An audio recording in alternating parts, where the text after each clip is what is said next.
Hi, everyone. Welcome to NiceGamLii Chanel.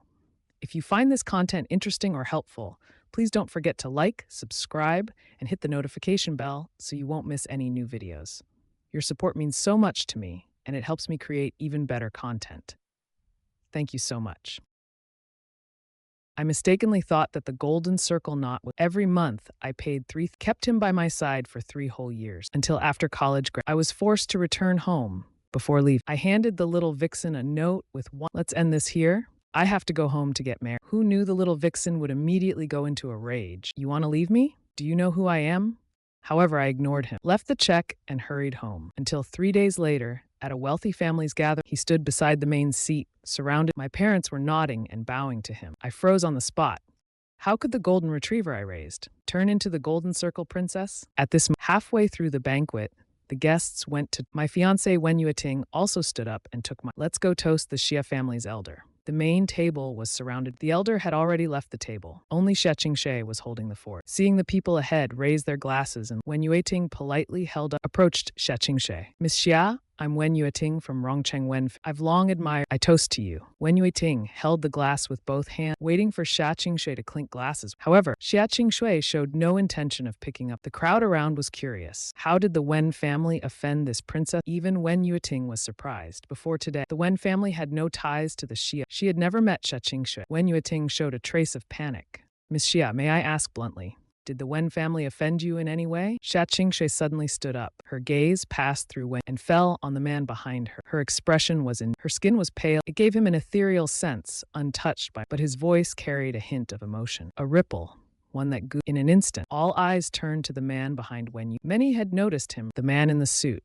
He looked like a star stepped out of the tea. That face was extraordinarily handsome. Countless probing and scrutinized landed on me. I didn't expect that woman to freeze on. Wen Yueting, however, had already turned her cold eyes locked onto me, her voice filled with accusation. "Annie, explain what's going on." Wen Yueting felt as if she had been hit on the head. Stunned. How did he know Xia and even offend her? Could there be something I stepped forward with a smile. Who knew Miss Xia could hold? It was just 3 years ago when I scratched Miss Xia's beloved. At that time, I didn't know your identity. So I left 1,000 yuan, and who knew Miss Xia would still remember? Put on the spot, I had to make up a lie. I couldn't possibly admit that I had been with her for 3 years and recently broke it off. That's probably why she's. The crowd suddenly understood. When Yueting also unconsciously left, she didn't know why, but she had been nervous, thinking there was something between the two of us.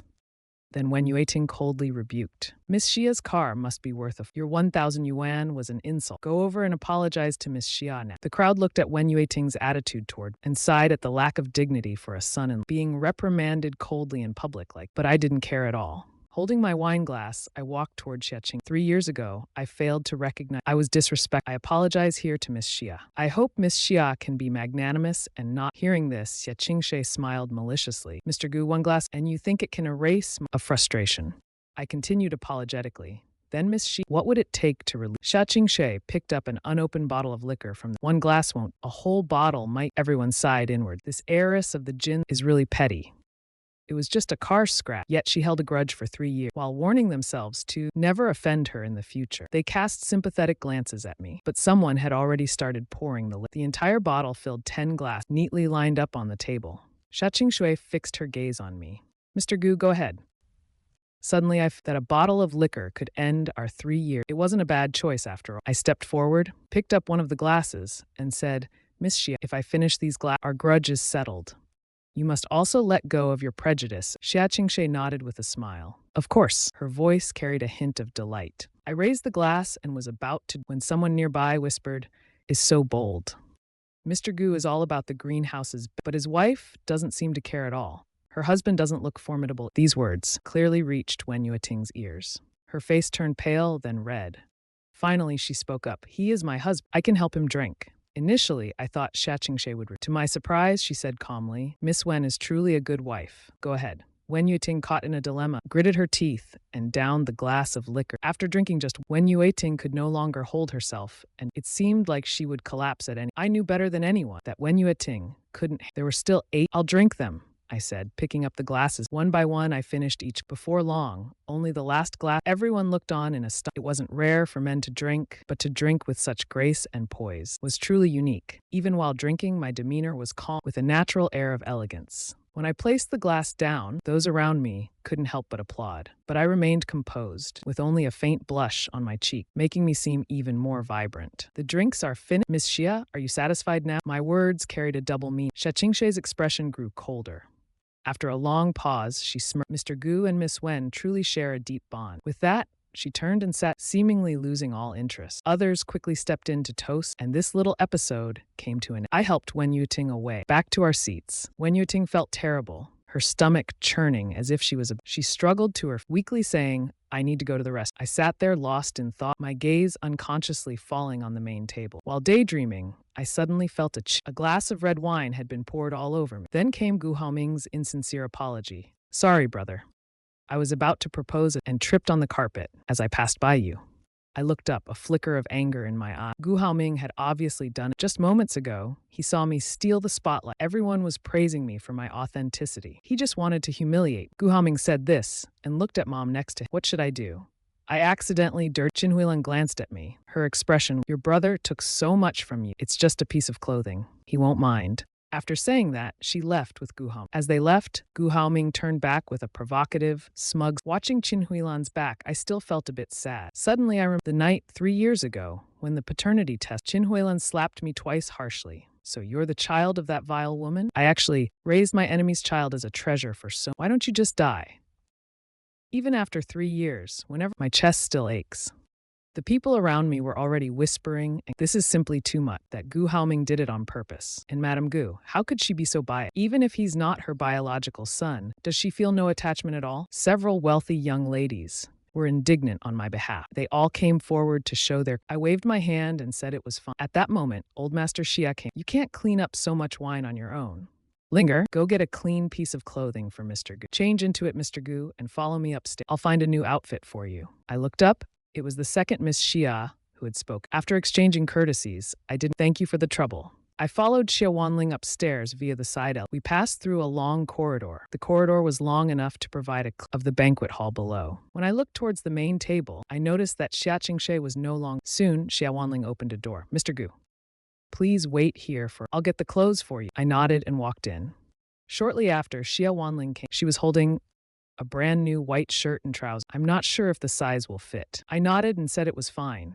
Thank you. Xia Wanling smiled and said, I'll leave now. Change your clothes and come. With that, she hopped out of the room, closing the door behind her. I walked to the sofa and started taking off my. Halfway through changing, I heard a noise at the door. The door to the room unexpectedly swung open. I instinctively turned my head, meeting a pair of clear, glass-like beautiful eyes. Xia Qingshui saw me changing clothes.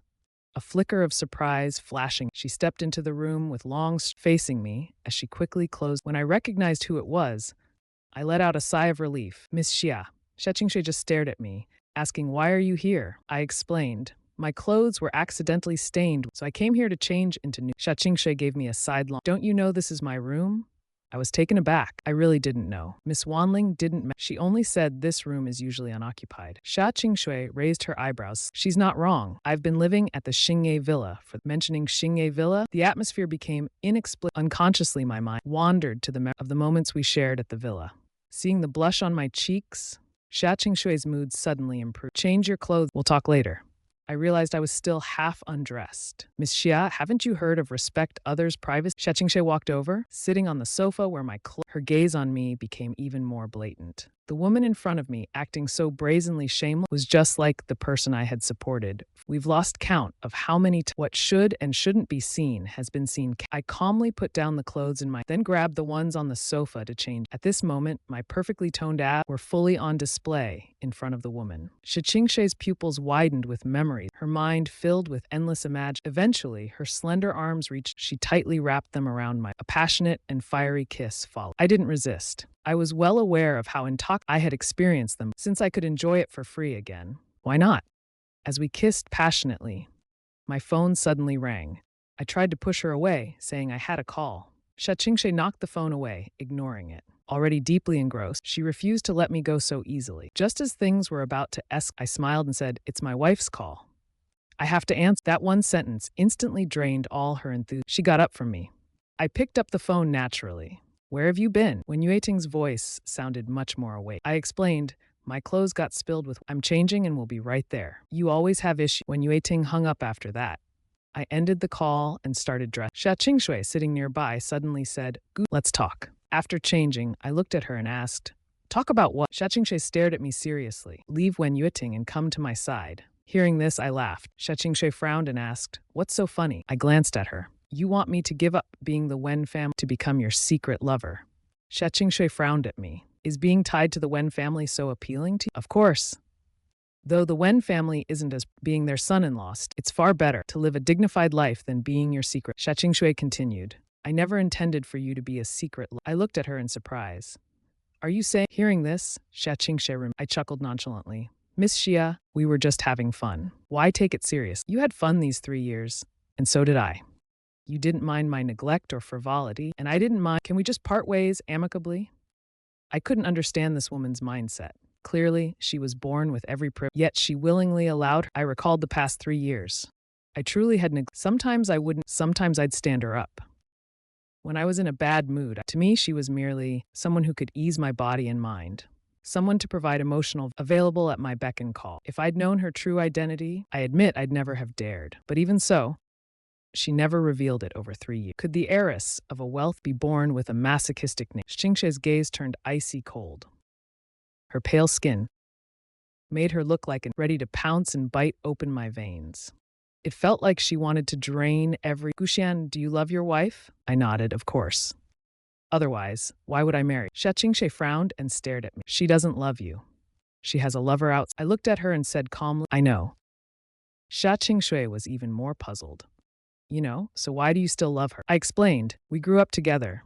Childhood sweethearts. That kind of bond isn't something others can understand. It was a marriage engagement. If it weren't for that incident, how could I have become such a Besides, the Wen family has always treated being a son-in-law isn't so bad. Perhaps Wen Yueting and I have misunderstood, but I believe one day she will come back to me. In truth, I had long stopped, but saying this might quickly end things cleanly. This way, the heiress Xia Qingshui would give up. Xia Qingshui looked at me angrily. So you cheated and kept me just to use me as a tool to retaliate against your. I froze for a moment and honestly said, that's true. Then I added an explanation, but I didn't know your true identity. If I had known, I wouldn't have dared. Xia Qing smiled, a sarcastic curl on her lip. 3 years later, I, Xia Qingshui, am still just a tool for Guxian. You're really something. Seeing her express a sudden unease arose in my heart. Sure enough, the next second she stood up and grabbed my chin. Guxian, nobody can use me as a tool.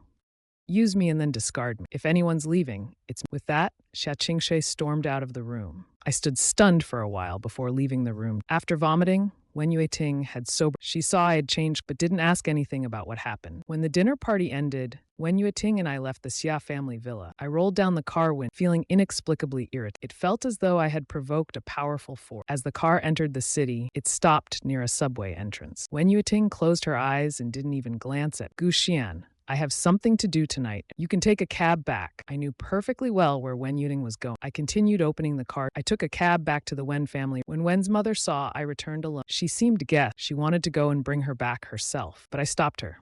Let it be, Mom. Her heart is no longer at home. If she comes back, it's just out of pity. Let her. After saying this, Wen's mother rarely saw me so dejected.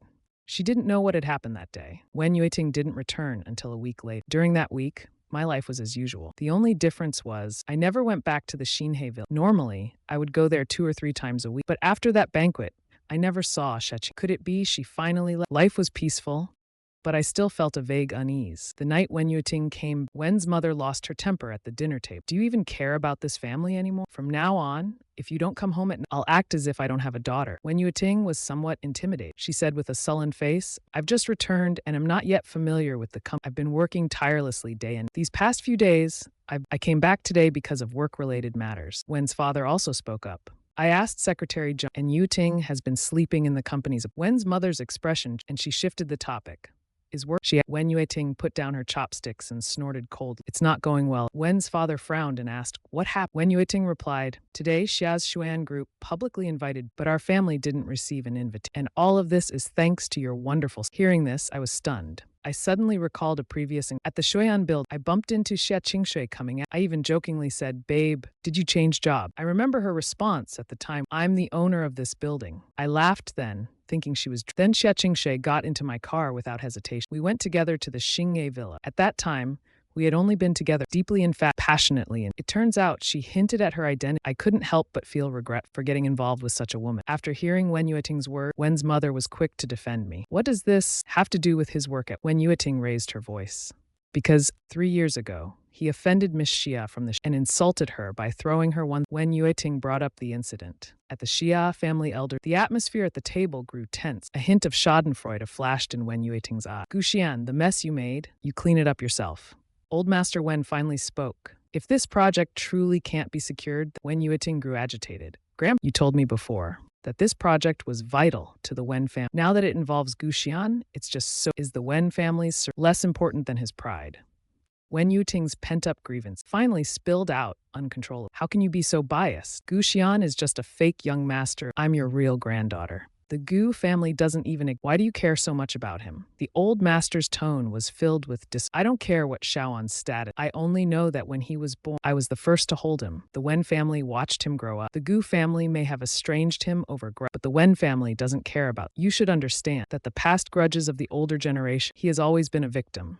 If you don't care about him, but must you degrade him with others as well? Wen Yueting listened for a while, then stood up and left the table. She was extremely frustrated. The Wen family treated Guxian far too well. Ever since he was estranged from the Wen family had supported, even forcing him to marry and just to give him a safe harbor from the. As Wen Yueting walked away, she happened to bump into me coming down. I turned to Old Master Wen and said, "Grandpa, tomorrow I'll bring some gifts to Shuyan Group. I'll make sure to secure Wen's bidding qualification." Wen Yueting sneered, "Fine. I'll wait to receive the bidding documents from Swan. Don't disappoint me." She didn't believe I could succeed, especially after experiencing pettiness and vindictiveness. For if apologies worked, she wouldn't be saying. In fact, Wen Yueting had already visited several times. Xie Qingshui refused to see her. The last time she even had security throw her out. She had completely lost faith. All of this was because of Gu Xi. He should also experience what it's like to be thrown out by. The next day, I drove to the Shuyan building. I parked in the rooftop lot and looked up at the towering building. The gilt letters of Shuyan gleamed under the morning. The Shuyan building was completed less than and had already become a landmark. And I always thought it was a tech startup. I didn't realize it was a subsidiary of the I entered the lobby of the Shuyan building and approached the front desk. "Hello, may I ask which floor Xie Qingshui's office is on?" The receptionists gave me various reactions. When they heard me call the tallest one, a girl with a sharp chin, said, "Do you think you can casually call President Xia? What's your relationship with President?" I almost blurted out, "Kept lover." But I smiled and politely explained, "I am here on behalf to discuss work-related matters with Miss." The sharp-chinned girl's eyes flashed with the Wen Corporation is truly under. They even resorted to sending, "Sorry, but our President Xia, that no one from the Wen Corporation is allowed through the gates." With that, she raised her hand to call. Before being escorted out, I said to the security guard, "Let me make a quick call." The guard waited quietly as I made my call. The 4 receptionists whispered among themselves, calculated the previously, their general manager had visited in person, but President Xia did desperate measures indeed. Now they're even sending a handsome guy. After I hung up the phone, the receptionist couldn't wait to instruct the guard, "What are you standing there for? Get him out already." At the same time, the receptionist's phone rang. She glanced at it, and it turned out to be a call from President. In 3 years at Shui, she had never received a call from President. She cautiously answered, and a pleasant female voice instructed, "Let him come." The receptionist hung up, her expression uncertain, as if she was still processing what had happened. Someone nearby asked, "Who was the call?" It was President Xia. Xie Qingshui was actually very low, never accepting external interview. The outside world knew almost nothing, but as the most gossipy receptionists in the company, they naturally knew all about President Xia. So of course, they could recognize her voice. Their gazes toward me changed instantly. "President Xia's office is on the 30th. I said, "Thank you," then headed straight for the elevator. The elevator quickly opened on the 32nd. Walking through a corridor, I stopped in front of the president's office. Without hesitation, I raised my hand, and the door was opened by a refined-looking, wearing gold-rimmed glasses. The woman introduced herself. "I am Gao Qing. President Xia is still." "Mr. Gu, you can wait here for a while. Given your relationship with President, you can consider this place as your own."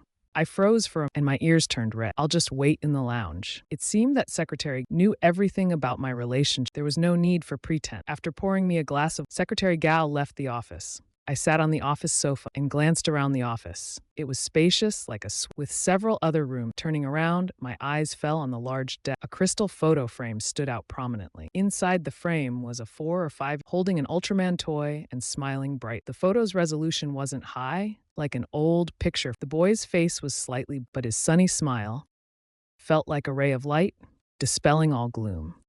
Though I didn't know the boy in the photo, the picture gave me a sense of familiarity. Just as I picked up the photo for a closer look, the door to the room, a figure stood at the doorway. Xiaqingshui saw me holding the photo, her brows furrowing, but she didn't come in, as if waiting for me to say something. Smiling, I waved the photo and naturally asked. Xiaqingshui's frown deepened, and she walked over with an She snatched the photo and put it back in its original. What nonsense are you talking about? I chuckled. The dignified Miss Xia. She looked even more irritated. She snatched the photo and put it back in it. What nonsense are you I chuckled. The dignified Miss Xia? Still using such crude. But Xiaqingshui's words unexpectedly made me feel at ease, because before, we used to talk so freely with each other. Xiaqingshui's gaze toward me had already returned. What are you here for? Her words carried a clear sense of coldness, and over the past 3 years, I had never thought of this woman as aloof. In fact, my impression of her had always been greedy, perhaps, but fervent. But now, the person in front of me exuded a bone-chilling coldness from head to toe. How could someone's change so drastically in just a few? So which one was the real her? The one from these 3 years, or the one standing here now? I returned to a bit. Can you avoid involving the Wen Corporation in our personal? Wen Corporation is one of the top 10 construction. Shuyan shouldn't completely deny us the chance to bid. Xiaqingshui sat in her office chair, casually picking up a document from the desk. Her voice remained indifferent. Did Wen Yueting send you here? I shook my head. No, I came here on my own. I know I've offended you, but I believe you're someone who separates business from person. A faint smile appeared on Xiaqingshui's pale face. Mr. Gu, you don't need to flatter me. If there's one thing I excel at, it's using public. A trace of helplessness flashed. What will it take for you to give Wen Corporation a? Xiaqingshui patted the spot next to her. Come here. I walked over and naturally sat. Xiaqingshui turned around, straddling my lap. Her gaze suddenly darkened. Countless nights in the past, this was how we had begun. The woman laughed softly, then grabbed my chin and kissed me. I had never been so compliant. In the past, I was always, but today, I found myself trying to please the woman. Xiaqingshui seemed a bit entranced. Seeing the growing daze in her eyes, I leaned closer to her ear and whispered, my voice tinged with a, how about sending a bidding invitation to Wen Corporation? Her gaze turned profound, the mist in her eyes slowly dissipating. After kissing her for so long, I was still calculating in my mind. Xiaqingshui grabbed my chin, our eyes meeting. Her beautiful eyes were crisp. Your pretty boy act doesn't work on. I gave her a sidelong. Could have told me earlier. Made me put on an act for so long. Xiaqingshui's chest seemed to heave. This man was utterly heartless. When she was of no use to him, he wouldn't hesitate for even a sec. Just moments ago, she had almost fallen for him. He was putting on an act. At this moment, I spoke again. Is there really no room for? Xiaqingshui stared at me, a hint of helpless. She knew that if she decisively said no, this man would leave without looking back. After all, his patience for her was realizing. Xiaqingshui finally spoke. Agree to one, and I'll give Wen Corporation a chance. What condition? Move out of the Wen family home and into Xingye. Xingye Villa is mine. But during our breakup a few days ago, I had already given it to Xiaqingshui. Without thinking, I agreed. Okay.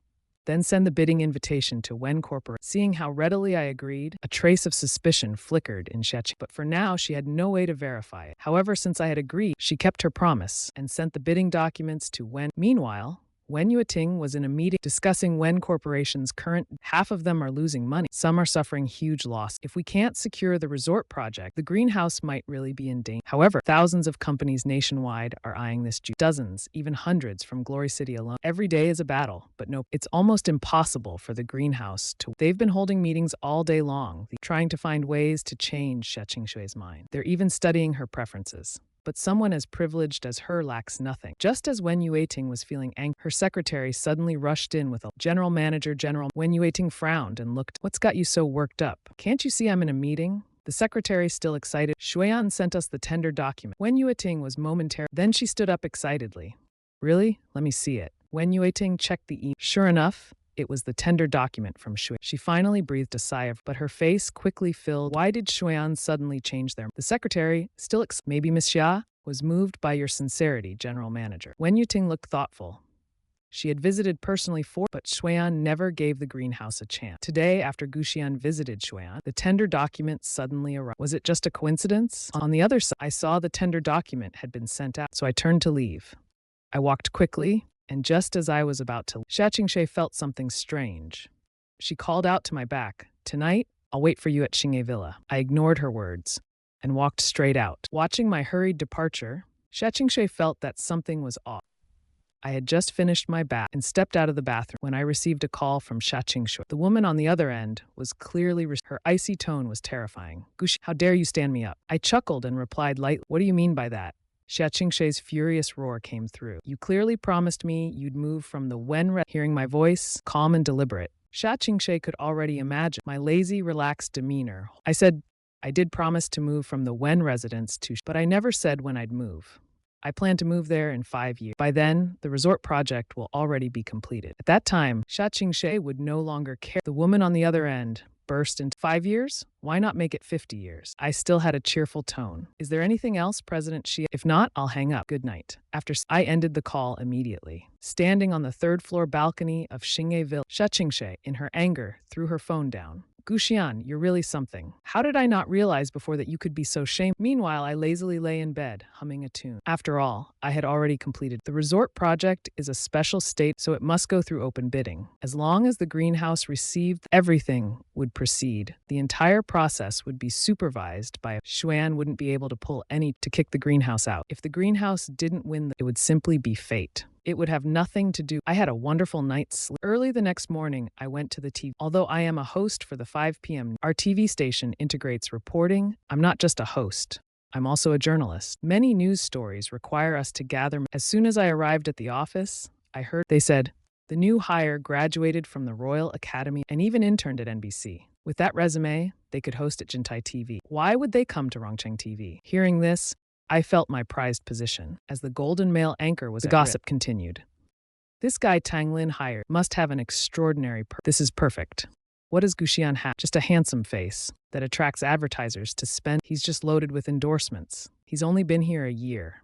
Professionally, I listened as I walked back to my desk. Suddenly, the gossipers noticed me. "Xian, when did you get here?"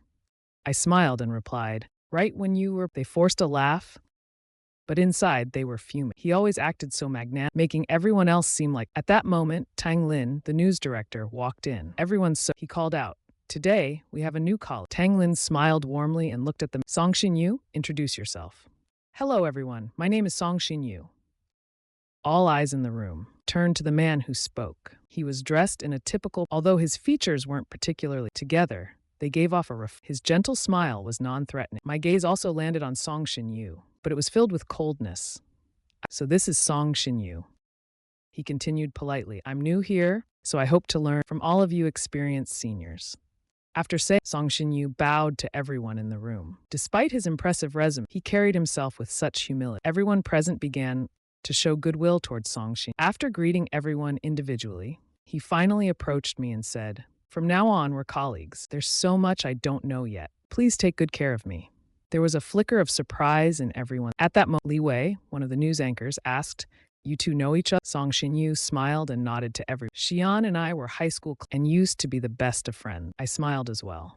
"We were high school class, but I can't claim the title of best friend." Song Xinyu looked embarrassed and lowered his head. "You're right.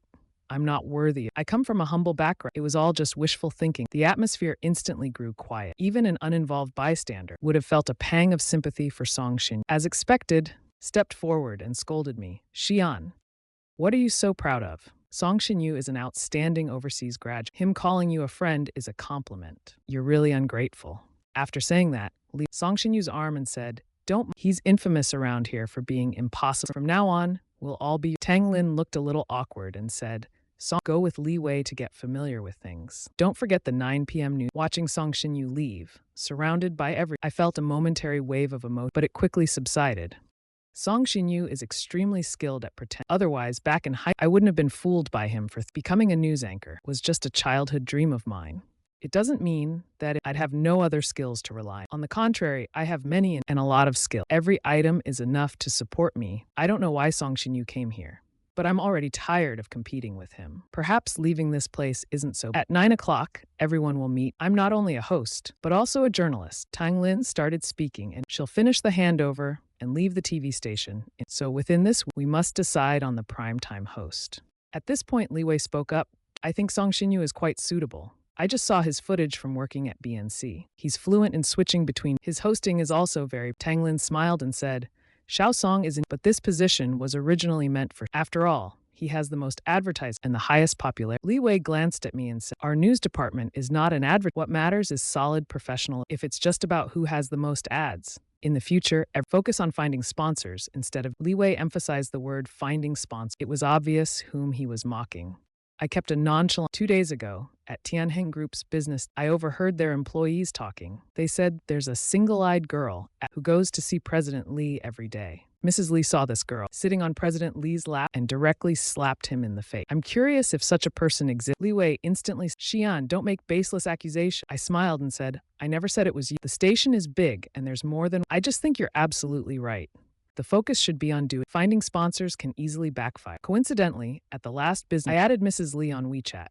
Yesterday, she even asked me about at the last business dinner. I added Mrs. Li on WeChat. Yesterday, she even asked me about the single. Li Wei's expression gradually changed from anger to panic. How did just one sentence expose Li Wei's hidden thoughts? Everyone's gazes were different, but at this moment, Li Wei couldn't. He knew Mrs. Li's methods all too well. Luckily, he had quickly escaped last time. I smiled brightly at Li Wei. Just as Li Wei was about to be consumed by fear, I slowly spoke. This concerns the reputation of our state. Without proper investigation, I had almost forgot, but hearing you clarify this topic just now reminded me of it. Li Wei let out a sigh of relief. At this moment, his gaze toward me was filled with caution. He unwillingly sat back in his seat, not daring to say another word. Song Xinyu spoke with a slight smile. Our news department is full of top. I'm sure there must be some misunderstanding. As for the primetime host position, I won't compete with Xian. Let him have it. Song Xinyu's voice was gentle, and with just a few words, he changed. Li Wei looked gratefully at Song Xinyu, while I chuckled.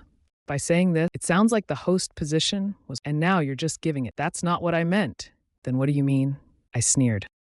All right, stop arguing. Tanglin, regarding the host position, our station is planning to interview whoever secures the first will become of course, the interview must be completed. You both better get to work. Someone curiously asked. Director, who is the Director? Tang replied. Everyone's expressions turned to shock and You two need to act. Someone curiously asked, who is this important figure? Director Tang replied, the eldest daughter of the Xia family. Everyone looked shocked. Isn't Miss Xia supposed to be in the cap? Besides, even major stations haven't interviewed her. How could she agree to an interview with our small Zhao Yuan from the photography? You call yourselves journalists, and yet you don't even know this. Miss Xia has been living in seclusion in the most mysterious company in Rongcheng. Is actually a branch of the Xia family. Rongcheng is about to develop a national government-approved resort, and she is officially in charge of it. Changling added, that's right. Who Xia Qingshui should be known. The Xia family is the richest and Xia Qingshui is the pride of. To this day, she has never accepted. However, the resort project is about to be made public. This is a golden opportunity. I think we should try. Even if we fail, it's no. But if we succeed, our Rongcheng TV station, what even major station? Tangming encouraged them. Whoever succeeds will naturally deserve the prime time. And if no one succeeds, I'll have another evaluation. As I left the conference room, my expression, Song Xinyu at the Xia family's patriarch's birth. Li Naitian also. Why doesn't anyone at the station know? After all, you're also from the Gu family. I shot him a glance. Song Xinyu, isn't taking Wen Yuting enough? Do you have to take my job? Song Xinyu you misunderstood me. I just think my expertise is. I never intended to take. Song Xinyu's face remained with an innocent expression. You misunderstood. I just feel my expertise is best suited here. I never intended to take anything from you, and I didn't take Wen Yuting either. Hearing this, I continued. I've always wanted. What exactly happened at the summer camp? When Wen Yuting was with me, I could feel that she loved me, but after returning from she completely changed. Her love vanished and turned into hatred. Song Xinyu's expression shifted as if recalling something from years ago. Seeing this, I waved my hand. Forget it. I'm not interested in such dirty affairs. Song Xinyu hastily tried to explain. It's not what you think, but I lost my patience. I stood up. Song Xinyu, don't mess with me. Otherwise, I might turn back into who I move aside. I need to go report the 5 o'clock. Song Xinyu watched as I disappeared from his sight. His expression suddenly turned icy. Gu Xian, I will take everything from you. Your wife, your job, and even your family. I will take it all. You will be abandoned by disgraced and I'm waiting for that day to come. Then you will know why I did all of this. That night, Song Xinyu returned to his suite at the Kyoto. Wen Yueting was already back. He happily walked over. Didn't you say you were going back to the Wen family? Wen Yueting walked over and wrapped her arm. I missed you, Song Xinyu. Song Xinyu held Wen Yueting. Wen Yueting looked up at him. Xinyu, thank you for sticking with me like this. Song Xinyu shook his head. As long as your heart is with, I won't feel wronged. Wen Yueting said, don't worry, I'll settle everything with Gu Xian soon.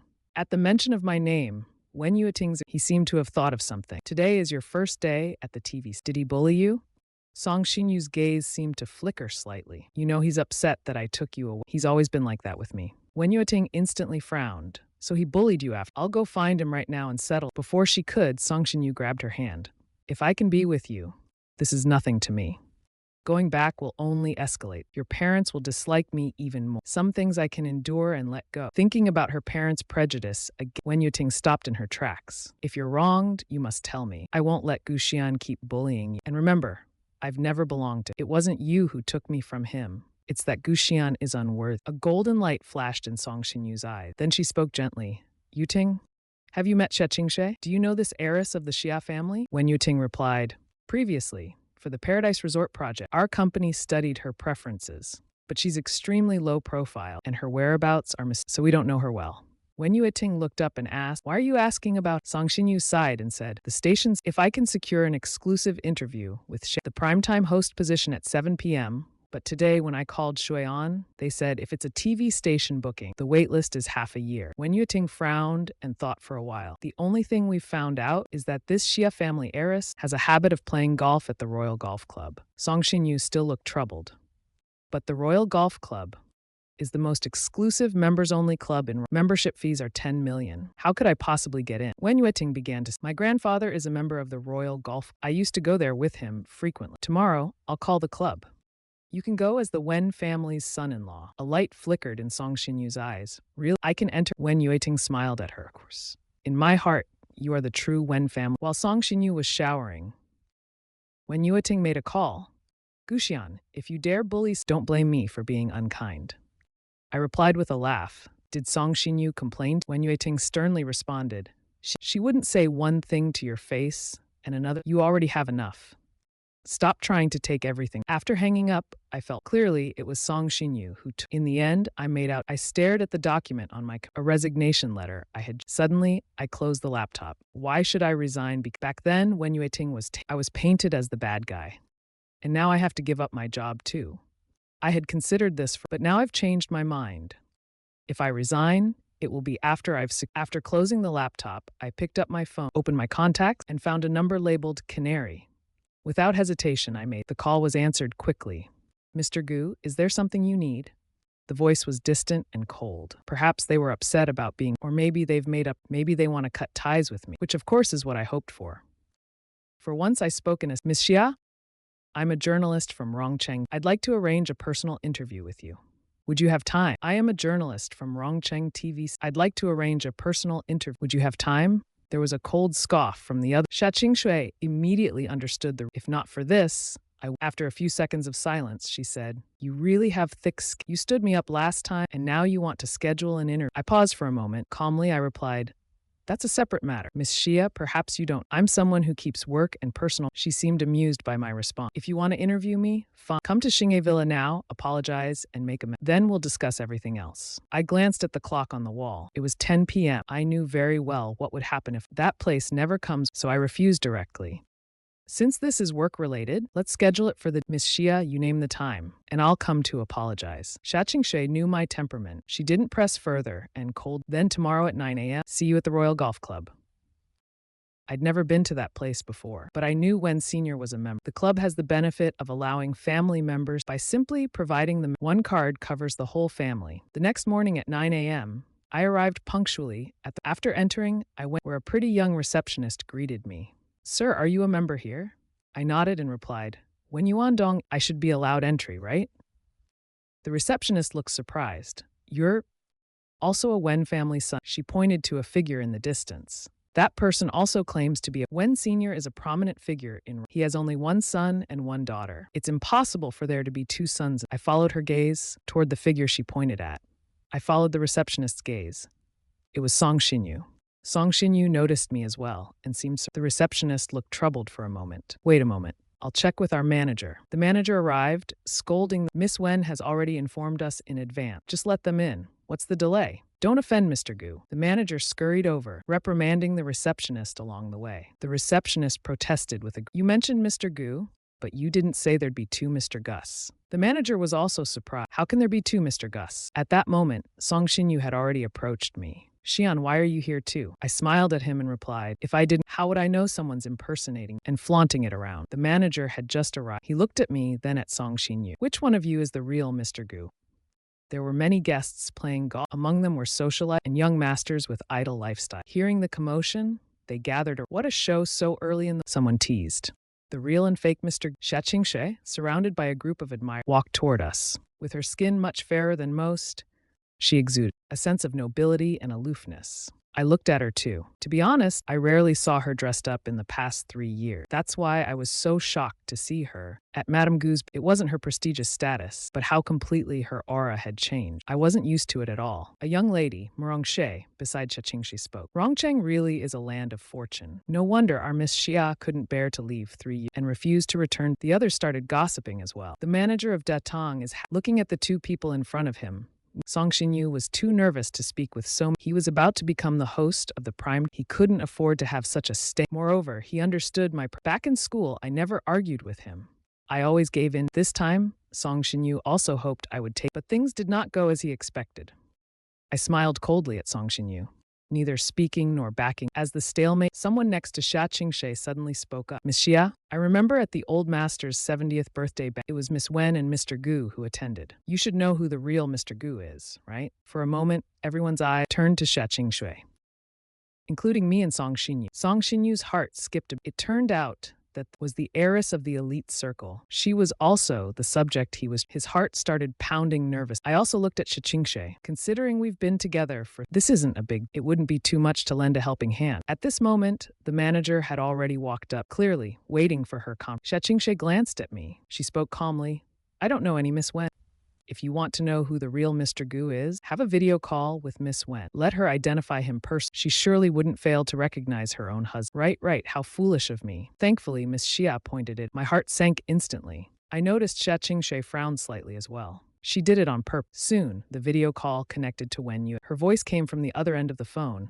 Manager? What's the matter? Manager Zhao greeted her. Apologies, Miss Wen. You mentioned that Mr. Gu would be coming, but now we have two Mr. Gus here. Take a look and see which one is your husband. As Manager Zhao spoke, his swept over both me and Song Shinyu. Wen Yuting frowned. Then almost without hesitation, the one in the white suit is my husband. Was wearing a white suit today, while I was wearing a black suit. The manager smiled brightly and said, all right, sorry to bother you, Miss Wen. I'll handle the rest. We'll make sure to properly host Mr. Gu. There was a murmur of surprise. The hall was already filled with... Many started mocking me. If you can't handle it, don't play. Pretending to be someone's son-in-law and getting caught in... How embarrassing. They gossiped about. I didn't seem to care at all. Manager Zhao also walked toward me, his attitude no longer as polite as before. Sir, you're not a member here. Please leave immediately. There wasn't a trace of embarrassment on me. I lazily took a card out of my bag. Can I join as a member now? Will I be allowed inside? For a moment, the crowd went complete. Even the manager was surprised. You can, but our membership fee is 10 million. I know, swipe the card. Many people were too shocked to react. Even those who mocked me earlier were dumbfounded. Almost all of them had used their father's or grandfather's membership. The manager's it completely changed again. His smile was even brighter than... He didn't even bother with Song Shinyu anymore. He immediately called the reception, personally guiding me to the VIP room. To process my member, even the heiresses around Xiaqingxi seemed to take a sudden interest. That card looks like a cheetah black gold card, doesn't it? There are only 50 in the... Accepted by all major... It offers complimentary access to all 7-star hotel VIP services. It's a symbol of status. I remember Miss Xia's family seems to have... There are fewer than 15 people in China. What kind of background does this Mr. Gu... Even those who mocked me earlier were now wide-eyed. 10 million might not be surprised, but owning that black gold card is extraordinary. It's not something ordinary wealthy people can have. The issuing institution for this card has even among royal families worldwide, there are fewer than 3 card holders per... I of course didn't know this. This card was given to me by my senior. All my annual bonuses are deposited on. The amount in it has already reached billion. 10 million means nothing to me.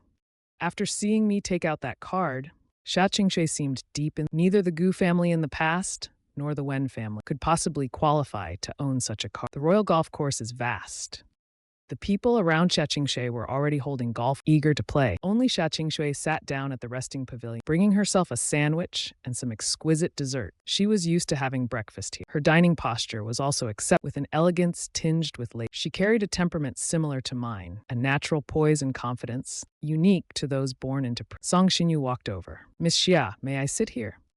Xia Qingxue looked up, her voice cool. "This is a public rest area." Mr. Song defended him. His tone was polite, but carried a hint of detachment, and Song Xinyu followed up, "Miss Xia, actually I came here specifically to see you." Xia Qingxue remained indifferent. "And what do you need from me, Mr. Song?" Song Xinyu seemed a bit uneasy. "Miss Xia, allow me to introduce myself. I'm Song Xinyu, a journalist from Rongcheng Television. I'd like to talk about the Paradise Resort. Our television station would like to..." Xia Qingxue didn't even lift. She replied coldly, "I'm not interested. Miss Xia, the Paradise Resort project is about to launch. You'll need publicity to attract investors. Right now, what you need most, an opportunity to prove yourself to Chairman. That's why you chose the Paradise Resort project. You've even stayed humble for 3 years. It shows how important this project is." Xia Qingxue turned her head, casting a frosty glance at Song Xinyu. "You seem to know quite a lot about my family affairs." Song Xinyu felt a little flustered under her. This woman's aura was overwhelmingly strong. However, he mustered the courage to continue. "Rongcheng TV is the most authoritative tradition. Our station is willing to collaborate. In the future, whenever you need media support, we can provide it. This would be a win-win partnership." Xia Qingxue didn't respond, as if deep in thought. At this moment, a lively commotion suddenly broke out in front. It turned out someone had already started. Song Xinyu glanced toward the source of the noise. Surrounded by a group of heiresses, swinging, I stood tall and confident, my swing elegant. The heiresses around me couldn't take their eyes. Even the elite young ladies seemed mesmerized, their gazes glued. A trace of jealousy flashed in Song Xinyu's eye, but he quickly regained his composure. Just as he was about to continue speaking with Xia Qingxue, she suddenly stood up, striding towards my direction. As she arrived, she overheard Murangshe's praise. "Amazing. Mr. Gu, are you a professional athlete? Why don't I become your disciple, Mr. Gu?" I smiled modestly. "You flatter me. It's just a hobby." Seeing Murangshe almost clinging to my arm, Xia Qingxue's sudden interruption stopped. "What are you doing?" Murangshe forced a smile and said, "Qingxue, we've met our match today. This gentleman's golf skills far surpass ours. Only someone like you can compete with him." Someone from the crowd chimed in. "Why not let Miss Xia and Mr. Gu have a match?" I was waiting for this. I smiled and turned to Xia Qingxue. "Miss Xia, do you dare compete with me?" Before Xia Qingxue could speak, I deliberately added, "Miss Xia, surely you're not..." Murangshe interrupted from the side. "Mr. You clearly don't know Qingxue well enough. Her skills rank second in the golden. No one dares claim first." I chuckled. Social clout in the golden circle doesn't work in Rongcheng, implying that Xia Qingxue's top rank was due to others, not her actual skills. The crowd exchanged glances, silently admiring Mr. Gu's audacity. Xia Qingxue spoke calmly. "How do you want..." I pointed to the open course ahead.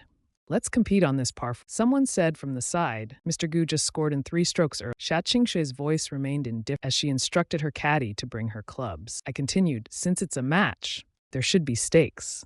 Xia Qingxue replied, "What do you want?" Without hesitation, I said, "If I win, you'll give me your first exclusive interview." The surrounding crowd watched with amusement. Even Song Xinyu came over. Xia Qingxue snorted coldly. "Win first." Once everything was ready, I said calmly, "Miss Xia, you go first." Xia Qingxue did not refuse. She gracefully swung her club. Excited cheers erupted from the side. Xia Qingxue hit the ball straight onto the green. The crowd gathered around her as she walked. She switched to her putter, precisely sinking the ball into the hole. The crowd clapped enthusiastically. A spectacular eagle shot, 2 strokes on a par 4 hole. Everyone then looked at me with sympathy. "Mr. Gu, why not just give up? Miss Xia is a national golf champion. Losing to her is no..." I smiled. "I haven't even played yet. How can you be sure I'll lose?" I grabbed my golf club and walked to the red tee. Everyone thought I was making a desperate attempt to save. It was obvious to them that this was the limit. On a par 4 hole, scoring under 4 strokes is considered professional level. Scoring in 3 strokes a birdie is rare. Scoring in 2 strokes is the level of top athletes. A hole-in-one is rarer than winning the lot. I stood at the tee box, lifted my club high, and then the ball soared in a high arc through the air, straight toward the green. Everyone rushed to the green. Murangshe was the first to reach it. Seeing no ball on the green, he searched in disbelief. Finally, he thought to check the hole. Sure enough, my golf ball was in the hole. Murong froze for then excitedly held up the golf ball. A hole-in-one. Mr. Gu scored a hole-in-one. Murong looked more excited than if he had scored it himself. Everyone was stunned. A hole-in-one. It takes not only absolute but also incredible. The expressions of the rich young men changed from amusement to astonishment. News of my hole-in-one quickly spread across the course, drawing more and more. After all, a hole-in-one isn't something you see. Many even asked to take photos with me. As per tradition, a hole-in requires giving a generous tip to the caddies and staff. It seemed I was well prepared. My sports bag was filled with red envelope. I instructed the caddies to everyone was stunned. Mr. Gu came prepared. It seems from this, Mr. Gu was playing the fool to catch the tiger. After all, without full confidence, why would he prepare red envelope? I laughed along, deflecting their remarks. Then I looked at Xiaqingshui. Miss Xia, you should honor your promise, right? Xiaqingshui replied indifferently. I only said, if you win, then we'll talk. I never agreed to. My face froze for a moment, as if I was seeing the playful imp who often teased me in private. For instance, every time she would act coy while being carried to the bath, claiming she never said. Thinking of this, I couldn't help but blush. The crowd began to voice their opinions. Miss Xia, that's not fair. A bet is a bet? It's just an interview. Exactly. Our Miss Xia isn't so petty as Xiaqingshui gathered around me, and a surge of anger rose in her heart. I detest being schemed against, she said coldly. Her warning gaze swept over the friend and companions surrounding me. If any of you continue talking to him, don't blame me for cutting. The crowd looked at Xiaqingshui in shock and fear. Although she was the young lady of the golden, she had always treated her friends well. Otherwise, for such a big project. But because of one person, she said such harsh words. Everyone could tell she was genuinely angry. The women around me quickly distanced themselves. Song Xinyu, witnessing this, Song Xinyu's lips curved. Xinyu and I returned to the TV station. Neither of us mentioned what happened at the golf course. In the afternoon, Director Tang was unusually. This is finally our station's big break. Xiao Song and Xiao, which one of you secured Miss Xia's exclusive Song Xinyu and I were both slightly stunned. The rest of the team was also very surprised. Director Tang continued excited. Miss Xia agreed to our interview. Snow Edge just called, scheduling it for tomorrow at 9 a.m. Li Wei asked, who's going for the interview? Director Tang replied, they just said to send someone at 9 a.m. Miss Xia has allocated us 2 hours. Director Tang smiled broadly. Xiao Song Xiaoan? Why didn't you mention who exactly secured the I raised my eyebrows slightly.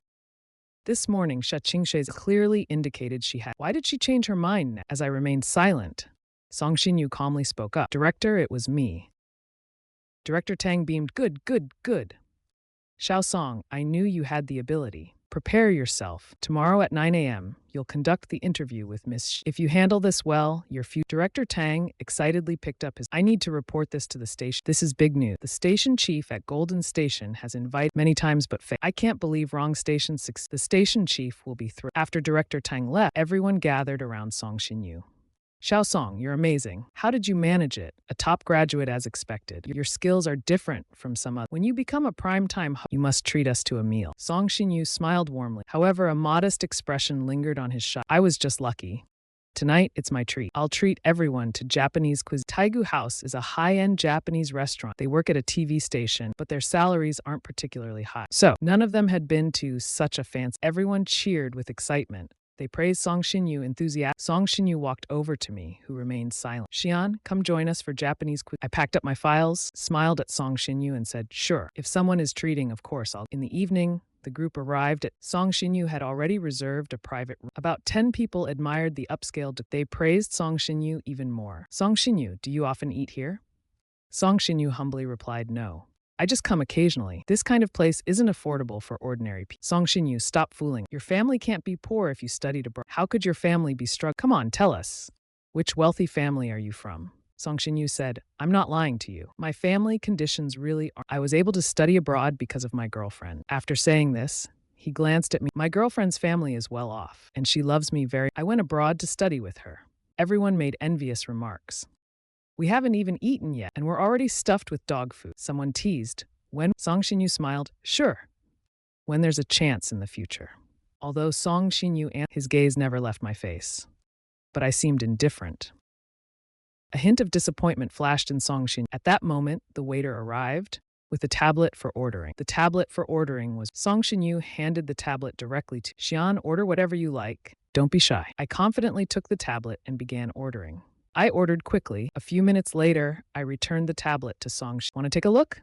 Song Xinyu handed the tablet directly. Your taste is naturally impeccable. Soon, the dishes began to be. At first, everyone was enjoying themselves, but soon, Song Xinyu noticed something was off. It's been 2 hours, and the dishes are still coming nonstop. There were also various drinks, but everyone was immersed in the food and wine and kept praising his generosity. Song Xinyu said nothing. He waited until the end. The waiter brought over the bill. When Song Xinyu saw the bill, he was dumbfounded. 980,000? Song Xinyu looked at the waiter. How could it be so expensive? The waiter patiently explained, because you ordered every dish we offer, including some rare. The cost of the dishes is 108. Additionally, you ordered 4 bottles of our 200,000 per bottle wine, and there's a 5% service charge. Song Xinyu nearly fainted. He didn't have that much money. When I was ordering, he thought no matter how much it wouldn't exceed 10,000. How could it be this? Everyone else was also stunned. They all began blaming me. Guxian, did you do this on purpose? All we asked was for you, and you ordered 980,000. Have you no shame? I smiled and looked at when you were eating. Why didn't you say the black truffle hot pot? Kobe beef? Why didn't you say the ingredients were too extravagant? And as for the wine, I only ordered one. The rest were your own orders. Everyone glared at me. Guxian, are you still? I spoke calmly. If you all feel so sorry for Song Xin, why don't we split the bill? No one here ate any less. Splitting the cost is the fair. When splitting, everyone fell silent. Even if we split, each person would have to pay nearly. That's several months of their. A girl standing next to Song Xinyu spoke up.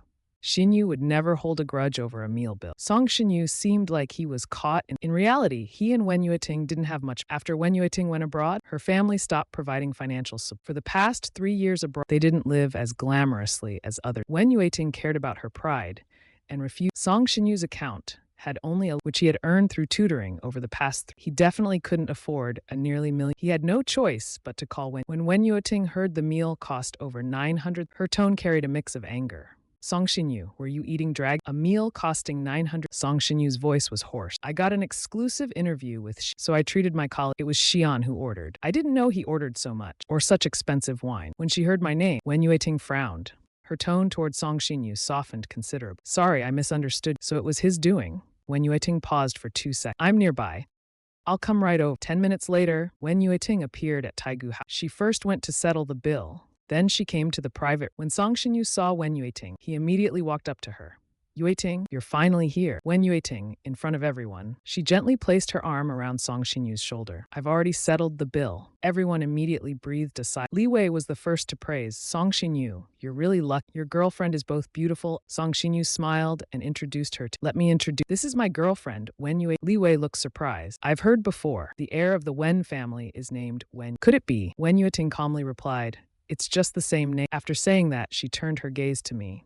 Come with me. Everyone was shocked. I stood up and walked toward Wen Yueting. Good dogs don't block. Wen Yueting was furious. She grabbed my hand and dragged me outside. Quickly, she turned a corner and led me to an empty private. Then, she shut the door from the inside. Everyone left behind was dumbfounded by this. Even a trace of embarrassment crossed Song Xinyu's. Song Xinyu, does your girlfriend know Guxian? Song Xinyu nodded. We were all high school classmates, so we know each. And back in high school, he stopped himself midway in. Li Wei snorted coldly. I finally understand why Guxian dislikes you so much. He must have liked your girlfriend in high school, but couldn't win her over and became. Song Xinyu intentionally defended me. It's not what you think, and that's all in the past now. Meanwhile, in the other room, Wen Yueting dragged and coldly questioned, Guxian, I've told you countless times not to bully Song Xinyu. Are you ignoring my words on purpose? I sat down on a sofa and replied, he wanted to treat and no one forced him. So you deliberately ordered such expensive. You know about Song Xinyu's financial situation. You're just using your wealth to embarrass him. You're no better than those petty people who flaunt. What's the difference? I looked up. There was a faint trace of dusk in my eyes, no doubt. I know his family situation, and I also know you two are broke now. So yes, I bullied him on purpose. As for why,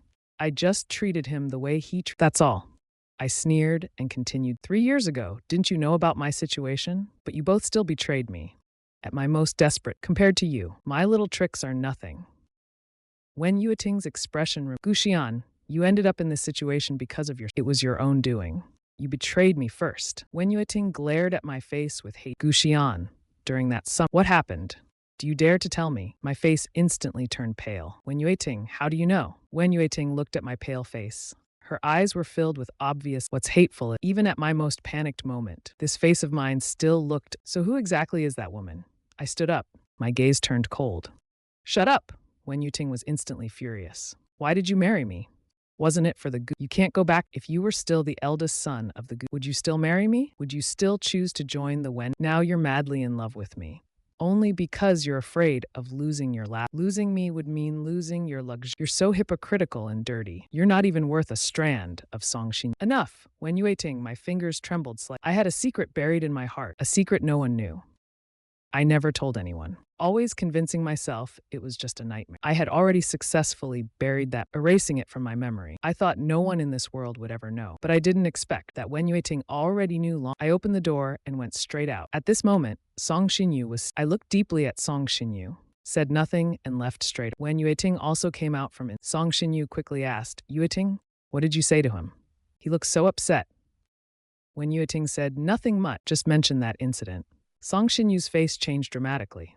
You wouldn't bring it up in front of him. I didn't want to, but he pushed me too far. Knocking him down a peg isn't so he won't bully you anymore. Song Xinyu, you're just too kind. Even now, you're thinking about it. But Song Xinyu frowned. There was obvious unease in her. Guxian will definitely suspect me. I drove away. The car aimlessly drove on the overpass. In the end, somehow, I arrived at Xin. I found the bedroom light was on. I drove the car straight in. The car stopped in the yard. I got out and went inside. Xia Qingshui also heard the sound of the car park. She had just walked to the and saw me already coming up the stairs. Xia Qingshui had just finished her wearing a pink pajama set, looking at my figure with mockery. Aren't you full of pride? I thought you'd never take the initiative to come to me. I had no expression. Climbing the stairs, watching me get closer. Xia Qingshui's heartbeat unexpectedly started to quicken. But as I got closer, she realized something was. My eyes seemed to burn with raging anger and were filled with deep. Xia Qingshui frowned slightly. It was just a little embarrassment during the. No need to look like you want to kill me. The next second, I climbed another step. One hand forcefully pulled Xia Qingshui into my arm. The other hand held the back of her head, and I kissed her directly. My kiss was intense and fierce, even somewhat domineering. Xia Qingshui froze for a moment. In our 3 years together, this kind of sudden kiss. It was the first time, but the woman only hesitated for a second. Then she responded with equal force. Slippers were kicked down the stairs. We stumbled all the way to the bedroom. Xia Qingshui woke up in the middle of the instinctively reaching out to hold the man only to find the space beside her. She sat up straight and then heard the sound of an engine starting in the yard. Xia Qingshui got up and walked to the balcony. Seeing me driving away from Xingye Villa, a trace of anger appeared in Xia Qingshui's. It was always like this. Using me, never considering my feeling, but thinking of my ferocious appearance as if venting something. Something must have happened. And it wasn't something trivial, like it could it be because of Wen Yuting? Thinking about it. Xia Qingshui's expression instantly. The next morning, when I arrived at the TV, everyone was gathered around Song Xinyu. The news that Song Xinyu was interviewing the elder had already spread throughout including the story of his spending 980,000 had become the talk of the entire station. Even people from other departments came over, trying to curry favor. Song Xinyu had already made thorough preparations for this time. The interview lineup was very strong. A usual interview would only require a journalist and a cameraman, but this time, a dozen people were assigned. They even assigned 2 assistants to Song. For this interview, the station even opened a special column. Xia Qingshui is the first guest of this column. It shows how much the station, although the scheduled time is 9 o'clock, Song Xinyu led the team to depart at 8 o'clock. Before leaving, the director, everyone was very surprised. The director is always so and rarely comes to this. Clearly, the director came because of Song Xinyu. He gave some encouraging words. Song Xinyu humbly replied, Director, I promise to complete the interview. The director nodded and patted Director Tang on the shoulder. You've really found a treasure for our TV station. At 8 o'clock, Song Xinyu led the team. I sat in my place, reviewing the draft. Li Wei deliberately chatted with colleagues beside me. Song Xinyu is really impressed. In just 2 days, he managed to secure Miss interview. Looks like the title of Battle God. Well, the director even came It seemed like Song Xinyu's spot as the Golden Time male host is next month is the Golden Microphone host competition. There's only 1 slot for our station. It will probably go to Song Xinyu as well. I sat silently at my desk. On the other side, at 8:20, Song Xinyu led his team to Xuan Building. As soon as they got off the car, someone came. Hello, are you from the TV station? I am Gao Qing. The president Xia asked me to welcome. The group followed Gao Qing into the Shuyan building. The 2 assistants walking beside Song Xinyu were excited. The president's secretary personally, Brother Yu is so well regarded. Yeah, do you think Brother Yu and Miss Xia are friends? Such treatment is rare for a regular interview. Song Xinyu heard their whispers and his face remained humble and gentle with us, but the curve of his mouth deepened slightly. After arriving at the Gao Qing said, President Xia is in and will come over for the interview afterward. You can prepare for now. Song Xinyu nodded. Rest assured, Secretary, we are all well prepared.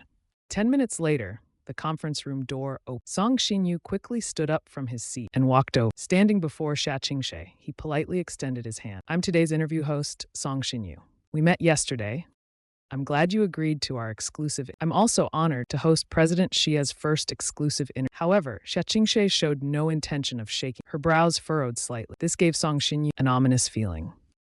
To avoid any unexpected incident, he withdrew his hand and decided to proceed. President Xia, we're all set. Shall we begin the interview now? Xia Qingshe interrupted him with a cold voice. Hold on. The host I arranged to meet wasn't you, Mr. Song, was it? Song's heart sank, but he forced himself to remain calm and tried to salvage. Didn't I mention yesterday that Rongcheng TV is willing to create a win-win partnership for any future needs of Xia Corporation? Rongcheng TV will fully cooperate. Song Xinyu still held on to a glimmer of hoping his proposal could move her. But Xia Qingshe remained completely unmoved. Yesterday I lost a bet to Mr. Gu, and the agreement was to host the interview. Mr. Song, you were present, so you should know this better than anyone. Xia Qingshe's voice carried a hint of, I Shui, honor my commitment. I always stand by my words. Yesterday I lost the bet to Mr. Gu, so the interview host can only be him. If Mr. Gu doesn't come, then today's interview is off. After saying this, Xia Qingshe turned and left the conference. Song Xinyu felt his hands and feet turn. Whispers began among the people behind him. So it wasn't Brother Yu who secured Miss Xia's interview. Could the Mr. Gu she mentioned be Gu Xian? It seems Miss Xia lost a game to him. So she agreed to the interview. Brother Xian truly is the interview. There's no interview he can't secure. However, why did Song Xinyu claim he arranged it? Caught in the lie, Song Xinyu felt the world spinning, yet he gritted his teeth and turned as if nothing had happened. I misunderstood yesterday. Bring Mr. Gu in for the assistant quickly called Director Tang and relayed everything they had just witnessed. Director Tang was equally shocked. He rushed to find me. Xiaoan, you secured this interview. Why didn't you clarify? We almost misunderstood everything. I smiled gently and replied, it doesn't matter who conducts. Director Tang quickly waved his hands. Your achievements are your achievements. Even President Xia said it must be you. You should go quickly, but I didn't move. Still smiling as I said, since Song Xinyu has already I won't go. I believe he's capable. We're all working for the station. I won't dwell on it. Director Tang softly persuaded, I'll have Song Xinyu return to apologize. He glanced at me tentatively. Seeing I didn't reply, Director Tang knew there was hope. He immediately called Song Xinyu, asking him to return to the station and invite me personally. Song Xinyu naturally understood what but he had no other choice now. He quickly returned to the station. Director Tang reproached him. What's going on, Song Xinyu? Miss Xia clearly agreed to Xiaoan's interview. Why did you claim it was yours? Yesterday morning, I spoke with President Xi, and he didn't explicitly refuse. I thought he tacitly agreed. It was my... Song Xinyu wore a pitiful expression. Director Tang said, go apologize to Xian. Song Xinyu nodded and walked to my desk. Xian, I'm sorry. This was a misunderstanding. I didn't intentionally take your interview opportunity. Please go, Xian. Everyone is waiting. I looked up and gave Song Xinyu a faint smile. Song Xinyu, can everything be resolved with just a misunderstanding? Back then, during the summer camp when you two secretly, you explained it away as a misunderstanding. And now it's still a misunderstanding. Song Xinyu lowered his, looking at me with a face full of grievance. I'll do whatever you say. Back then, I was deceived by this pitiful look. I once truly cared about him. I treated him like a brother. I fought for him. I shielded him. There's still a half-foot scar on my shoulder. The more I gave, the more hateful it. But now, there's one thing I want to confirm. I stood up and looked at him. Song Xinyu, come with me. I walked into an empty conference room. Song Xinyu followed me inside. I slammed the door shut, blocking out the countless gossiping eyes out. As soon as we were inside, Song Xinyu knelt. He grabbed my hand. Xian, please forgive me this time. If the station loses this exclusive, I won't be able to stay here anymore. I pulled my hand away immediately. Song Xinyu, let me ask you something, and I want an honest answer. Was it you who told Wen Yueting about what happened during the summer of our... Song Xinyu's eyes seemed to avoid mine. Based on everything I know, I was certain it must have been Song Xinyu who told her. I'm not sure. Was this incident orchestrated by Song Xinyu immediately knelt down. Yes, I don't expect your forgiveness. Whether you believe it or not, I've been living with guilt all these years. If you blame me, then hit me. If you hit me, I might feel a bit better. Song Xinyu grabbed my hand and tried to hit his own face with. I pulled my hand back, but he started slapping himself. Soon, his face was marked with red. Frustrated, I grabbed his wrist. Song Xinyu, was it you? Did you plan that incident? Fear flickered in Song Xinyu's eyes. No, it wasn't. I let it slip and told Wen Yueting, that's true, but I had nothing to do with it wasn't me, really. I smirked. Song Xinyu, I will find out the truth. If I discover you were involved, I won't let you off. I stood up and left. Outside the conference room, a crowd of curious. They saw Song Xinyu kneeling inside, his face marked with red handprints. Li Wei, unable to tolerate my smug demeanor. Xian, you've gone too far. How could you hit him? Song Xinyu quickly rushed over. No! Xian didn't hit me. I hit myself. How could hitting yourself leave handprints? Song Xinyu only accidentally took and you beat him up like this. Li Wei encouraged Song Xinyu. You can sue him for intentional injury. I raised an eyebrow. Speaking calmly, I didn't hit him. He slapped himself. And I couldn't stop him. After saying that, I snapped a picture of Li Wei and quickly found someone in my contact list. I sent it to them. After finishing this, I gave Li Wei a bright smile. I'll let Mrs. Li see if the single-eyed girl she's been looking for is you. Li Wei instantly froze in place. I turned around and walked away quick, letting you go once, and you're still. Do you really think I'm easy to? Soon I arrived at Shuian Tower. Gao Qing was still welcoming Mr. Gu at the end. President Xia asked you to go to his office. I followed Gao Qing. We took the exclusive elevator to Shuian's office. When the elevator doors opened, I stepped into a room that looked like a bedroom. At this moment, Xia Qingshe was sitting on the sofa. She smiled faintly and said, sleeping? How irresponsible of you. I smiled and waved my hand. Stop it. You didn't lose out. I didn't feel embarrassed. After speaking, I glanced around the room. I found that the layout here was the Xingye villa. Xia Qingshe approached. She came up behind me, wrapped her arms around my waist, and her lips whispered by my ear, her tone slightly ambiguous. Why did you come looking for me last night? Actually, I regretted it yesterday. Even though I didn't want to have too much involvement, I still sought her out yesterday and did that kind of. I turned around and held Xia Qingshe. Her beautiful face touched lightly against her lip. Of course, for the interview. Look, today you've come to me willingly. Xia Qingshe raised an eyebrow and said indifferently, but since you've provoked me again, this time I won't let you off so easily. As soon as she finished speaking, a flurry of. Before long, I was pressed onto the sofa. No, we still have an interview. Xia Qingshe reluctantly held herself back. With a hoarse voice, she said, go to Xingye. I thought for a moment, then nodded. Xia Qingshe frowned. You were just as straightforward last time. I smiled. Don't worry. This time, I won't stand you up. Shortly after, the interview since the news was announced early on the moment the live streams, tens of thousands of people flooded. Xia Qingshui is the daughter. People have only heard of her, but never. I heard that many domestic and international media out. I didn't expect her first public to be on our small Rongcheng TV station. Rongcheng TV really made. Jingtai must be furious. Who is this host for the interview? He's so handsome. His face isn't familiar at all. Just then, as Xia Qingshui slowly walked into the camera immediately focused on her face. After a second of silence, the live stream. Who is this beauty? In 1 minute, I want all her information. Damn, is there really someone this beautiful in the world? I recognized her She's my long-lost wife. After Xia Qingshe sat down, I introduced her briefly as a formality. The live stream chat was so she's Xia Qingshe? Her looks are exactly my type. Rich, powerful, and gorgeous. What doors did God even close for her? Then I began the formal interview, mostly focusing on the Paradise Resort. Because of the greenhouse aspect, I had and was quite familiar with it. So the questions I asked were very in just a 20-minute interview, the number of viewers in the live stream surged. Finally, we reached the last segment. I maintained a professional smile. Thank you, Miss Xia, for granting us this interview at Rongcheng. We now have 1 million viewers, all very curious about you. We will now take 3 questions from enthusiasts for you to answer, if that's all right. Xingxue smiled faintly and nodded. With all eyes watching, the system randomly captured questions. The first question, Miss Xia, do you have a boyfriend? As soon as the question, I also thought it felt a bit intrusive. To lighten the mood, I smiled and said, it seems everyone is very interested. If you find this, we can switch to another. Xia Qingshe appeared calm and, I don't have a boyfriend, she answered crisply. Her straightforward caused me to smirk subtly. It was exactly what I expected. Over the past 3 years, I was the only man in Xia Qingshe's, but I wasn't exactly her boyfriend. So what was I to her? Probably not even a lover. At least lovers share emotion. We were just drawn to the warmth. The second question appeared on the screen. What type of man does Miss Xia like?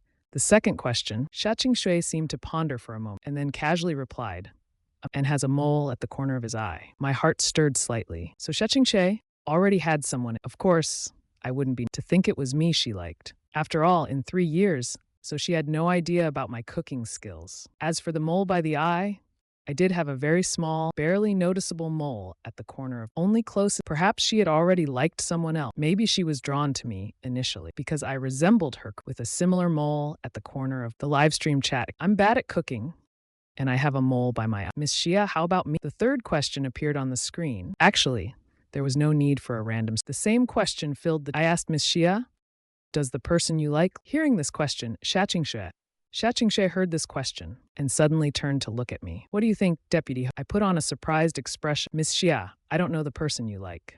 How would I know? But I believe the person Miss Xia likes must be out. Shachingshe nodded in agreement. The people who like him could form a line from here. I also felt a hint of curiosity. What kind of person is Shachingshe's crush? When she talked about him, I thought I saw a glimmer in Shachingshe's eyes. The live broadcast room buzzed again. The idea of Miss Xia secretly liking someone was shocking. It turns out even are cautious in front of the ones they like. They are unsure of their feelings. So does that lucky guy know that Miss Xia secretly likes him? I voiced the question that wanted to know the most. So Miss Xia, do you not know if the person you like likes you? Shachingshe smiled. I'm still lining up in Paris, hoping he won't keep me waiting. A humorous response instantly lightened the atmosphere. I joked that brave people should enjoy life first. Miss Xia, why not be bold? Chase after him. You might succeed. I turned to the camera to give the final interview summary. Once again, we thank Miss Shachingshe for accepting our. We also wish her to soon be with the person she loved. The interview ended. The team gradually left the meeting. I also neatly planned to get up and leave. As I was getting up, Shachingshe directly grabbed my arm. Leaving after using. Is that your style? I looked around, but I have to go back to the station. It's work hours now. Shachingshe checked the time. Does your TV station still work at 11? Have a meal with me before you. I felt quite helpless. I had no choice but to let the team member. The lunch was delivered by Gao Qing. Shachingshe's office is actually a suite. We had lunch at the dining table. I suddenly thought of something and chuckled. Shachingshe, peeling shrimp, asked, what's so funny? I spoke slowly. And this seems to be the first time we've had lunch together. We've known each other for 3, and we almost always meet at. Occasionally we have dinner, but we've never had lunch together. Shachingshe placed the peeled shrimp in my. Because you only see me as a bed warmer. I was drinking soup and choked immediately. Miss Xia, can we not bring up the past? Shachingshe stared at me and continued, we can forget the past, but what about last night? Last night, you suddenly came over and pointed. What was that supposed to? She spoke slowly, but her tone was serious, as if she was discussing something. This time I truly choked. I scrambled for tissues to calm. I finally spoke, I'm sorry. I was a little agitated. I promise such things won't happen again. Shachingshe raised her brows. Then wouldn't I? I froze for a moment, failing to react. What? Guxian, would you being my boyfriend? I blurted out, I'm married. Shachingshe laughed. What kind of marriage? Does the law recognize it? I was stunned. You already know. Shachingshe nodded. After a moment of silence, she asked, and you know it well. Instead of wasting time on someone who will never turn back, why not choose someone? I think we're quite suitable. I looked at her and smiled. Miss Xia, they say you're quite skilled in bed. Shachingshe frowned deeply upon. She has so many strengths, yet I only remember her being good in bed. I continued, we can stay together, but there's one condition. Shachingshe pouted and looked at me. What condition? No discussions about benefits, just for happiness. And we won't tie each other. No interference in each other's private. Hearing this, Shachingshe seemed dissatisfied. So you don't want to talk about feelings with me. You just want to sleep with me. I nodded. I know we both have feelings for each other. Otherwise, we wouldn't have been entangled. But our identities are worlds apart. Ultimately, we could never truly be. After saying this, I couldn't help. Besides, I carry so many secrets. I no longer believe in everlasting love. Even after knowing Wen Yuting, we went from childhood sweethearts to mutual love. What in this world truly never changes? Shachingshe still seemed unsatisfied. I smiled faintly. If you don't agree, then Shachingshe nodded. All right, but you have to move into the I didn't expect Shachingshe to actually agree. I said, I need to handle some matter. After that, I'll move in. This time, Shachingshe didn't say. At noon, I arrived at the TV. Tanglin put down his thermos cup and quickly came over. Xian, you're truly the station's hero. The interview received great feedback, and the ratings reached a new high. The ad slots are being snapped up. Even Jintai called to ask for tips. The station director said I smiled. It's all for the show. It's what I should. A group of people surrounded me. Xian, you're amazing. The newsroom phone has been ringing off the. Everyone gathered around me, except Song Xinyu, who sat quietly, silently watching it all. That evening, I returned to as usual. I first went to the study to chat with the old. Then I returned to my room and started packing my things. I was planning to move out In the past, I didn't stay in the Wen family's old house. I often stayed outside every few days. The Wen family was already used to it, but this time I planned to move out completely. After living here, I still felt reluctant to leave, especially since the Wen family treated me like that. During the most difficult time of my life, they gave me a safe harbor. Sometimes I thought that if Wen Yueting did living with the Wen family for the rest of my life, but ever since Wen Yueting came back, everything seemed to have gradually gone off track. Lost in my thoughts, the door to my room was abruptly put. Wen Yueting's angry figure appeared at the. He came up and grabbed my arm, pushing me hard. I was squatting down, packing, and was directly knocked to the ground. Wen Yueting, are you crazy? I shouted loudly, showing no mercy at all. Guxian, how dare you ask me that? Wasn't stealing Song Xinyu's interview enough for you? Even humiliated him in public? I slowly stood up. Did Song Xinyu tell you that I stole his interview? Wen Yueting glared at me fiercely. He doesn't need to say anything. You've been competitive since you were a child. Whatever I learned, you would follow and learn too. Always trying to surpass me. You love taking things that originally belonged. Wen Yueting's lips curled in a mocking. If you can treat me this way, what about Xinyu? It was true. I've always been this. When he started learning golf as a child, I joined in for fun too. But every time I played better than he did, everyone praised me. Later, he gave up golf and started learning Go. I also learned Go, winning awards both nationally. He was so angry that he stopped playing Go. It seems like his early life was spent living in my shadow. I was surprised at that Wen Yueting would bring up our child. Indeed, when we were young, whatever Wen, I would follow and learn. I simply wanted to spend more time playing with him. So I always studied the things he was interested in, but I never thought of surpassing him or taking anything. I never cared about fame or recognition. I didn't expect Wen Yueting to think, but now, explaining all this seems redundant. I sighed. Yueting, no matter what I say now, you won't believe me, because in your heart and mind, there's only. After a pause, I added, let's separate. Wen Yueting laughed even more. You're threatening me again, Gush. Can't you think of a fresher tactic? I looked at him seriously. This time, I mean it. I'll move out tonight. Later, I'll explain everything to. Just then, the butler called us to the dining. I strode out immediately. The atmosphere at dinner was both Wen Yueting and I seemed preoccupied. Halfway through the meal, I put Grandpa, Mom, Dad, and everyone else looked at me. Mother Wen asked, Xian, what's wrong? I spoke slowly. These past 3 years, thank you for taking care of me. I've decided to move out tonight. Mother Wen was shocked upon hearing. Then realizing something, she scolded Wen Yueting right away. Did you do something again? To make Xian upset. I stopped her, Mom. Wen Yueting and I have decided to separate. Mother Wen couldn't believe it. I replied calmly, actually, we never registered our marriage in the first, so it doesn't really count as a divorce. Everyone looked shocked. Even Mother Wen seemed, you clearly had a marriage certificate. It's still in the drawer at home. I went back to see it. I bought it online for 9.9. Wen Fu's face darkened. Nonsense. This is absurd. Back then, the old man forced Wen Yueting to marry. On the day Wen Yueting was supposed to go to the civil to deal with the family, I could only find someone online to. In fact, Wen Yueting and I were never married. Wen's mother stood up. She slapped Wen Yueting on the shoulder. It was you, wasn't it? Wen Yueting remained silent with a gloomy expression. She never expected me to be serious. I remained calm and said, Mom, don't hit Yueting. She's not at fault. She just doesn't love me. Even if Wen Yueting and I part ways, you will always be my family in my heart. But love is not something that can. Wen Fu supported the sobbing Wen's mother. Sometimes separation might be it allows them to calm down. It might even help mend their relation. Wen's mother nodded tearfully. I packed my luggage into the car. After saying goodbye to Wen's father, I was ready to leave. Wen Yueting unexpectedly followed me to see me. I opened the car door, but Wen Yueting grabbed my arm. Guan, have you had enough? I smiled in confusion. You think I'm making After saying that, I shook off Wen Yueting's hand. After starting the car, I rolled down the window. I looked up and smiled at Wen Yueting. Wen Yueting, this time, I'm really letting you. I wish you and Song Xinyu happy. After saying that, the car drove away from Wen's old house. Wen Yueting stood in the courtyard for a long. When I used to cling to him, he truly despised me. But now that I'm really gone, it feels like something is missing, especially the smile I gave when that kind of relief, neither sad nor. It felt as if all grievances had, but it left him feeling uneasy. Guxian, can you really let go? Or is this just an act for everyone? After leaving the Wen family, I drove straight to the Xinhe village. Shortly after, a tall figure walked out from inside. I couldn't help but laugh out loud. What is the great Xia Qingshui doing? Xia Qingshui knew why I was laughing. She looked down at the apron she was wearing. I made dinner, waiting for you to come back. I was a little surprised. You can cook? Wait, how did you know I would come today? Xia Qingshui's lips curved slightly. A woman's. I didn't say much. I opened the car trunk, took out my luggage, and went inside without. Instead, I followed Xiaqingshui to the dining room. The table was already filled with a variety. I was quite surprised. Did you make all of this? Xiaqingshui nodded. Took 3 hours. There's also chicken soup. I hadn't eaten much at the Wen family earlier. Seeing the table full of fragrant, tasty dishes, I realized I was really. We sat on opposite sides of the table. I tasted a piece of braised pork. I was very surprised.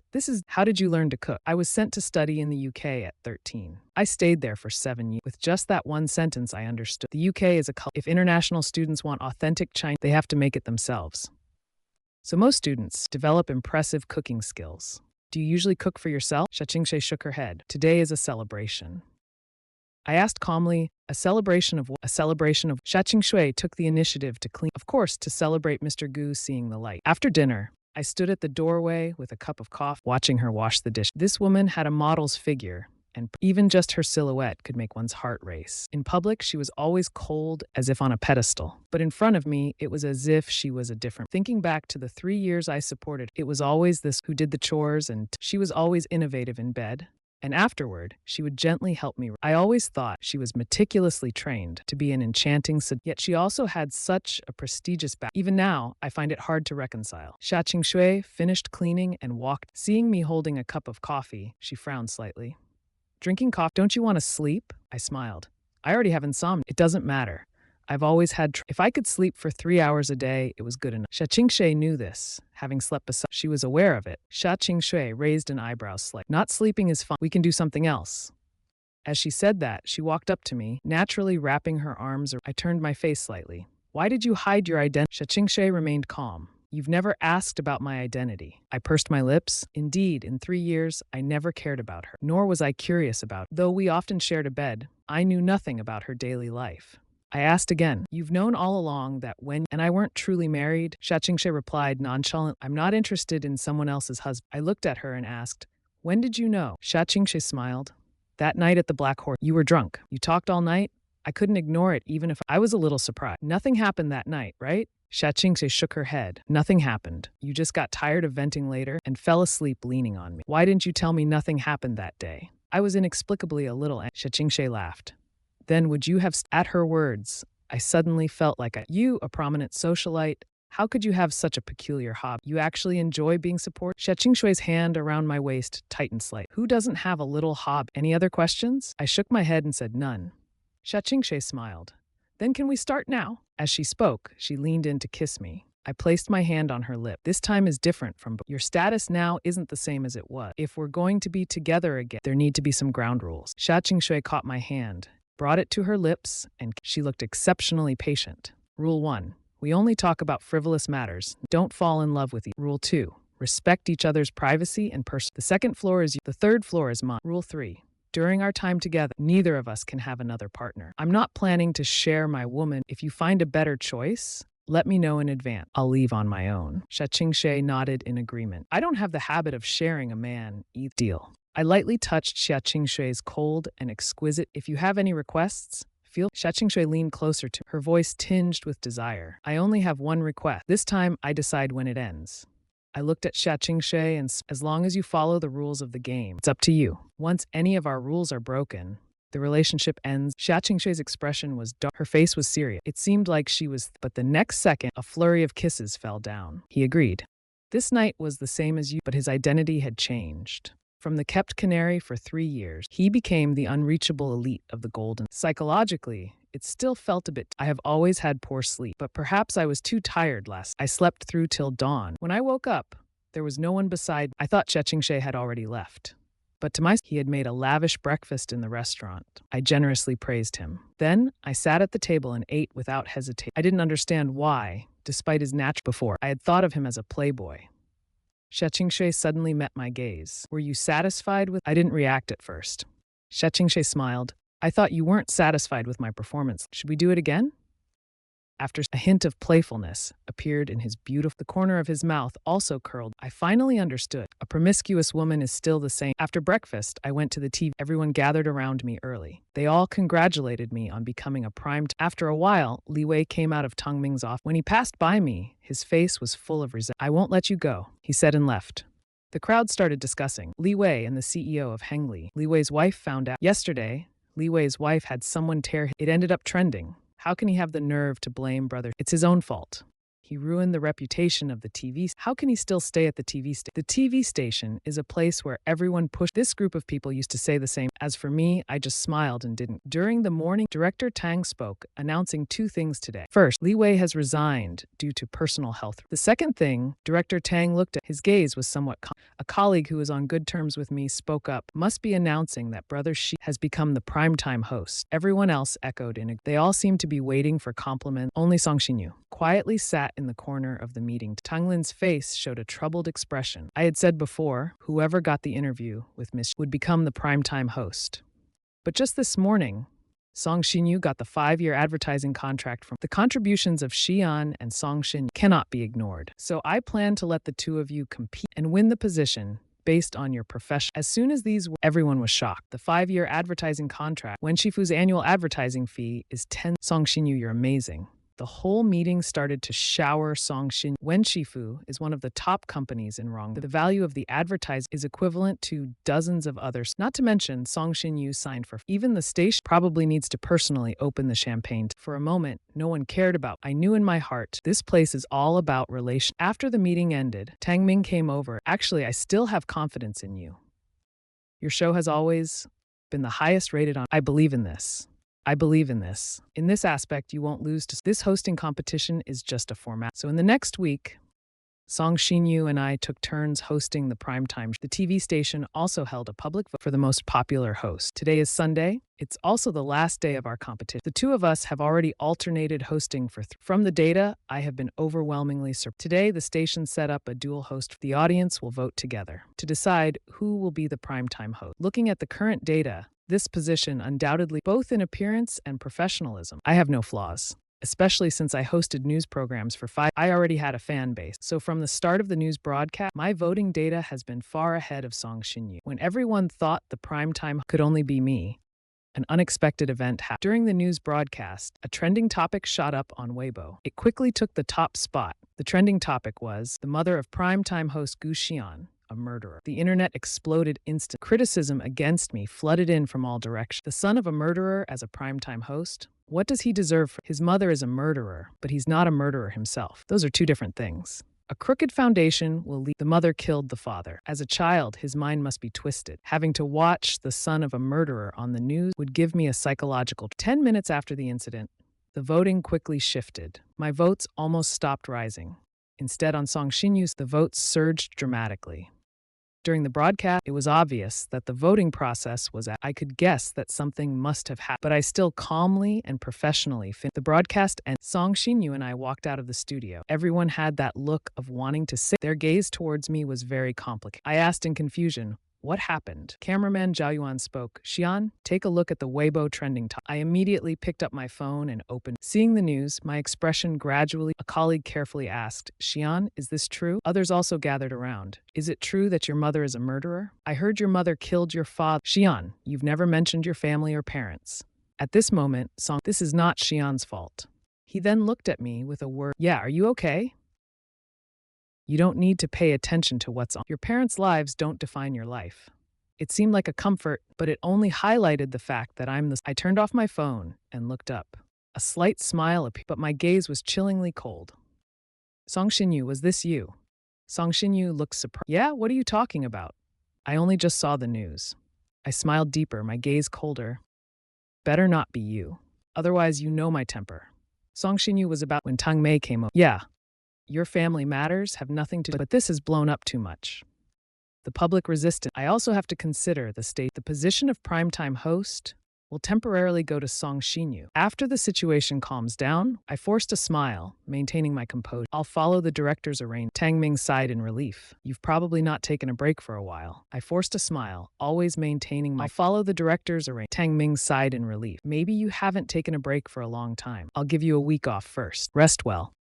I left the TV station and went straight back to the light in Shachingshai's study was on. I went directly to the study. He was sitting at his desk, apparently already having wearing a set of pink pajamas. He was staring at the computer. I walked up to Shachingshai. I leaned close to his ear and which shampoo did you use today? It smells so. Shachingshai naturally stood up and hugged me. Feeling down? Since I appeared at the door, Shui had already sensed something was off. I nodded. Yeah, so I really need some comfort. Normally, by this point, Shui would have already turned, but today he held my hand. Because of the post online. I was a bit surprised. I smirked. Miss Xia, so you have time? Shui pulled me with one and with the other, clicked open the computer on the desk. I've already found out who posted it.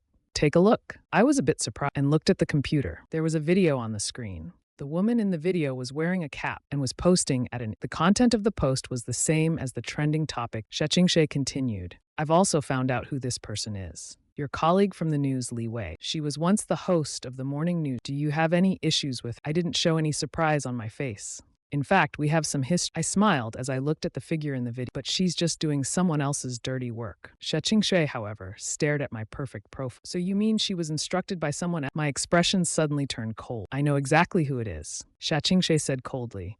How do you plan? Do you need my help? I paused for a few. I reached out and closed the computer. I turned around, cupped Shui's face. I can handle it myself. No need to try. Upon hearing Miss Xia, but I had already kissed him. How about tonight, in my room? Naturally, Shui couldn't The next day, I called Li Wei. I asked her to meet me. Li Wei was still very arrogant. The CEO of Liyuan invited me to I probably don't have as much free time as you. Li Wei obviously knew and had been. Actually, this vacation is about as useful. Li Wei sounded quite triumphant on the phone. My voice remained calm. I don't have time. Let's meet tonight at Cloud Peak Restaurant. I'll treat you. How about that? Cloud Peak Restaurant is one of the top fine dining. Li Wei considered. She knew this was definitely a trap, but she wasn't afraid at all. That evening, Li Wei purposely arrived and to her surprise, Li Wei walked over and sat down across from me. I just got hired as the chief editor of Liyuan. I happen to have an assistant editor position. How about you resign and come work with me? Although it's just an assistant editor role, I'll look out for you. Better than sitting idle at the Li Wei's gaze was she had worked at the TV station for 5 years, and here I was, only a year into my career. Now she finally had a chance to vent her frustration. I remained calm. I smiled. Well, thanks for the offer, but I'm not considering. Li Wei laughed mockingly. I'm doing this rather than waiting to be fired. It's better to resign with some dignity. You think the director? It's better to resign yourself and maintain. Do you think the director would keep in a blacklisted TV station? Even if the director wants to protect, the station manager won't agree. Let's get straight to the point. I wouldn't be in this situation if it weren't for you. Li Wei looked innocently. This is your own doing, don't blame me. If I had your blackmail material, I wouldn't have. I opened my phone and showed a video to Li Wei. After watching the video, Li Wei's face, she didn't expect the video of her post to be found by him. A hint of panic flashed across Li Wei's face, but she quickly regained her composure. So what? I didn't slander. It's the truth. I said calmly, I'm not here to settle scores with you. You said something very true. If I had this, I wouldn't. I just want to know who gave you these materials. Although I already have an answer in my heart, I still want to confirm. Li Wei snorted coldly. No one gave me the story. I've been investigating you all along. I raised my brows slightly. The internet only published, but didn't mention anything about the Gu family's child. I remained calm. I just want to know. Li Wei still had a high and mighty attitude. You want to know? I won't tell you. I glanced at him and said, maybe I won't hold you accountable. Li Wei laughed wildly. The story is long gone. What can you do now? I'd like to see what you can do to me. I smiled, picked up my phone and stood. Then I dialed a number. It was a call to Shui. I spoke, can you do me a favor? A few minutes later, I returned to my. Li Wei mocked. Story. Stop. You think I'm afraid because you made a phone call? You think I'm afraid just because. Who do you think you are? Li Wei isn't afraid of him. He already deleted the original. At most, I'll report him for violating portrait. This kind of thing can be settled with some money. But soon, Li Wei received a call from Chief Editor. Chief Editor Li Wei, I'm afraid this position won't be yours. Li Wei panicked instantly. Didn't we agree on this today? You must have offended some. I can't say much else. But it's an order from above. After hanging up the phone, Li Wei looked at me, completely in. The position of chief editor of was something he had been planning for months. It cost him a lot of money in the process, and he exhausted all. It wasn't easy for him to secure. Suddenly, he hysterically shouted, what methods did you use? How dare you ruin my job? I also smirked, with a subtle mockery in my eyes. You wouldn't listen. I even forgot. Your relationship with Liren's chief editor? What? Did you sleep with them? Guxian, don't think I'll fear you. If I can't be Liren's chief editor, there are plenty of media outlets begging. I glanced at him and continued, I'm afraid you can't. You've already been blacklisted by all media. Hearing my confident tone, he began to panic. He quickly made a few calls. To his surprise, what I said was true. Several major newspapers and magazines had all received orders to block. Li Wei slumped into his chair, staring blankly at the person across. Who exactly are you? Such utter stupidity. He didn't even know who he had offended. A tall figure suddenly appeared behind me. Li Wei looked up, his expression turning into Shadashaojin. Xia Qingxue stood behind me. One hand casually rested on my shoulder. I looked up, slightly surprised. Why are you here? Didn't I tell you last night? Today is Qin Mengyao's birthday, and the party is at the Yunding. I didn't expect you and your friends to be here too. Then Xia Qingxue's gaze fell on Li Wei. Her expression instantly turned. Li Wei's face turned pale. From our expressions, tone, and conversation he could tell that our relationship was not ordinary. He hurriedly pleaded, Miss Xia, please spare me. It wasn't me, it was Song Xinyu. All the information belongs to. On the day I resigned, he suddenly gave me a data sheet and asked me to post it online on the last. I was just a tool for Song Xinyu. Li Wei knew the consequences of offending Miss Xia. However, Xia Qingxue showed no intention of letting him. Even tools deserve to. You have 3 days to leave Rongcheng. Don't let me see you again. Li Wei's face turned ash. He was so desperate, he couldn't. I had gotten the answer I wanted. Slowly, I stood up. Xia Qingxue took my hand, her gaze gentle. She accompanied me as we walked out of. I looked at her and said, Thank you, I owe you a favor. Xia Qingxue replied lightly, Since you said you owe me a favor, here's a chance to repay it. I turned to her. What opportunity? I just mentioned Qin Mengyao's birthday party here. Everyone else has someone to, but I'm alone. It feels How about you come with me for a few drinks? We'll head back together afterward. I nodded. Then let's go. The door to the private room was the lively atmosphere inside. The room was spacious, with the table piled high with and a giant cake that had been cut. Qingxue, you're back. Where did you just go? A young gentleman rushed forward. But when he saw me standing beside Qingxue, his expression suddenly, his voice rose a few notches, full of hostility. Qingxue, who is he? Others also began to turn their attention to the doorway. They saw that Xia Qingxue had brought a man with her, and their eyes widened in surprise. He's my boyfriend, Xia Qingxue said calmly, but loud enough for everyone in the room. Everyone's jaws nearly dropped in shock. Everyone knew that Xia Qingxue had a line of golden suitors. She had rejected them all. The reason was that she held a man in. For that man, she had even kept herself chaste. To avoid her grandfather's arranged marriage, she had even moved to a small city thousands of miles away from Jincheng. Xia Qingxue had lived in Rongcheng partly for the Paradise Resort project, and partly to escape her grandfather's arranged marriage. Her suitor was Qin Lijie, the sole heir of the Qin family. A boyfriend? How can you have a boyfriend? How could you betray me? Xia Qingxue sneered coldly. My boyfriend has nothing to do with you. Qin Lijie frowned deeply. Xia Qingxue, I am your fiancé. You know that Grandpa values me the most. He has already privately proposed. It just hasn't been made public yet. Xia Qingxue's lips curled into a cold. I have never acknowledged it. Since it's Grandpa's decision, go talk to him. Qin Lijie looked at the woman in front of him in Xia Qingxue saw that the argument was Qin Mengyao quickly stepped in to mediate. Your marriage plans are not fun. Don't act recklessly. Qin Lijie was furious. Sis, whose side are you on? Are you going to let your sister-in-law keep a lover outside? Qin Mengyao walked up to Xia Qingxue and said, After all, he is my. Please do me a favor. Don't take it personally with him. After speaking, Qin Mengyao turned, her eyes showing amazement. So it's Mr. Gu. We met last time at the Royal Golf Club. I responded with grace. I have to be dining here tonight. Hearing from Qingxue that it's Miss Qin's, I came to ask for a piece of cake to share the joy. Qin Mengyao seemed quite pleased, saying, Mr. Gu honoring us is my privilege. The room was full of Xia Qingxue's child, and their gazes were all meaningful.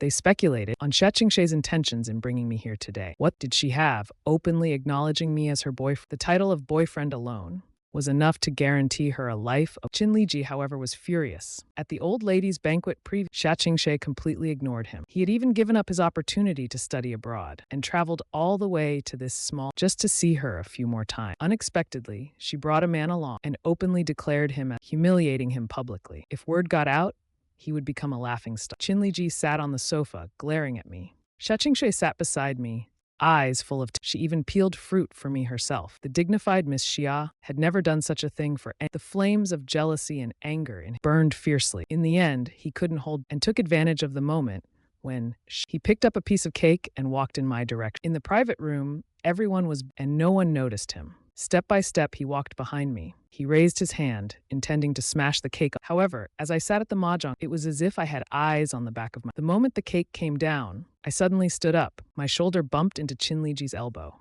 His arm was knocked upward, and the massive cake, perfectly, landed squarely on his own face. Chinliji's face and hair were smeared with, making him unrecognizable. You did this on purpose, you scoundrel. He shouted and swung his fist toward my... I've trained in sanda, so I'm not that easy to hit. I slightly turned my body and instead, Chinliji stumbled into and tripped over an empty bottle on the floor, ending up in a pathetic state. The people around exchanged glances but didn't intervene. One was the brother of the birthday girl, and the other was Miss Shia's boyfriend. Helping either one would have... Moreover, Chinliji was notoriously domineering. Everyone chose to watch but it was obvious. Chinliji was no match for Mr. Gu. Mr. Gu seemed to be merely dodging, but he clearly had some skills. Even his evasive move carried a touch of elegance. In contrast, Chinliji, who attacked in a frenzy, looked increasingly... He even ended up with a large... At this moment, Qingxue... I quickly hid behind her. Qingxue, it seems Mr. Qin is drunk. Hearing this, Chinliji was completely enraged. How dare you call her Qingxue? I'll tear your mouth apart today. Chinliji rushed forward, attempting to slap, but Qingxue stopped him. Chinliji, don't go too far, or don't blame me for not giving face to your... The atmosphere suddenly turned. Chinliji trembled with anger. Qingxue, didn't you see she hit me? Look at my face, and here. Pointed at the bump on his forehead and the wound on his knee caused by a broken... Qingxue simply turned to me instead. Are you hurt? I shook my head. This environment isn't suited. I want to go home. Qingxue held my hand. All right, then let's leave now. With that, Qingxue took me away. After leaving I smiled mischievously. Qingxue, are you satisfied with my... Qingxue responded with a teasing tone. And you turned the birthday boy's brother. And now you ask if I'm satisfied. I shook my head. You're from a prominent family and his sister's brother. You couldn't afford to break, so you needed a scapegoat, someone to take the blame for the broken engagement, and at the same time deeply hurt Mr. Qin, making him give up and so he wouldn't cling. The intertwined interests between prominent make it necessary to maintain appearance since the engagement was already... For Qingxue to annul it, she needed... And naturally, I was the best candidate. Even if the Qin family had complaints, their resentment would only be directed at me. Qingxue chuckled soft, saying nothing. You're overthinking it. That night, I couldn't sleep. Even though I was physically exhausted in bed, I couldn't fall asleep. I got up and sat on the balcony chair until dawn. I was wrestling with a decision. Even after all these years, after everything Song Xinyu had done to... I never brought myself to destroy him, because I was the one who pulled Song Xinyu out of... But now, Song Xinyu, I will push you back into the abyss. As dawn broke slightly, I picked up my phone and dialed a number. Aunt Lee, do you know that Song Xinyu has returned at 8 a.m., the entrance of the TV station? My car was parked nearby. After a while, I saw someone standing at a wealthy-looking woman. It was none other than Song Xinyu's mother. Her clothes were shabby, her hair disheveled, but her eyes gleamed with a certain greedy brightness. She stared intently at the people. Finally, she spotted Song Xinyu. Li Shufen grabbed Song Xinyu's arm tightly. Song Xinyu, so it's you, you unfilial son. You returned to the country, and Song Xinyu initially didn't recognize but when he saw her eye, his expression turned to, what are you doing here? The old woman hard and then started shouting, everyone, come and look at this unfilial son of mine. I worked so hard to raise, paid for his college education, and now that he's grown, he doesn't care about his parents' lives. His father is disabled and bedridden, and he doesn't even care. What a heartless man. People around began gathering, and some recognized Song Xin. They quickly tried to pull the two apart. Li Shufen then lay on the ground, rolling, and my life is so bitter. I raised a heartless wolf. What kind of crappy host is he? He doesn't even care about his parents. Song Xinyu trembled all over. His fear of Li Shufen had seeped deep into his bone. He couldn't say a word. His gaze filled with fear and a deep hatred. Everyone around watched the scene unfold, their eyes filled with both sympathy and deeply piercing Song Xinyu. Song Xinyu screamed hysterically. I don't know him. He's just a lunatic. I really don't know him. I sat in the car, calmly watching it all. Seeing Song Xinyu tear off her mask, her hysterical appearance, I coldly put on my sunglasses, then drove away. But 2 hours later, I received a call from Wen Yue. Xian, get to the hospital now. I replied indifferently. What's wrong? Song Xinyu is now in the ER. If he ends up with any complication, I won't let you off. After hanging up, I felt a wave of annoyance. I told Li Shufen about Song Xinyu. It was just tit for tat. I didn't expect his mom to be so ruthless. In the end, I still drove to the hospital. When I arrived, Song Xinyu had already left the ER and was moved to a high-class VIP. I walked to the ward door. The door was ajar. I could see everything inside clearly. Song Xinyu was leaning on Wen Yueting, weakly saying, only Xian knows about my family. We don't even have a TV at home. My mom can't even read. She never watches the news. It must be Xian who told. He knows very well that my mom is a leech. She's been controlling and I almost died because of her. Now he's made a big scene at the TV. Everyone knows my mom is a madwoman. I can't hold my head up in front of my colleagues I worked so hard just to get this host position. And Xian did this. Wen Yueting gently comforted. It's okay. You still have me. At this moment, I raised my hand. Both of them looked toward the door. When they saw me, Wen Yueting's anger instantly flipped. Xian, how dare you come? My expression was calm. I asked the doctor. It's just some surface wound. Wen Yueting sneered. You seem quite disappointed. Song Xinyu's eyes were filled with grievance and, did you tell my mother about my situation? I didn't deny it. Yes. Song Xinyu glared at me viciously. Why? Why did you do this? You know my mother is a devil. Why push me into hell? I replied coldly, it's just tit for tat. Song Xinyu was stunned, then said, I know. You must think those posts online were, but I didn't. I would never do such a thing. I can swear.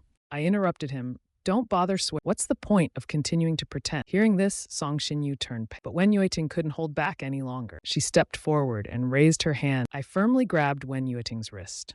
Wen Yueting glared at me. Gu Xian, you're insane.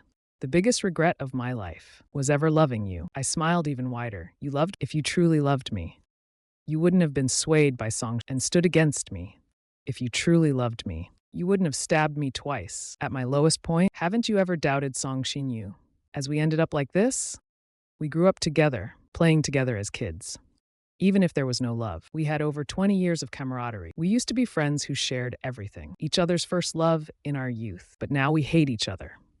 Wen Yueting seemed to freeze. Song Xinyu is kind, unlike you who always I sneered, and directly took out a recorder. Inside, a voice from Li Wei played. It's Song Xinyu. The information is all from the day I resigned. He suddenly gave me a folder. Wen Yueting's expression gradually turned serious. She had also read that post. It was indeed full of defamatory content. Many parts downplayed the truth. It was meant to label me as the son of a murderer, like father, like son, twisting my character completely. After hearing the recording, Song Xinyu's face changed drastically. It wasn't me. Li Wei is framing me. This recording is fake. Gu Xian, how could you frame me like that? I smirked slightly. This recording is indeed fake. I had someone re-record it. It's not even Li Wei's voice. But how do you know those posts were from Li Wei? Song Xinyu's face turned. He was speechless for a moment. I walked to the side of his bed, raised my hand, and gripped his. Song Xinyu, remember this. This is just the beginning. If I find out that you were behind those past, you'll regret it bitterly. After saying that, I turned to Wen Yueting, stared intently at the weak Song Xinyu. For the first time, to comfort the panicked Song Xinyu.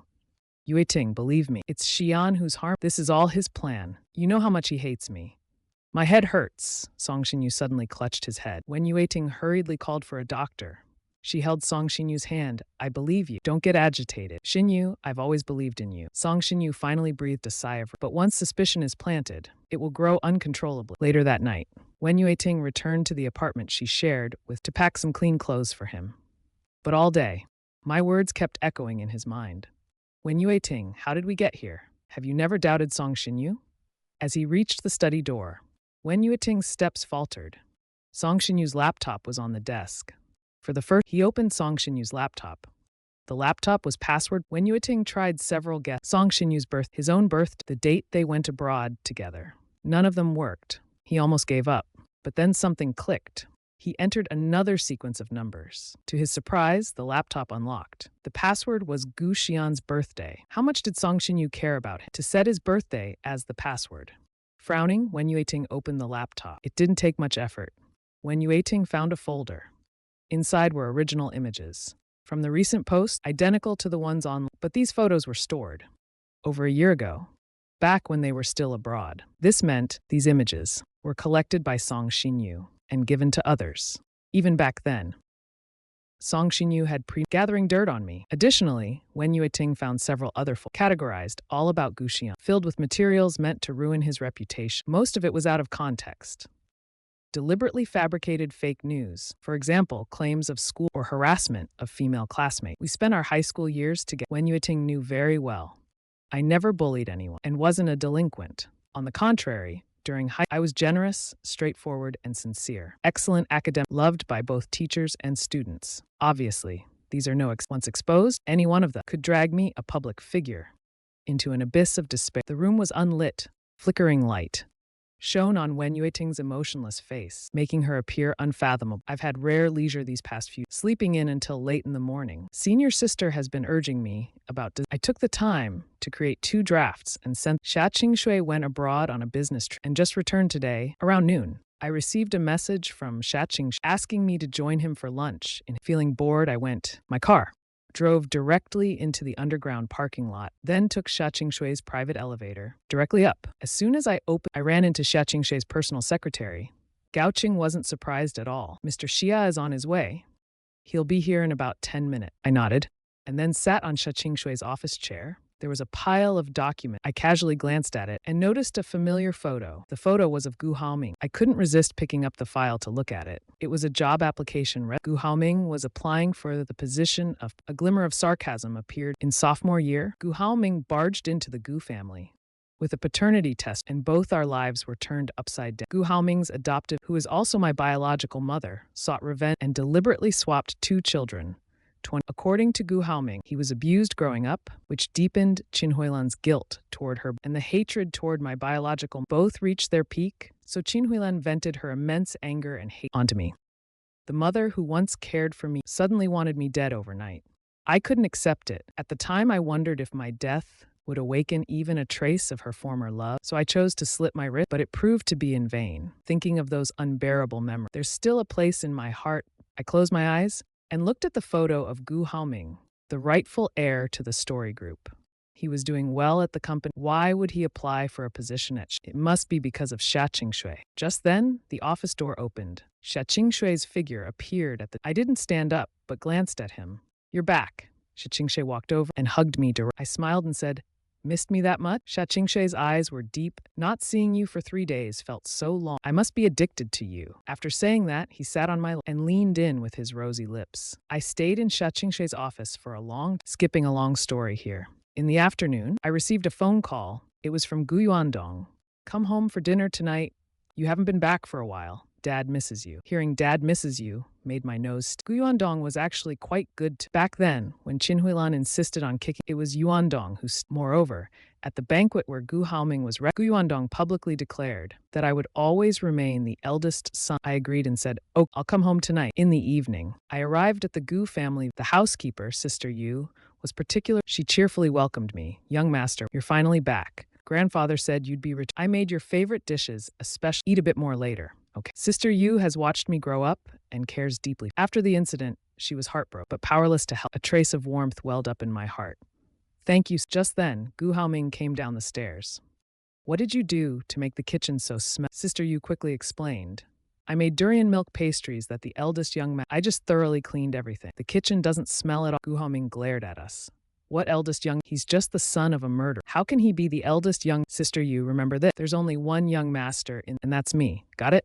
Sister Yu's expression darkened. At 70 years old, she had raised 2 generations, even grandfather respected. But ever since the second young master, he had treated her rudely. Seeing that Sister Yu did, Gu Haoming ordered in a commanding tone, throw away those stinky things. From now on, durian is not allowed. Sister Yu's voice trembled as she, but these are for, they're what young master Xian. Gu Haoming glared at her. Sister Yu, do you still want to work in this house? If not, I'll send you back to your hometown. Tears welled up in Sister Yu's wrinkled eyes, and her lips trembled slightly. She looked at me helplessly, and I leaned close to Sister Yu and whispered, "Put them in my car." Sister Yu nodded and then left. Gu Haoming walked up to me.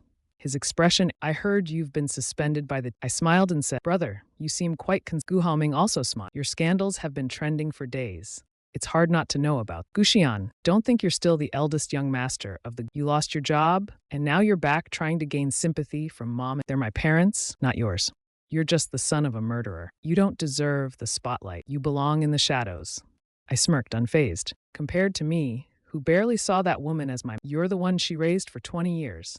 Your bond should be deeper than mine. Hearing this, Gu Haoming's expression, she's not fit to be my mother. I glanced at him. So you refuse to testify in court, turning her act of excessive defense into sentenced to life in prison. Gu Haoming's face turned pale instantly. What nonsense are you After saying this, I walked past Gu Haoming, but Gu Haoming caught up and blocked my path. Guxian, clarify your words. What exactly do you know? Gu Haoming's face was pale, clearly flustered. He feared that I knew, but after thinking it over, he felt it was, if I did know, How could I have stayed silent for 3? I looked at Gu Haoming with a mocking What do you think I should know? Gu Haoming's heart raced, but his expression turned. He despised my natural Gu Xian, you're nothing but a stray dog our Gu family took in. You'd better know your place. If a dog dares to bite its master, it won't even have a burial ground. Gu Haoming's tone was full of warnings and threats. I chuckled. No burial ground? You? Gu Haoming was furious. What are you so? You've already lost everything. Don't think I don't know. When Wen Yueting returned to the country, she chose to stay outside and your parents don't want. Your wife despises you, even lost your job. What's the difference between you and a stray? And yet you dare bark in front of me? My smile deepened. Without a trace of anger on my clear eyes looked at Gu Haoming as if looking at a clown. I've heard that the guiltier and more afraid, the louder they shout. Of course, dogs are this. Gu Haoming was stunned. His anger boiled up. Are you calling me a dog? It seems I must teach you a lesson so you understand your place. Gu Haoming raised his hand to hit me, but I grabbed his wrist. A sharp glint of killing intent flashed, but when I looked up at the staircase and saw a figure appear there, I suddenly squeezed Gu Haoming's wrist hard, then let go and leaned backward, falling onto the staircase. Brother, what did I do to offend you? You wanted to hit me. I instantly retracted my aura. Holding on to the staircase, Gu Haoming's wrist felt like it was. He had clearly felt the killing intent in my, but now I appeared weak and frail. Still, he didn't care. He stepped forward to kick me. At that moment, a voice came. Haoming, stop! What are you doing? Gu Haoming turned around to see Gu Yondong and Qin Huilan standing at the second floor looking over at this scene. Gu Haoming immediately reacted. Dad, Mom, he's pretending. It was clearly him who wanted to hit me. Gu Yondong came downstairs and said, I've said it, Anyong will always be part of our, and he is your elder. Gu Haoming was fuming inside. Not only did he fail to hit him, but his wrist hurt like hell. Qin Huilan stepped forward, held onto Gu Haoming's hand. Why are you scolding our son for an outsider? Hasn't Haoming suffered enough because of him over? With that, she pulled Gu Haoming's hand. As they were leaving, Gu Haoming turned to glance at me, his gaze full of mockery and provocation. During dinner, Gu Yuandong asked, why did I vaguely replied, he's busy. The Gu family and the Wen family are. I suspect Gu Yuandong already knows about. Gu Haoming interrupted. Busy with, I heard that ever since Wen Yueting she's been living with another man. And doesn't. Gu Yuandong shot a glare at Gu and then sighed. Letting grew up with us. She has always been devoted to you since, I believe. If you put more effort into her, she'll come around sooner or later. As for when you, both families are fully aware of the situation. I suspect the reason Gu Yuan was because of the Wen family. Dad, I know what I'm doing. I said, seeing me speak like this. Gu Yuandong didn't say anymore. After dinner, Gu Yuandong said to me, your room hasn't been used in a long. I glanced at Qin. Her face was still cold as ever. She didn't even look at me. A chill ran through my heart. I've already died once. What hope is there left to hold on? I was about to decline when my phone suddenly rang. It was a call from Brother An, Wen Yuting is drunk. Come pick her up. I quickly used it as an excuse. Wen Yuting got drunk. I'll go pick her up later. I won't stay here tonight. Gu Yuandong looked relieved. I'll pick him up later. We won't stay here tonight. Gu Yuandong felt a sense of relief. He quickly said, all right, go quickly. Soon, I arrived at the private room where I pushed the door open. It was very noisy and everyone was drunk. Some were singing, others were drinking, but I knew almost everyone there. They were Wen Leting's childhood and also Wen Yueting, which means they were some of them were even closer to me than to Wen Yueting. When they saw me come in, they instantly quieted down. Li Tingting quickly walked over and said, Brother Yueting just returned, so I organized. Everyone's here to catch, but he seems to be in a bad mood today. He drank quite a bit. I glanced at Wen Yueting slumped on the sofa. You should have called Song Xinyu. Why call me? Everyone here knew the story. Li Tingting asked, I don't know her. When you were kids and you're basically the Wen family's son, who else would I call if not you? I couldn't be bothered to ban. I glanced at Wen Letting and asked Li Tingting had someone help Wen Letting up. I took him out with me. As we walked in, Wen Letting suddenly sobered up. He shook off the two people help. I'm not drunk, I can still drink. I walked up to Wen Letting and asked, if you can, then walk by yourself. Wen Letting stared at me then suddenly stepped forward and hugged me tightly. His voice was choked with emotion. Xian, I missed you so much. Standing stiffly, my body was rigid, even my back felt. It wasn't the sudden hug that startled me, but this long missed, I haven't heard it in so many years. A wave of inexplicable sadness welled up and Wen Yueting held me tightly and surprisingly started sobbing like his shoulders began to tremble slightly. Gushi, why did you abandon me? Why? I was momentarily dazed, but quick. Wen Yueting was true. He had started rambling nonsense. I patted his back and said, Wen Yueting, look, I am Gu Xian, not Song Xinyu. But he continued, Gu Xian, you can't abandon me. Everyone else can despise me, but you can't. You can't look down on me. The way I am today is all because of you. How could you be so cruel? I was utterly confused, but I had a gut feeling. Perhaps I could uncover why Song Shi tried to drive us apart. So I said in a coaxing tone, all right, I won't abandon you. Tell me, what happened? Why did you say that? On the other side, Xia Qingxue and a group of people stepped and stopped in their tracks. Since Xia Qingxue didn't move, no one else dared to move either. Everyone followed Xia Qingxue's gaze and saw a man and woman embracing in the bus. Qin Mengyao sneered and said, the atmosphere in this place has really gone hugging so openly in public. Song Bingbing added, they don't see, looks more like a couple in a fight making up. Now using alcohol as an excuse? As everyone joked about it, Qin Mengyao suddenly noticed something. That man looks like Xia Qingxue's boyfriend.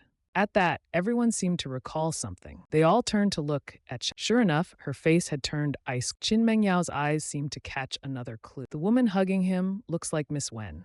No wonder. On the golf course that day, he wanted to challenge the Wen family. Turns out he really is Miss Wen's lover. Everyone was shocked. So this Mr. Gu is two-timing?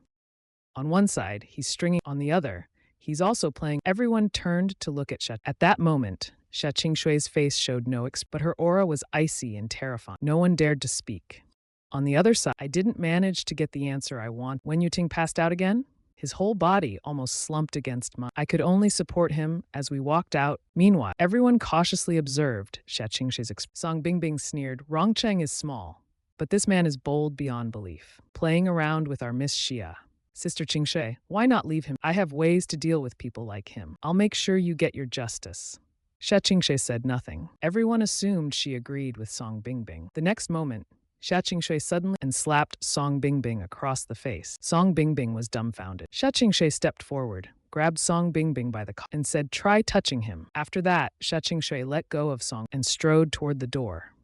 Everyone was stunned. Miss Xia, though seemingly cold and aloof, had always treated her childhood friends. But just now, in Xia Qingxue's eyes, there was a clear hint of kill. Qin Mengyao sighed. Seems like Qingxue is truly invested in. After Xia Qingxue left, she happened to see me helping Wen Yueting in. Then we drove away from the bustling place. Xia Qingxue didn't drive today, so she couldn't catch up. She picked up her phone and called me. I picked up my phone and saw a call from Canary.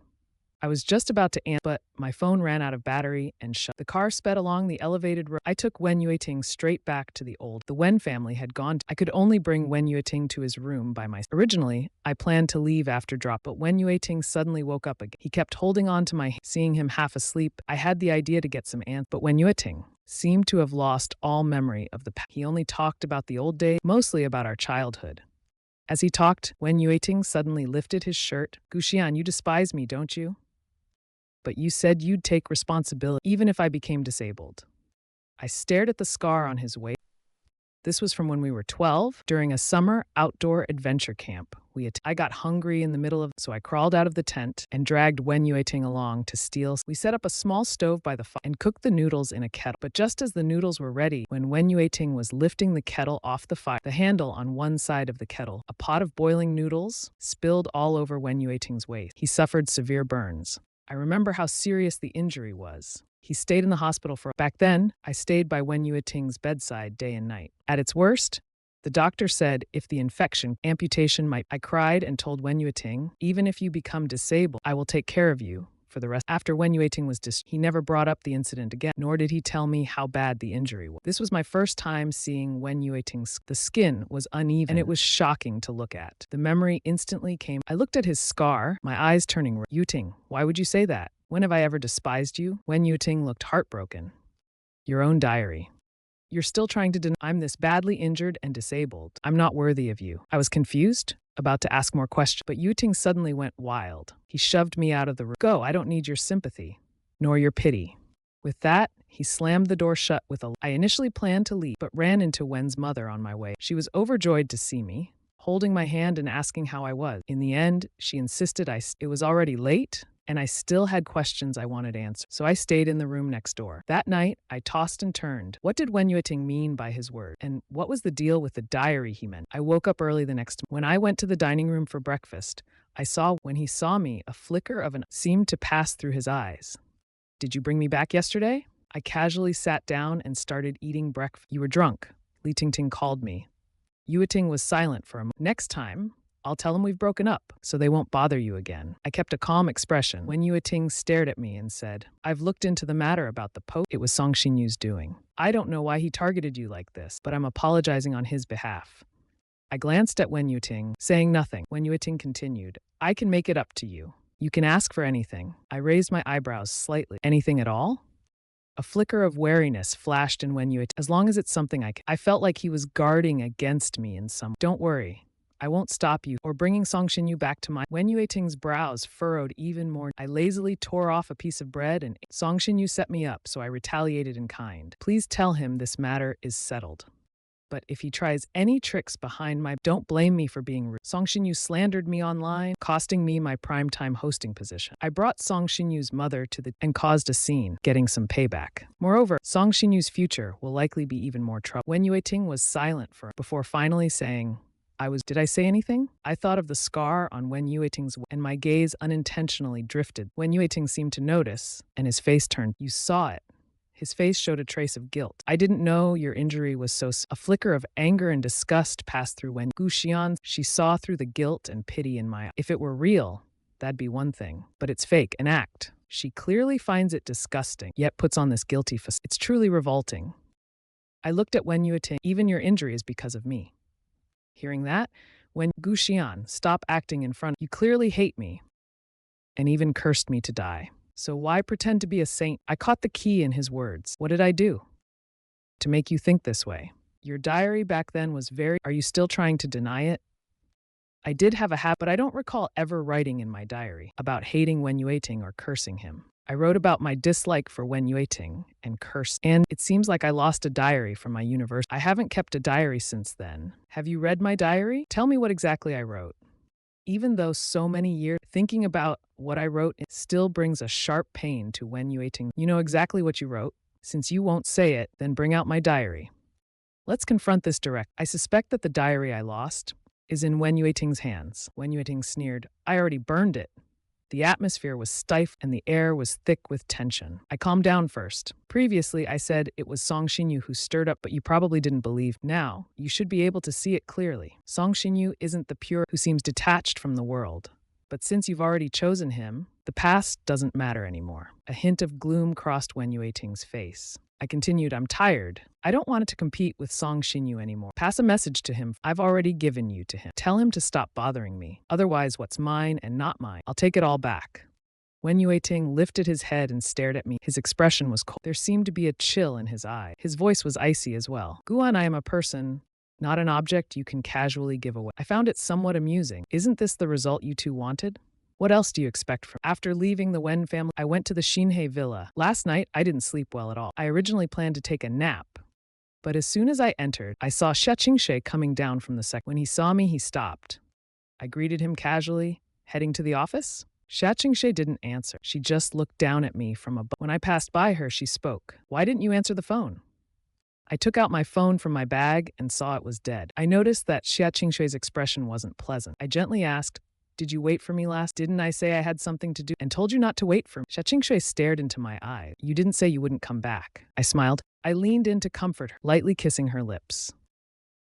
Sorry, baby. I'll let you know in advance next time. After speaking, I tried to go upstairs, but Xia Qingshe grabbed my arm. Story? What do you take me for? Your pet dog? Her voice carried a hint of anger. When you're happy, you pet me. When you're not, you push me aside. I didn't understand why Xia Qingshe was. I clearly told her not. But over the past 3 years, she sometimes acted. I patiently coaxed her.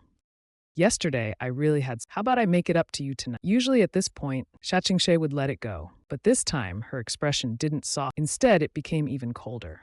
The something you had to do was flirting with Wen Yue. I quickly realized. You were at Huahua. It seemed. Xia Qingshe saw me with. No wonder. She was so angry. I thought for a moment and explained. Yesterday, I sent him home. Xia Qingshe frowned. He was drunk, so why did you send him? Story Ain, what's your relationship with him now? Out of gratitude to the Wen family, I didn't think sending him was too much. Shakshe smiled. Are you really cherishing the Wen families, or are you still not over Wen Yuting? The words you said to Wen Yuting last night, I heard them loud and clear. You called him Yuting and even promised you'd never abandon him. You coaxed him like he was a child. Xia Qingshe's lips curled into a sarcastic, am I not enough for you? You're already thinking of rekindling things with... My expression quickly turned cold, but a faint smile still played at the... Miss Xia, you're out of line? Our relationship doesn't give you the right to question me about. So please don't take the stance of interrogating. We're simply meeting each other's needs, making each other happy. We're neither husband and wife, nor... All I can say is I haven't violated the terms of our agreement. As for my heart and my thoughts, they're off limits to you. Of course, if Miss Xia is tired, you can terminate our relationship. I'll move out immediately. Xia Qingshe stared at the handsome man in my meaning. I didn't sleep with Wen Yuting, but he still occupies my heart. So I told her not to interfere with Xia and even doubted that if she ended our relationship, I'd be eager to leave.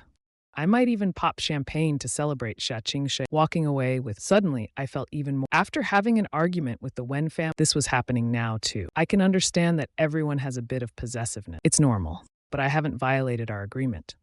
If I have to lower myself to a peak, it's just too tiring. I slept for Finally, my phone was charged. When I turned it on, it was full of missed calls, all from Xia Qingshe last night.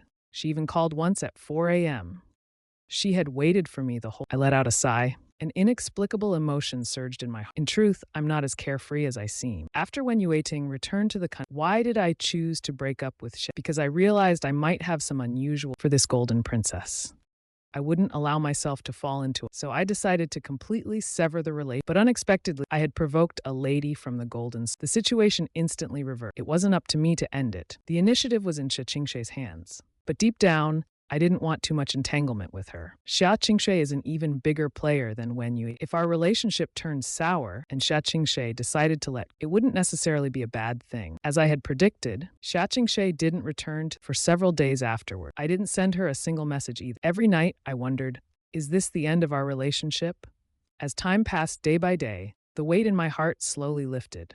I felt as if I had freed myself from someone somewhere deep inside, I felt lighter. But for some reason, I couldn't feel truly happy. My vacation was about to end. Just as I was debating whether to quit my job, Tang Lin called me. He told me to return to work and anchor the 7 p.m. primetime news. I was puzzled.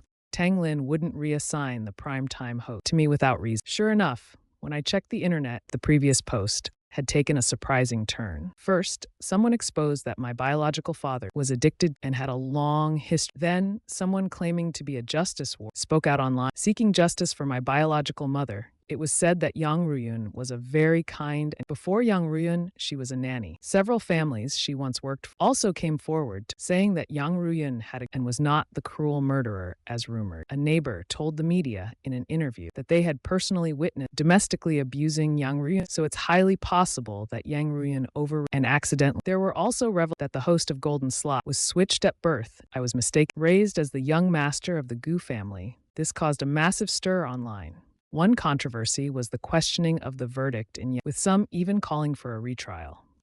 The other was the fascination with the true and it became Gu Haoming's identity was also uncovered. Both my name and appeared on trending lists. Yang Ruyun is truly pitiful. She endured domestic abuse the one time she fought back.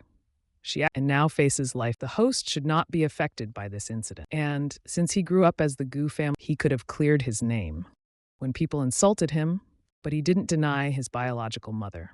Speaking of switched at birth cases, do such things really happen? And the true young master, Gu Haoming, is also growing up in such an environment. Online discussions about me took a sharp turn. People even started calling for my return to host Golden Slot News. Originally, my social media followers were overnight, it surged to 3 million. Tang Lin noticed this popularity and let me return to continue hosting. Of course, I didn't believe that public opinion would shift without. Surely someone was manipulating the details about Yang Ruyun's were investigated so thoroughly, and public opinion was, this isn't something an ordinary person. Was it Xia Qingshe? For the first time, I felt conflicted. I picked up my phone several times. By evening, I was still hesitant, but suddenly, Xia Qingshe's call came in.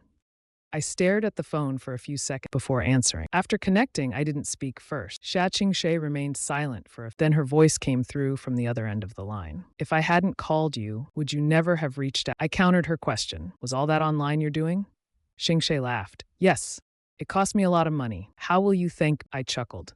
Let me treat you to dinner tonight. We agreed to meet at since the private rooms were all booked, we had to dine in the main hall. I chose a seat by the window and started ordering. Just then, a voice called out, "What a coincidence. Brother, you're eating here too?" I looked up and saw Gu Haoming, along with Chin Huilan and Gu. I stood up, looked at Chin Huilan, and greeted, "Mom, Dad." Chin Huilan gave me a cold glance. Without response, it was Gu Yuandong who explained, "We're here to. Next Sunday is Haoming's birthday. We plan to hold a big celebration in the banquet." Before I could say, Gu Haoming eagerly spoke up. "Next Sunday is also brother's birthday. Since we share the same birthday, why not celebrate together?" I waved my hand. "No need. I don't want to steal the spot." Gu Haoming sneered. "Do you really think you could outshine me?" Then, realizing that Gu Yuandong and Chin Huilan were nearby, he quickly changed his tone. "Mom, brother is, after all, the eldest young man. We can't let outsiders think that the Gu family. I'm willing to celebrate our birthday together. Let outsiders see that the Gu family are not as rumored." Recently, the topic of the true and false young masters has been trending. The issue of the Gu families has now become widely known in Rongcheng. The most furious, of course, is Gu. He had just managed to become the and legitimate heir of a but now the whole city knows that he grew up in such a disreputable family. Raised a mother who is a murderer and a father who is a gambler. Although most online opinions about are sympathetic and pitying, he doesn't want their pity. He sees himself as a child of, and these ordinary people have no right to. There are even rumors online that the Gu family parents prefer the fostered, false young master, leaving their biological son with no status and living a miserable life. That's why, for this birth, he invited almost all the city's wealth and many media outlets. He wants everyone to see his status in the Gu family and what status Gu Xian holds. Thus, Gu Xian's presence at the birthday. Thinking of this, Gu Haoming turned to his parents and said, "I really hope to celebrate my birthday with brother." Chin Huilan glanced at me, then said, "The online news has already caused a significant impact on for the sake of your own pride, you've disregarded Haoming's. Have you considered how much this could affect Haoming?" I finally understood. Chin Huilan believed that the online news about me, the true and false young man, was leaked by me. I didn't bother explaining. She wouldn't believe me, no matter what I said. Instead, she would think I was lying. I smiled and asked, "So what now?" Chin Huilan responded, "For Haoming's birthday, you have to come. I don't care how much you two usually are, but on that day, you must act like loving. It's not just for Haoming's future, but also for the reputation of the Gu. Whether you're happy or unhappy, this is something you owe, and it's also something you owe to the Gu." I was left speechless. Gu Yuandong, seeing the tension, tried to mediate. "Your mother actually wants you to come. She's just harsh with her words, but you haven't celebrated your birthday at home. Let's do it together this time." I smiled. "All right, I'll be there. As long as my brother is happy, I'll do whatever it takes." Hearing this, Gu Yuandong patted my shoulder. "You're truly a good son." Seeing the smile on my face, Gu Haoming couldn't help but feel but he didn't believe I could stir up any trouble. He believed I had a weakness. As long as she stood by his side, he could always suppress me. As soon as Gu Haoming and Chin Huilan left, Qingshui arrived. Sitting here alone, lost in. I looked up, smiling instantly, thinking about you. Initially, Qingshui had been holding on to some these past few days. I also hadn't reached out, not even sending a single message. She spent her days staring at her phone, and people at her company thought she had lost. But now, seeing my charming smile, her resentment seemed to evaporate. All that remained was a hint of sour. She sighed inwardly at her Qingshui's cold and elegant face, but she still snorted lightly. "Sweet talker, I didn't see you looking for me." I smiled. "Well, isn't it because Miss Xia is so busy? I didn't dare disturb you lightly." He knew I was making excuses, but he didn't want to expose me. Qingshui knew that if he hadn't come to me this time, it would have been the end for us. I handed over the menu. "You can order. Today it's my treat to apologize to Miss Xia." Qingshui pouted. If apologies worked, why would I? Raised my eyes and shot her. "That's enough," I said. Qingshui obediently sat down. The first round ended with her totaled. Yuan respectfully backed down, having learned a lesson. In front of this cold-hearted man, she couldn't throw tantrums or If she did, it would only she wouldn't even have a place. While eating, Qingshui spoke. "I've been investigating Miss Yang these past 2. I unexpectedly found something. I knew Qingshui was investigating Yang to help clear my name." Qingshui took out her phone and showed me a video. I was very surprised. "How did you get this video?" "I know Yang Ruyun didn't intentionally kill him. I've been looking for a breakthrough for years. But Gu Haoming refuses to testify. Neighbors' remarks alone can't prove that Gu Haoming was at the scene. But now, Qingshui presented a video from the night of the incident. It shows Gu Haoming running from the scene. The video has a date and time. It's right after Zhao Dacheng's death, but before the police arrived. With this video, It can be proven that on the night Zhao Dacheng, Mu Haoming was at the scene. He must have seen Zhao Dacheng committing violence against Yang Ruyun is likely to be judged as not intentional murder. I asked, "How did you get this video?" Sheqingshui explained, "There's a school opposite Ms. Yang's house. It was under construction 3 years. On the day of the incident, there was a parking lot facing their house. I found it, the cargo truck that was parked there the truck had a dash cam. It happened to capture." I was quite shocked. Though Xiaqingshui mentioned it briefly, I knew how difficult it was to pull all of this. I also knew Gu Haoming was there but I couldn't find evidence. I couldn't force Gu Haoming to testify. "Thank you. You've really helped me a lot." I sent the video to my phone, but I didn't want to discuss it further with Xiaqingshui. So I changed the topic. "Now I owe you another favor. How should I repay it?" Xiaqingshui didn't like this attitude. She frowned and replied, "But I like it when you owe me." I just smiled and let it go. We started eating dinner. After Gu Haoming went out in front of Qin Huilan and Gu Yuandong, he couldn't make things difficult for me, but I exposed his relation and he would still settle the score with me. When Gu Haoming came back, he saw me eating with a woman. I had steak sauce on the corner of my mouth. The woman got up. While helping me wipe off, she leaned in and kissed I didn't resist. I even smiled brightly. Gu Haoming was sitting with so he could only see the woman's back. Though it was just her back, Gu Haoming could tell from her figure that it wasn't. Gu Haoming was shocked. After the shock, Gu Haoming was filled with. He didn't expose it immediately. Instead, he quickly took out. Then he sent it straight to Wen Yueting. When Wen Yueting received the photo, she was handling the discharge. It was sent by Gu Haoming. She didn't have a good impression. He grew up in a slum, feeling inferior and sensitive, especially although they had added each other on. They had never spoken. Gu Haoming sent a short video. In the photo, I was eating with a woman. We were talking and laughing. Suddenly, the woman leaned. Her lips touched mine. I didn't push her away at all. Instead, I smiled brightly. Wen Yueting's heart, her hand gripping the phone, tightened. She suddenly remembered the night she came. I told her I had a girlfriend. She thought I was just acting. She didn't expect it to be true. I really found a girl. A surge of anger rose in Wen. She immediately dialed my phone number. On the other side, my phone, which was on the table, lit up. Xiaqingshui clearly saw the name. Her face instantly turned cold. I picked up my phone and glanced at Qing, but I still answered. "Is there something you need?" Wen Yueting's voice came. "Gu Xian, where are you now? Who are you with?" "I'm eating with my girlfriend." Wen Yueting's. She had always thought I was deliberately, but now every word I said was true. "Gu Xian, you're cheating." I smiled. Wen Yueting, think carefully. Wen Yueting continued. "Everyone knows we're married. You're out there with another woman. Have you considered my reputation? We're only missing that marriage certificate." In fact, it was when if Song Xinyu hadn't suddenly. Actually, we were only missing that marriage certificate. In fact, Wen Yueting backed out of getting if Song Xinyu hadn't suddenly fainted that day, maybe he really would have married. He and I had even held a wedding, though we didn't invite many people. Those we invited were people. In the eyes of outsiders, we were a legitimate. I chuckled. "Since we're a married couple, did you consider my reputation when you ran off with? Besides, we were never really we've already separated. You have no right to interfere in my affairs." After that, I hung. When I looked up at Xiaqingshui, her frown had already relaxed. I smiled at her. "Are you satisfied?" I asked. Xiaqingshui raised an eyebrow. The word girlfriend sounds pretty good. I couldn't be bothered to respond. I didn't know why Wen would suddenly make such a. Could she be here? I stood up and looked around. I saw a hurried figure leaving. It was Gu Haoming. So it was him, but I didn't care. I never intended to. Now I didn't need to.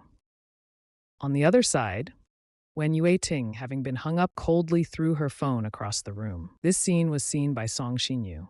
Song Xinyu walked over. "What's wrong with Yueting?" Wen Yueting glanced at Song Xinyu. Her gaze was cold. Song Xinyu was startled. Wen Yueting had never looked at him with that kind of look. Since the day I released that record, it seemed that Wen Yueting could she really suspect him? After all these years of planning, he had finally reached this point. He couldn't let everything fall apart. Song Xinyu's voice softened. "Yueting, did I do something wrong? Did I make you upset?" Wen Yueting looked at Song Xinyu's pitiful expression. The hardest of contradict. It was the first time he knew that Song Xinyu could also. He discovered those things in Song Xinyu, but he didn't confront Song Xinyu, nor did he challenge. Bai thought that he did all this because of letting Ting. "No matter what I did, it's because I love you, so please don't be mad at me. I won't do anything to make you unhappy." Wei Yuting's expression finally looked better. He hugged Song Xinyu. "Don't provoke Storian anymore. He is ruthless. You're no match for him. Song Shin-yu still looked sad. What about my mom? I heard he's been causing trouble at Wen Yuting said softly. Doesn't he just want money? Don't worry, I'll handle this. Song Shin-yu tightly hugged Wen Yuting. Thank you, letting. You're the only one who's been the best. The next day, Song Shin-yu also went to the TV. After Song Shin-yu's mother caused several scenes, people's gaze towards him changed. And everyone knew, whether it's my online rumor or Song Shin-yu's mother's appearance, it's actually a game between the two for the host. But in the end, did Storyan win this game? Tong Lin announced that I had secured the primetime. Of course, Song Shin-yu had signed a 5-year contract, and he was the boyfriend. Naturally, they wouldn't treat him badly. So just under the prime time, the 9 p.m. News Express program was given to Song Shin-yu. That night at 7:30, I had just come out of and suddenly noticed it was quite. Assistant Lu Qianqian waved at me. Brother An, come over. There's supper and milk. I went over and found a long table set up outside. It was piled with all sorts of. There were sashimi, barbecue, and even lobster. The variety was so. It dazzled the eyes. Many people had gathered around the long table. These were packed from a 5-star hotel. The manager of Caesar Hotel personally. The taste is definitely different from. Brother An, you should try this mousse cake. It's really delicious. I looked at the array of food on the table. I knew it must have cost quite a bit. So I asked who was treating. It's Song Shin-yu's girlfriend and young lady treating. Lu Qianqian, while eating cake, pointed to the door. Miss Wen is so good to Song Shin-yu. She came to pick him up so early after work. Song Shin-yu now works as the evening. He finishes at 9, but she arrived at 7. When Song Shin-yu saw me coming out of, he pulled Wen Yuting over. Yeah, I specifically asked Wen Yue to order your favorite almond tofu. The chef at Caesar Hotel is good at cooking. You must eat more. I smiled and waved my hands. I'm not hungry. You eat more yourself. After saying that, I turned and left. Wen Yuting looked at my back for a while, but couldn't hold back. She quickly caught up and grabbed my hand. Story, and you better explain yourself. I turned around, but my lips curled in a sarcastic manner. Wen Yuting, didn't you always wish I would give you freedom? Now I've let go? And yet you're still clinging to me. What's going on? Do you enjoy seeing me and Song Shin-yu fight over you? And getting into a huge argument, fighting? Wen Yuting's face turned cold. She stared intensely into my eyes. I also looked directly at Wen Yuting. Unfortunately, I don't want you. Wen Yuting was still full of anger. Who is that woman? A voice of a woman came.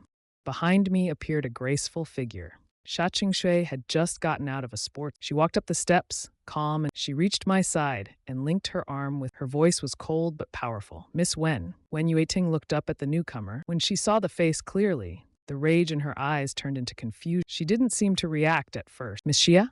Wen Yuting's first reaction was disbelief. Sha Qingshui turned and looked at me, asking what do you want to eat later? I thought for a moment and said, I wanted to eat your sweet. Sha Qingshui smiled and nodded. Let's go to the supermarket to buy ribs. Wen Yuting found it hard to believe.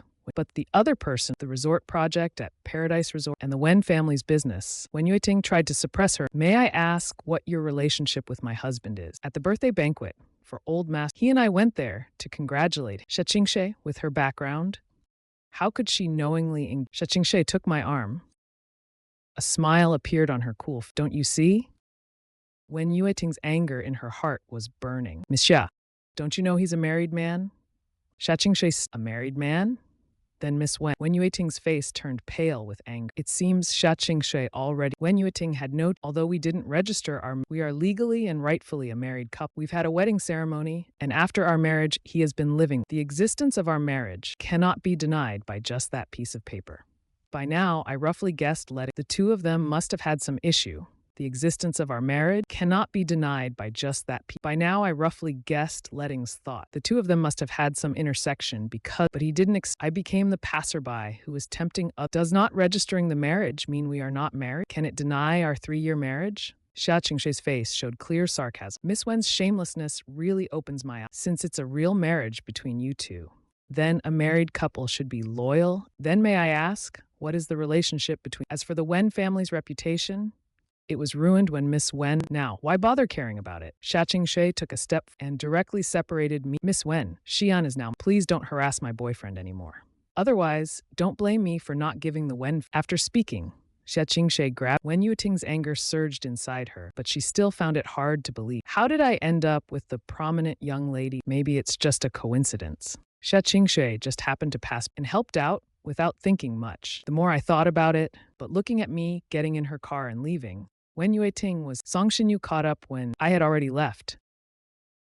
He walked up to Wen Yueting and nervously asked, Yueting, do you still love In the past? When he would also ask such questions to confirm the past, Wen Yueting would always deny. But today, Wen Yueting was extremely She didn't want to say a word. Confirming the past, Wen Yueting didn't speak at all. Songxu stared at her and grew even more uncertain. If Wen Yueting wavers, they might have a chance to and all of his plans would fall apart. Song Xinyu's voice was soft and gentle, even carrying a hint of pleading. Yueting, could you divorce Xian? When Yueting turned her head to Yueting, how about you divorce Xian? When Yueting turned to look at Song, this was the first time Song Xinyu lowered her head, like a hurt and abandoned puppy. If it were before, Wen Yueting would, but now, she knew that this was all a disguise. She wasn't as innocent as otherwise. There wouldn't be so many fabricated rumors. We never even registered for marriage.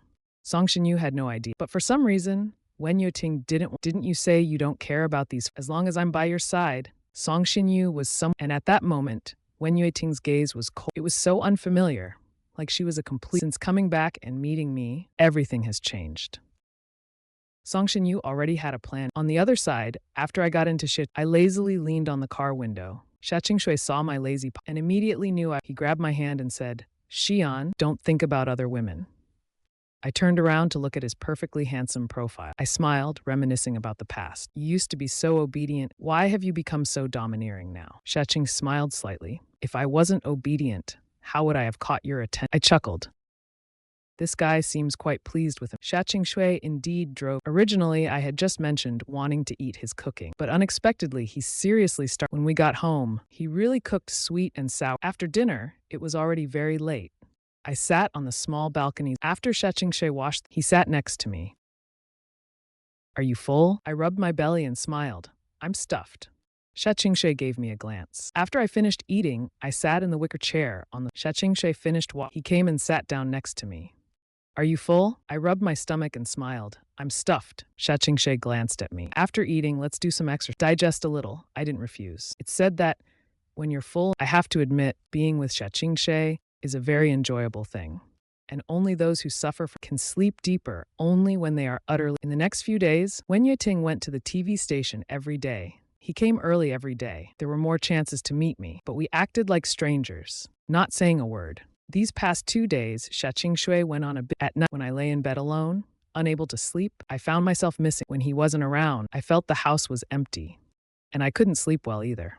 At 6:30 p.m., I was so tired that I fell asleep on the sofa in the break room. When Wen Yueting came in, I was the only one lying on the sofa in the break room. For the past few days, he came every day, but only he knew in his heart that he just wanted to see me. Fortunately, after that time he never came again. This made him more certain that the last time was just an exception. Although Wen Yueting despised, he doesn't want to set me free. Even if it means torturing each other, he doesn't want to let me go. Wen Yueting unconsciously walked up to the sofa, half-kneeled, staring at my face, lost in thought. Wen Yueting suddenly that he used to like staring at me when I was asleep, because when I was awake, he rarely dared to look at me so recklessly. Wen Yueting admitted that since childhood he felt inferior because I was so, whether it was appearance, studies or social interaction or various talents, he couldn't compare to me, and he both loved me and uncontrollably felt jealous. I don't know when it started, but he began to act cautiously. In his memory, we had been dating for 2, but we never kissed.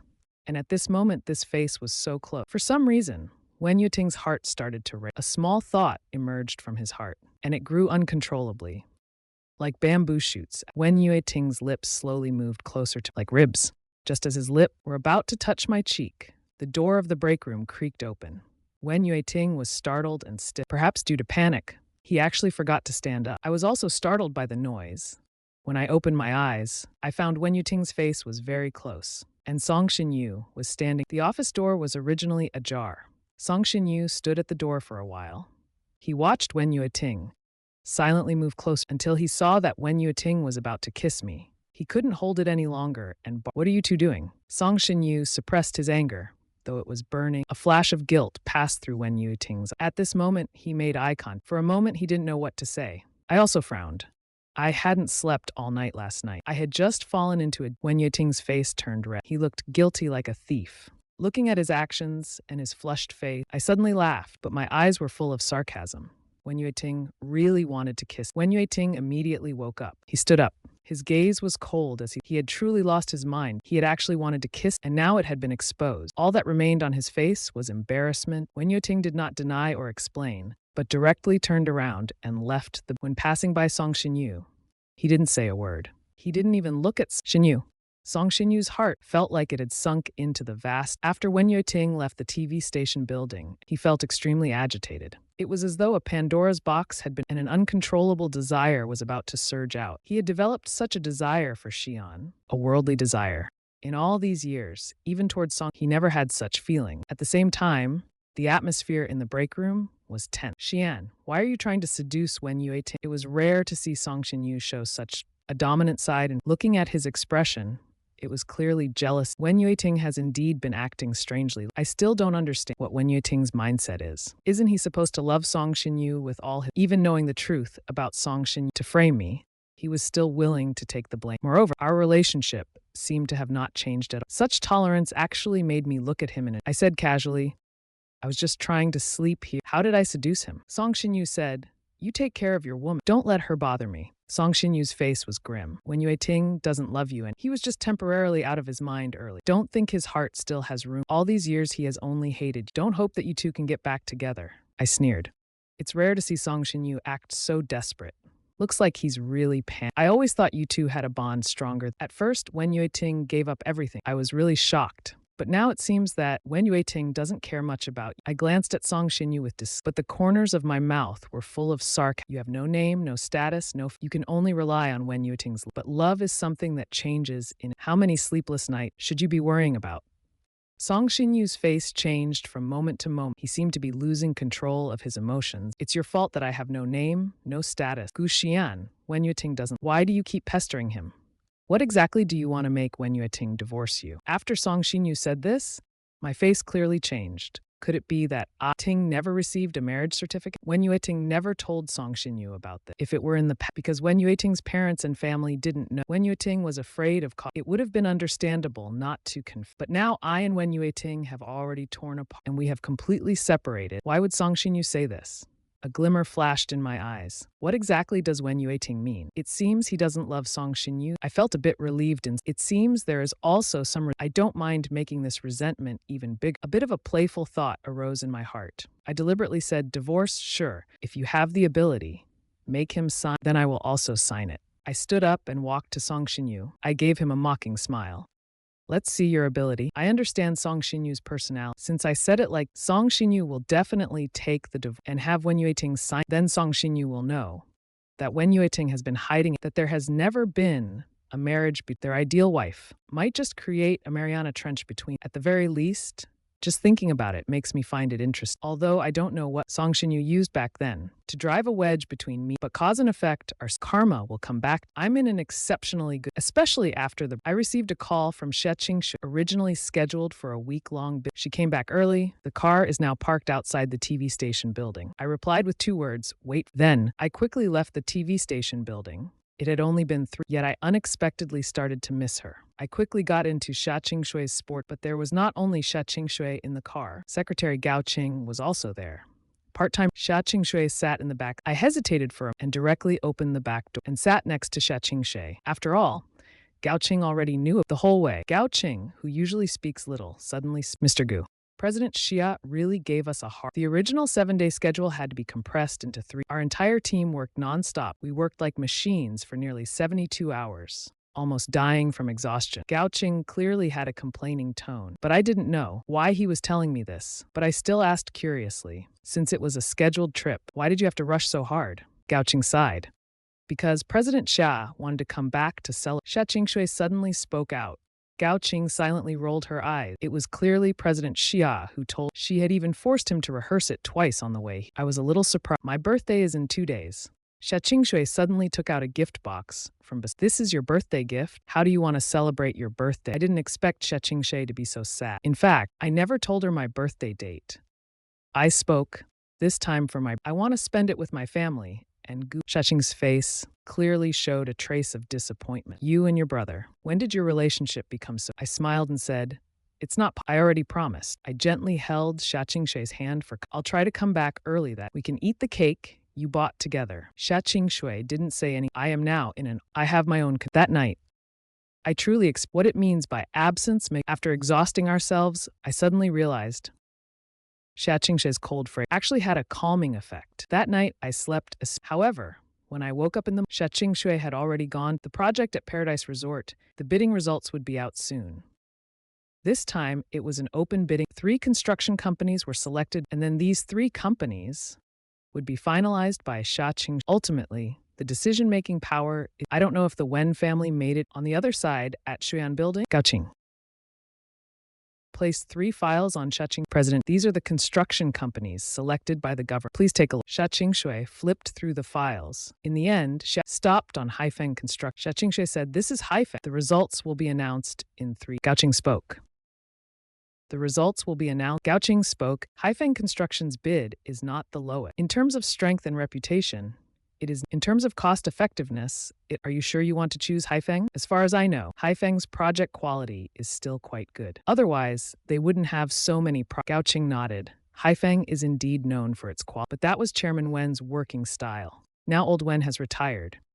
Although he is still the chairman on the company's affairs are now handled. We don't know much about Miss Wen. Xia Qing raised her eyebrow. That makes it more interesting. Gao Qing knew that Xia Qing. Then I will hold a While the two were talking, the office door suddenly sounded. Xia Qing likes quiet. Very few people would knock on her. Usually only Gao Qing can come and go freely in President Xia's office. Gao Qing went to open, but saw the planning director standing at the. Gao Qing furrowed her brow. Director Gu, what do you need? Gu Haoming, Secretary Gao, I'm not looking for you. I'm looking for President. Gao Qing frowned and complained, and I wonder who he doesn't work, can't even handle small matters well.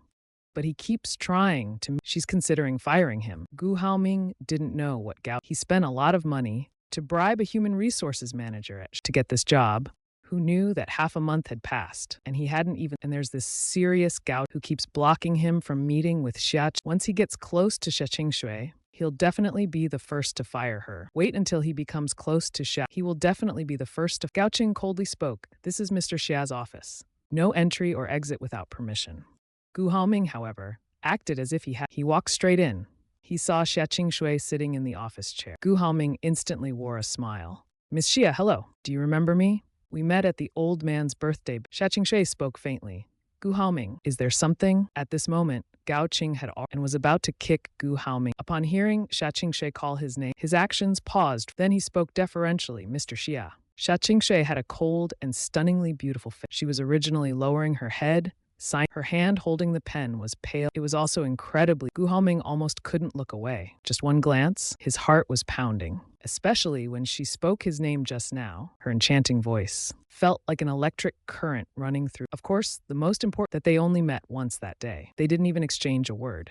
Yet Xia Qing could accurately recall his name. What does this mean? When Xia Qing first met him, she must have had a deep impression. Perhaps she had even inquired about him. After realizing this, Gu Haoming could hardly contain his excitement. Indeed, what Xia Qing said next further confirmed his thoughts. Gao Qing, please leave. She didn't scold him for intruding. Instead, she ordered her high-ranking secretary. Gao Qing left the office. Xia Qing raised her head. Who had taken her place, Gu Haoming. Mr. Gu, do you need something? Under such a gaze, Gu Haoming momentarily felt dizzy, but he quickly regained his composure. He quickly introduced himself. Actually, I am currently working in the. I apologize for this. Actually, I have a personal matter. Xia Qing looked at him with an expressionless, seemingly waiting for him. Gu Haoming swallowed nervously. He took an invitation letter from his bag. Then, summoning all his courage, he walked up to. Tomorrow is my birthday. My parents are holding a birthday banquet at the. I would like to invite you. After speaking, Gu Haoming was incredibly nervous. He was afraid. After all, he knew that seeing that Xia Qing remained silent made him feel even more uncertain. He quickly added, our Gu family was on. This time my birthday is a return gesture. Shang calmly took the invitation. I'll attend. Gu Haoming was stunned. He hadn't expected Xia Qing to agree. Did Xia Qing really notice? Perhaps she even fell for him at. Thinking this, Gu Haoming's face turned red. He was about to say something, but Xia Qing coldly interrupted. If there's nothing else, please leave. Gu Haoming felt as if cold. He could only but after leaving, he couldn't stop feeling. He told everyone he met that Xia Qing would attend his birthday banquet. He even invited that evening. As soon as I finished I received a gift box. It was delivered by Gu Haoming's. Inside was a black silk suit. I immediately recognized it. It was last year's old model suit. It was worth about 20. However, the style was simple, which was the style I liked. Inside was a card. It was from Gu Haoming. There is also a card inside. It's from Gu Haoming. The clothes were prepared for you, but you must wear them. Don't disappoint your mother's good. I smiled faintly. Gu Haoming's intentions couldn't be clear. He was afraid I would steal his spotlight. I had no intent. So the next evening, I wore that suit and went to the banquet hall at today is the joint birth. The Gu family invited almost all the wealthy and of course, everyone knows the reason. It's mainly because of the recent rumor. Although it's said that Mrs. Gu was swapped with. The reason Yang Ruyun's switch was not just to make her biological son part. More importantly, it was for revenge against Qin. And many of the older wives know that Yang Ruyun and Qin Huilan were once the. This story is long, and in short, Qin Huilan's father had an affair with the family, and that tutor was the mother of Yang Ruyun. The tutor also brought her daughter, Yang Ruyun, along. They ate and lived together they became the best of friends. Later, when the affair was exposed, Qin Huilan's mother she passed away from depression, and Qin Huilan's father, less than 3 months after his wife's death, was going to marry, but both of them died in a car accident. Had Qin Huilan's father fought, Qin Huilan would everyone sighed, but no one expected it to unfold this. She passed away from depression, and Qin Huilan's father, less than 3 months after his wife was going to marry Yang Ruyun's mother. But both of them died in a car accident the night they both died. Had Qin Huilan's father fought for Yang Ruyun's mother, Qin Huilan's life would have been miserable now. Everyone sighed, thinking that heaven had eyes, but no one expected it. The grievances of these two even extended to their next generation. It was like a cursed cycle. Later, Qin Huilan inherited all the Qin family. She also found a good husband. In contrast, Yang Ruyun had nothing. After losing her mother, she was forced to drop. She entered society early, living a hard. Who would have thought that both of them gave birth? Fate intertwined again and overturned the next. 3 years ago, the real young master, Gu Haoming. But after all, I am the son of the Gu. So now, to the outside, Gu Haoming is the second young master. The relationship between the is still a mystery to this day. I purposely took leave so that other hosts could take over. In the afternoon, I went to because Qin Huilan said she needed my help with. When I got there, I found out that the thing she needed was Gu Haoming's. He didn't know which one to pick. He wanted me to help choose one of. I didn't take it to heart. I just watched Gu Haoming in the lounge. Sometimes I feel that he's like a beggar who, after suddenly becoming wealthy, desperate. Gu Haoming knows too. He grew up in such a harsh environment. He was poor and afraid of it. Now all of a sudden, he has everything. Even though he knows that showing off is beneath his, he can't help it. I didn't pay much attention to Gu Haoming. I spent most of my time. Gu Haoming saw my dejected and felt quite satisfied. He wanted me to know that everything I once had and what I have now was just something he casually gave to me. In the end, Gu Haoming chose. Actually, Gu Haoming is. In the end, Gu Haoming chose a red suit. Actually, Gu Haoming is. He could be considered a handsome guy. It's just that he lacks some grace and elegance. In a while, the manager of the PR department in charge. The guests are almost all here. Mrs. Gu and the 2 young masters can make. Gu Yuandong is greeting the guests out. The reason we're here is because Gu Haoming wants a dramatic end. Qin Huilan can only fulfill his wish. When Gu Haoming heard the guests arriving, he showed a glimmer of anticipation in his eyes. Has Miss Xia arrived? Previously, Gu Haoming specifically insisted that Miss Xia would attend. He wanted to be notified as soon as she arrived. He spoke with a hint of regret. Miss Xia hasn't arrived. A look of disappointment flashed in Gu Haoming's eye. He had originally planned to make a grand entrance when she arrived. I heard Xia Qingshui's name, and my gaze shifted slightly. Did Gu Haoming invite Xia Qingshui? Xia Qingshui didn't mention this to me last night. She probably won't come, Qin Huilan said. The guests are all here. Today, we are hosting prominent people of stature and we can't keep them waiting. Let's go out. Gu Haoming nodded. All right, let's go out. The moment we made our entry, Gu Haoming heard praise from the crowd. Just as he was feeling pleased, he suddenly realized that everyone was. Gu Haoming's face instantly soured. Are these people blind? Why are they praising his shabby clothes? But Gu Haoming knew in his heart that I was in. He suddenly felt some regret about holding the birthday party together, but soon he adjusted his mood. Let you be pleased for a while, because tonight your reputation will. After the 3 of us came, the lights in the hall brightened. The guests also gathered around. Everyone wished the 2 young masters a happy birthday. Gu Haoming invited many friends today. Everyone surrounded him. There was a chorus of compliments. Soon, I was pushed out of the center circle. On the other side, Chinhui were also entertaining important guests. I was happy to enjoy the peace. I purposely stayed away and went to the cold dish. I took a glass of champagne from the champagne. I found a sofa to relax and quietly enjoyed it. Although Gu Haoming was surrounded by, still occasionally fell on me. At first, he was pleased to see me isolated and he was happy, but soon he noticed a few girls occasionally chatting with me or inviting me, although I politely declined. They kept coming with young ladies, and so Gu Haoming was furious inside. He didn't understand. In terms of appearance, his suit cost millions. Why couldn't he compare to me, a simple man without? Gu Haoming came up with an idea. Suddenly, he loudly shouted, "Brother!" I looked over at Gu Haoming. Gu Haoming flashed me a bright smile and innocently shouted, "Brother, please bring me a glass of champagne." I put down the drink in my hand and casually took a glass from. I walked over with the champagne. Before the banquet started, Chin Huilan had specifically that they were going to play the role since Gu Haoming wanted to act. As I got closer with the champagne, I heard Gu Haoming laughing and mocking. The fat guy next to Gu Haoming mocked. The fat guy next to Gu Haoming mocked. Haoming, the suit you're wearing? How does it look like the discounted stuff you bought at the? Gu Haoming glanced at me, his eyes filled with arrogance. Clothes like this to me are like street vendor stuff, so I just gave it to him casually. The fat guy continued mocking, actually wearing clothes to attend such an important. Aren't you ashamed? After all, you were once the eldest young master. You don't even have a decent outfit. Gu Haoming smiled. What young master of the Gu? My parents don't recognize him. He's the one who stayed at our house. Now he's even worse than a maid at my place. Everyone looked at me with contempt. He just can't let go of the wealth and glory of the truly shameless. Gu Haoming looked at me with a provocative gaze. I don't care, I just treat him like a pet dog. Look how obedient, do whatever I tell him.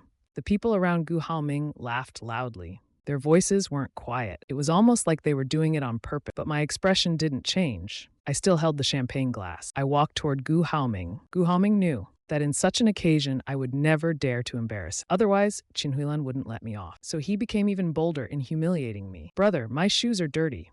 Please help me clean them. He extended one foot in front of me and even reached out to grab my champagne. As he enjoyed his champagne, he watched me clean his shoes. He even hinted at people nearby to record. I didn't say anything. I seemed obedient and handed over the glass. But just as Gu Haoming's I suddenly held the glass with both hands. I poured the champagne from the glass slowly onto the floor. I poured the wine slowly on. The wine from the glass spilled in a line. It was quickly absorbed by the car. At that moment, Gu Haoming had already extended. As I poured the wine, half a glass of wine poured directly onto the top of Gu Haoming. Gu Haoming almost screamed. Today, these shoes of his were specially custom made. They took 2 months to make, and now they were ruined because of me. Guxian, what are you doing? Gu Haoming was furious. He didn't expect that I would really dare to embarrass him. I placed the glass of wine on a nearby tray for the waiter. My posture was calm and I smiled faintly. My voice carried an air of arrogance. Drink up. Don't waste it. With that, I turned and walked away. The crowd was momentarily. Then someone near Gu Haoming reminded him. Just now, Guxian's actions were like a death. Hearing this, everyone quickly realized. Guxian had raised his glass and poured the wine onto the. Wasn't that just the standard action for clearing and Haoming? He cursed you to death. The crowd looked at him in shock. Gu Haoming's face turned pale. Guxian, you better stop. He quickly caught up. He blocked my way.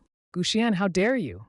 Don't you know your position? If it weren't for me begging my mother, you wouldn't even be worthy to be. To celebrate your birthday with, you should be grateful. Since you're treating me like this, Gu Haoming's yeah, Haoming, those expensive shoes of yours, you should make him lick. It's your birthday, and he cursed you. He should kneel down and apologize. Haoming, he dared to slap. He should kneel down and apologize. Haoming, he dared to slap your. You must teach him a good lesson. There are also many people around, all looking this. Under such pressure, the smile on my face did not diminish. Slowly I spoke, Gu Haoming.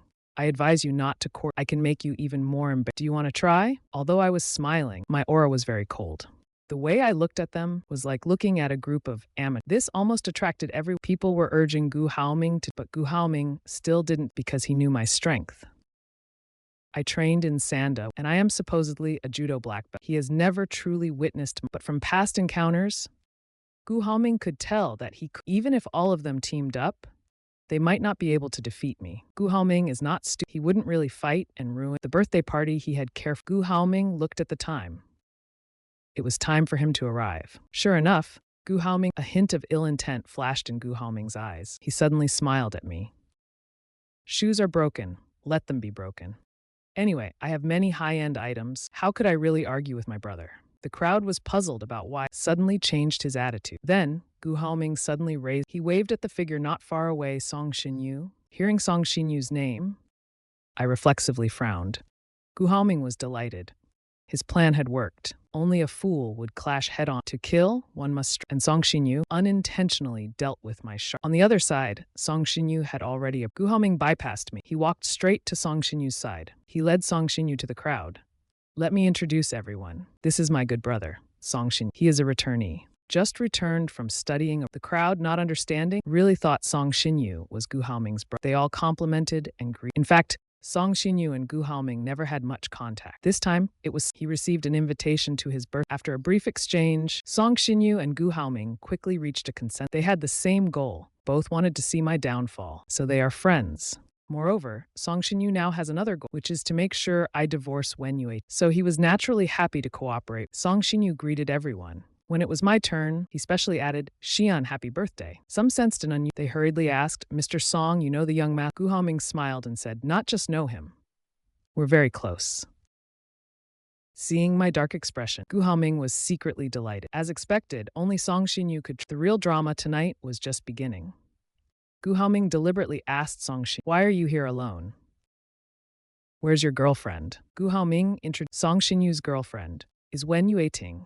Everyone looked at Song Xinyu with more. The Wen family is one of the top. The crowd began to compliment. Song Xinyu responded politely and modestly. But from the corner of his eye, I couldn't be bothered to watch these people. I turned and was about to leave. Then I heard Song Xinyu's clear voice, my girlfriend. When Wen Yueting reached she immediately sensed that something was wrong. When Wen Yueting reached the door, she immediately sensed she didn't know that this was Gu Haoming's birthday. Although the Gu family and the Wen family, Wen's father and mother are extremely fond. So, in previous years, when Gu Haoming, even if invited, I would not attend. Instead, they would celebrate my birthday. But this year, I left the Wen family. Wen's mother originally wanted to, but I told her that I had plans with others that day. So Wen's mother didn't insist on it. Wen Yueting had only heard Wen's mother casually mention. She didn't think much of it, but she didn't expect to see Song Xinyu and together at this party, along with me. Song Xinyu had just called him, saying he would accompany him to a friend's birthday. He didn't expect to meet him. He came here without much thought, but I didn't expect this friend to be Gu. Wen Yueting had already walked up to Gu Haoming deliberately pushed Song Xinyu toward Wen Yueting. Sister Letting, Brother Xinyu was just talking, and here you are, as if summoned. Wen Yueting's expression was not good. She frowned and glanced at Song Xinyu. Song Xinyu felt a bit guilty because this time he lied. He didn't tell her that this was Gu Haoming, and he wasn't sure if she'd be angry. In the past, Wen Yueting would not get angry, even in front of everyone. Wen Yueting would firmly tell everyone that she was his girlfriend. But today, Wen Yueting seemed unhappy. She exuded a low pressure, and her gaze was cold. After scanning the room, her eyes finally settled on Gu Xian. Song Xinyu took her hand and cautiously called Letting. When Letting's gaze finally moved away from me, she turned to look at Song Xinyu. Her voice was noticeably displeased. When did you and Gu Haoming become friends? Song Xinyu knew when Letting disliked Gu Haoming even. Song Xinyu quickly explained, Letting? Actually today, there's something very important. After speaking, Song Xinyu looked at Gu Haoming said, that's right. Sister Yueting, today is a big day. Brother Xinyu and I hit it off. We feel a special connection. So I plan to have my mother adopt Song Xinyu as. When I heard this news, I finally darkened my expression. Gu Haoming truly has a knack for disgust. But the things Song Xinyu did back then were known to both the Gu and Wen. I know Qin Huilan still holds a grudge against, but that's because of the previous generation. Qin Huilan is not a woman who can't distinguish. On the contrary, Qin Huilan has showered me with. She taught me patience, and in life, she personally handled every big. She never left things to the maid. I grew up in a very happy environment. My feelings for Qin Huilan are extremely deep. This is also why I couldn't accept reality back then. The Qin Huilan now is a completely different person. She is still gentle and kind to others, understanding, but toward me, she is sharp and overly critical. Yet from beginning to I have always held on to a sliver of hope. The mother who raised me for 20 is still my mother. Her hatred and disgust for me come from having given too much and loving too deep. Deep down, she must still love me. If she still feels even a little, just a tiny bit, she would never adopt Song Xinyu as her god. Even Letting was surprised. The Wen family could never accept Song Xinyu. How could the Gu family recognize Song Xinyu? After all, Xian has been their son for 20. They couldn't completely disregard my. If they really did, It would be too cruel. Wen Yuting couldn't help but turn her gaze toward me. Suddenly, she realized she was actually worried about Gu Xin, even feeling sorry for him. At this moment, Gu Haoming suddenly stepped onto the stage. He took the microphone from the host and said, "Please quiet down. I am Gu Haoming. Thank you all for coming to my banquet today. Taking this opportunity, I have something very important to announce." The entire banquet hall suddenly fell silent. Everyone moved closer to the stage. The one speaking on stage now was the true young master of the Gu family. Gu Haoming pulled a young man, then he said, "This is my good brother. Song Xinyu and I share a special bond. On this joyous day, our Gu family will adopt him as a god. Starting today, Song Xinyu is also a part of. I hope all uncles and elders here will take care." A hint of confusion appeared on everyone's faces. Many started whispering among, "Who is this Mr. Song? Which family is he? He looks unfamiliar." At that moment, Qin Huilan and Gu Yuandong were standing on the stage. Qin Huilan already knew. Last night, Gu Haoming insisted on adopting a god, but he refused to tell her who it would, only saying it was a friend. Qin Huilan didn't expect it to be Song Xinyu. How could she not know Song Xinyu's name? 3 years ago, I slit my wrists. Wen Yuting and I were childhood sweethearts. In college, Song Xinyu suddenly appeared out of nowhere. Wen Yuting was mesmerized, completely infatuated. Although she was forced to marry Xian later, she still eloped with him abroad. In fact, Qin Huilan already knew that Wen Yuting and I never it wasn't a formal marriage. She didn't like Song Xinyu and looked down on his tricks even more. Gu Yuandong was furious. He walked straight to Gu Haoming and sternly scolded. "What nonsense is this?" Gu Haoming replied confidently, "Mom and Dad have already agreed." Gu Haoming knew Gu Yuandong wouldn't approve of this, so he decided to act first. Luckily, Qin Huilan wouldn't blame him, even if she was a bit upset. He knew that in the end, Qin Huilan would support, because Qin Huilan felt guilty toward. On the surface, Gu Yuandong was the but in reality, he listened to Qin Huilan. Gu Haoming held on to Qin Huilan's arm and quietly pleaded, "Mom, everyone is watching. Please agree. Besides, it's just a nominal godsend. There's no real loss. Mom, this is my birthday wish. As long as you fulfill my wish, I'll listen to you in everything." Looking at Gu Haoming's pleading expression, Qin Huilan felt a pang in her heart. Qin Huilan was a smart woman. How could she not see that Gu Haoming wanted them to adopt Song Xinyu as a god just to make me uncomfortable? In the past 3 years, although she tried her best to make amends, he still saw me as the enemy who had stolen everything from him.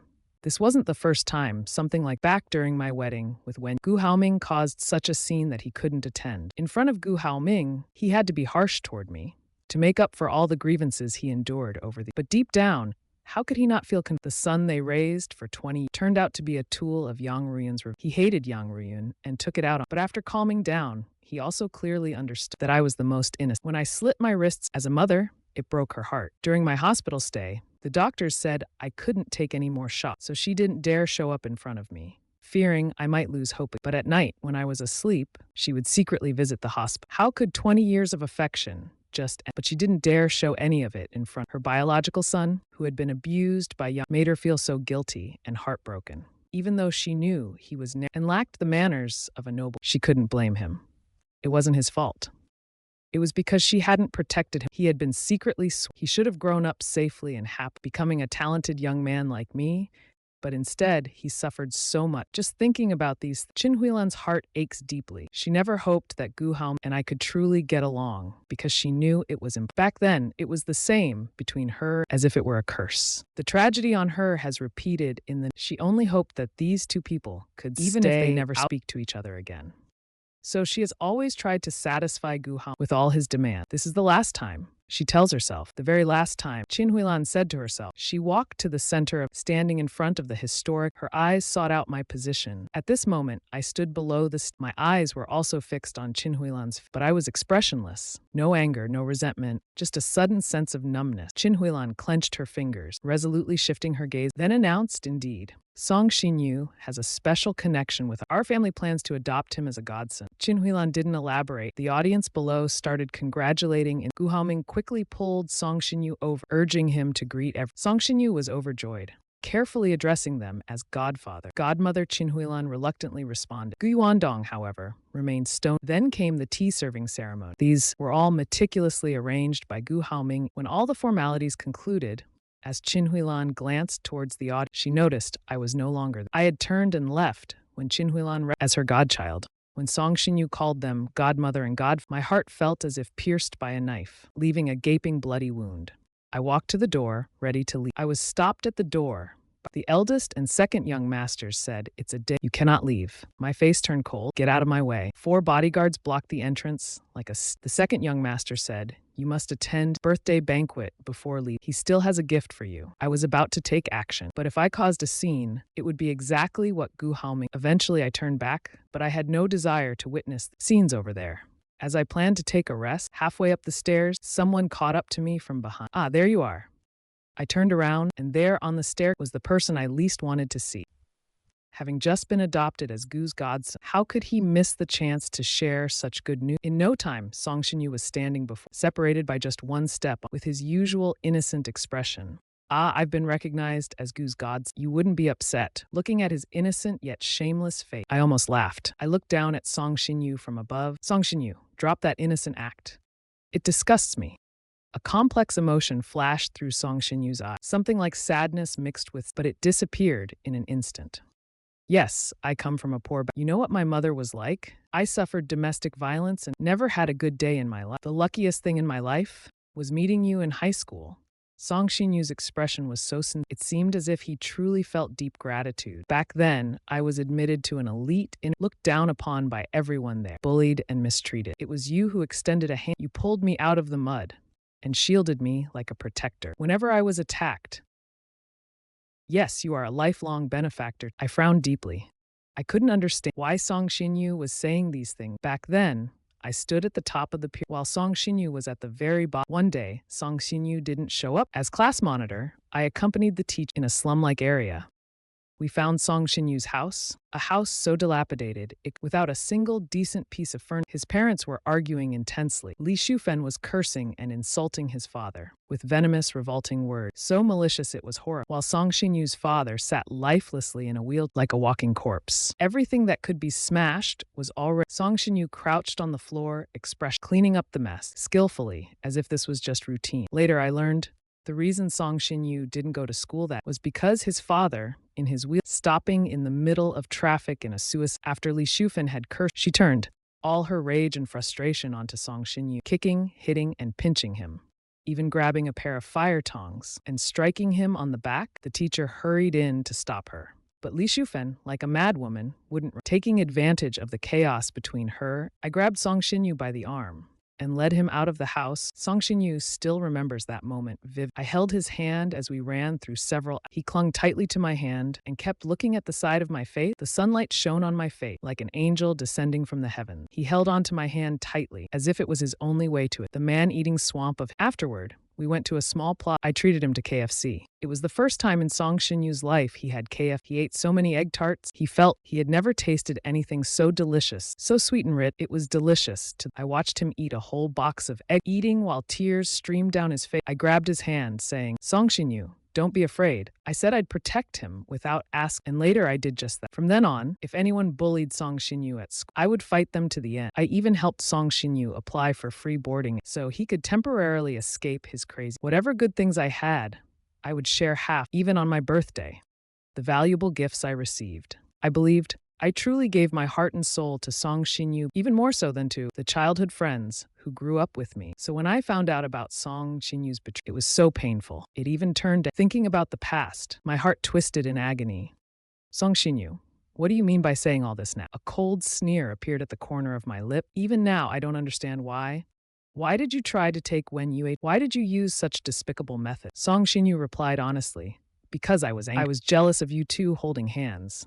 I was jealous of him queuing every morning to buy you breakfast. I was jealous of how you two were so close. One of you was radiant and cheerful, the other sunny and handsome, a match made in heaven." The light in Song Shinyu's eyes turned, but I was just jealous. You were like leaves and flowers basking in, while I was the roots buried deep underground, never seeing the light of day, silently enduring the darkness. My jealousy nearly drove me mad. I didn't expect Song Shinyu, who used to follow us everywhere, would have such a mindset. I stayed silent and calmly said, "It's your inferiority and sensitivity. Everyone's heart is like a seed.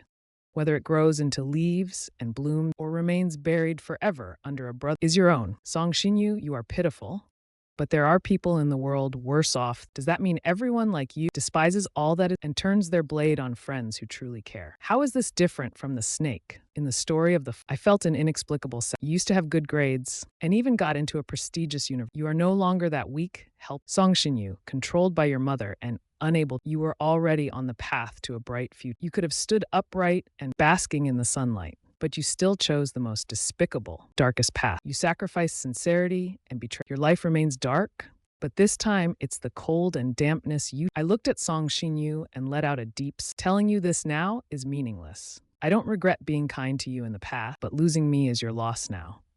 The past is and I've let it go. I don't want to be entangled with Song Shin-yu anymore. Resentment or hatred. I don't want to spend any more time or energy on it. I wanted to, but Song Shin-yu suddenly grabbed my arm. Yes, you can't get rid of me.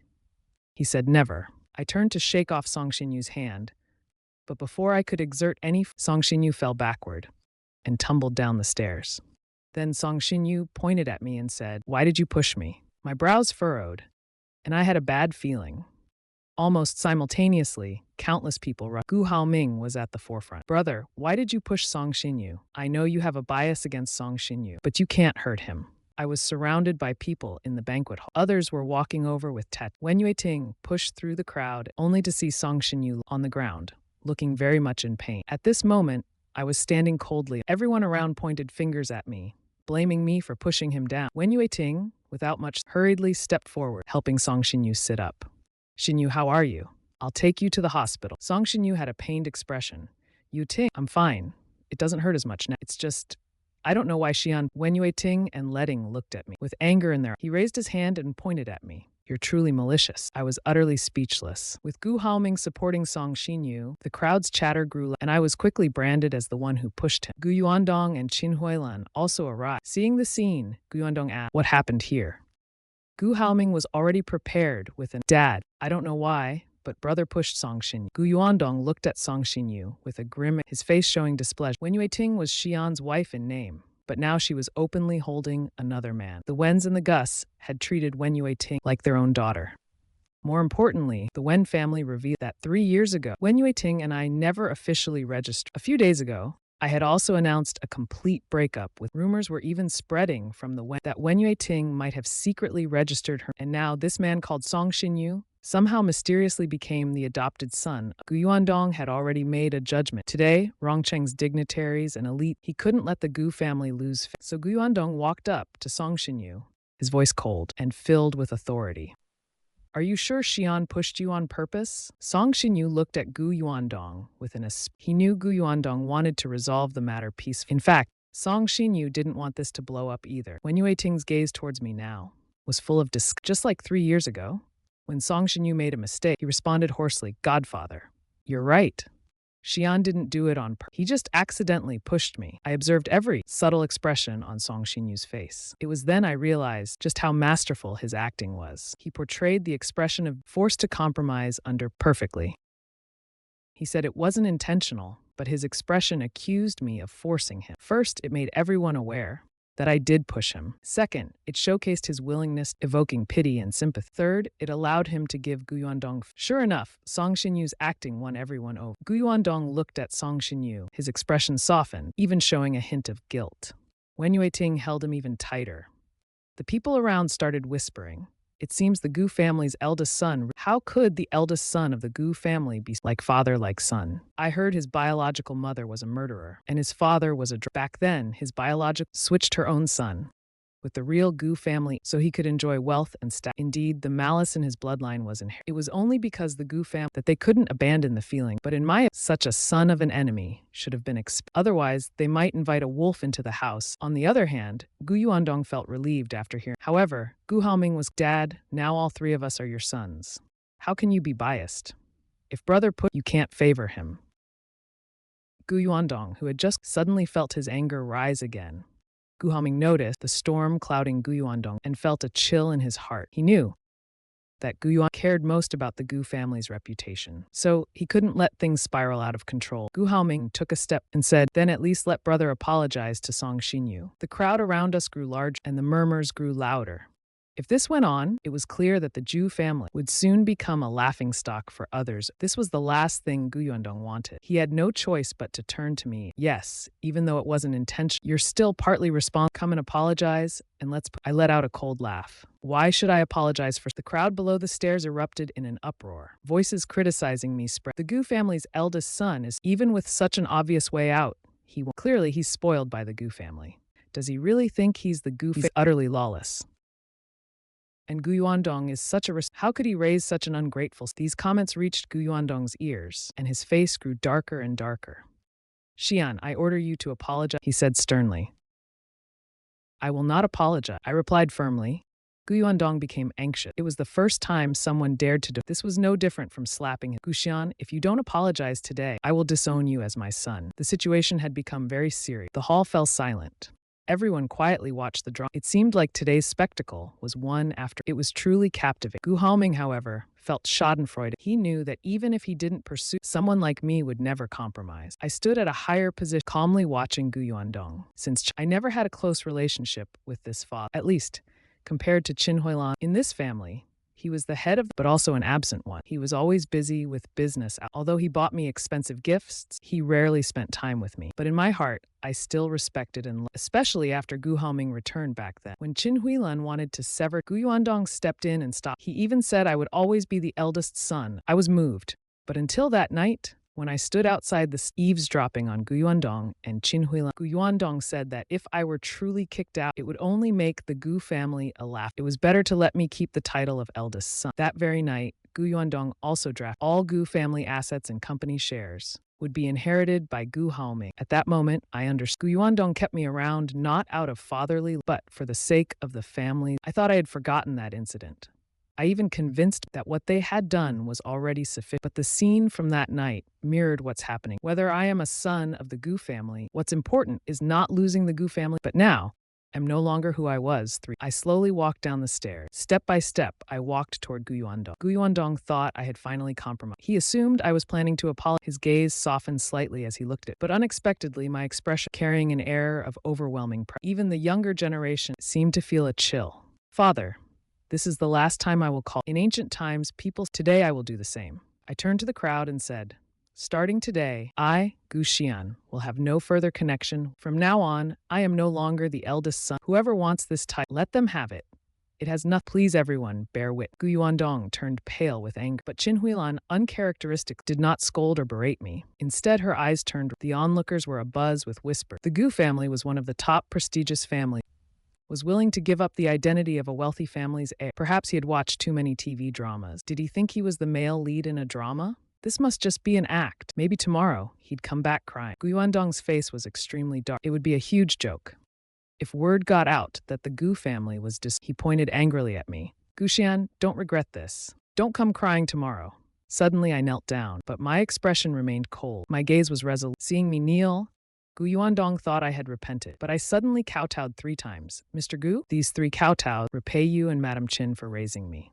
From now on, we owe each other. After finishing the kowtows and strode toward the door, Gu Yuandong's face alternated between pale and, after all, I was a son he had raised. Truly cutting ties like this pained him but at this moment, he was even angry that I showed him no respect in front of everyone. I had just run a few steps out when a cold yet stunningly beautiful face appeared. Xia Qingshe casually observed everything. The crowd also noticed, especially Gu Haoming. The moment he saw Xia Qingshe, his eyes were filled with joy. He ran toward Xia Qingshe with small, quick, Miss Xia, why are you so late? I've been waiting for you. The people present were all prominent figures. There wasn't a single person unfamiliar with Shaqing. She was, after all, the eldest daughter of. She wasn't from a small place like. Everyone also knew that the reason Miss Xia was to personally oversee the Paradise Resort. The Paradise was not just a major venture in the construction industry. It was a lucrative opportunity across this so-called trillion-dollar mega involved multiple industries. Even if Miss Xia let a small portion slip, it would be enough to elevate a family to aristocracy. Young masters and heirs were. What's the relationship between young master Haoming? Miss Xia even came back to attend his birthday. For a moment, the crowd was abuzz with all. The atmosphere was filled with envy, jealousy. Even those standing beside began quietly flattering him. Mr. Gu, it seems your second son has ties with me. Young Master Haoming is truly he brings so much honor. Gu Yuandong was flattered, and his face turned. Excited, he walked up to Xia Qingshui. Miss Xia has arrived. Forgive me for not greeting. Xia Qingshui nodded. Uncle Gu, just call me Qingshui. There's no need to be so formal. The crowd was stunned. The rumored aloof and cold Miss Xia appeared polite, like anyone when facing Gu Yuandong.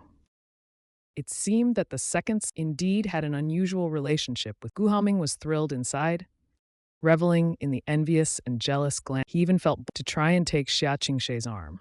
But Xia Qingshui avoided his touch. She gave him a cold, piercing look, forcing Gu Haoming to step back in embarrassment.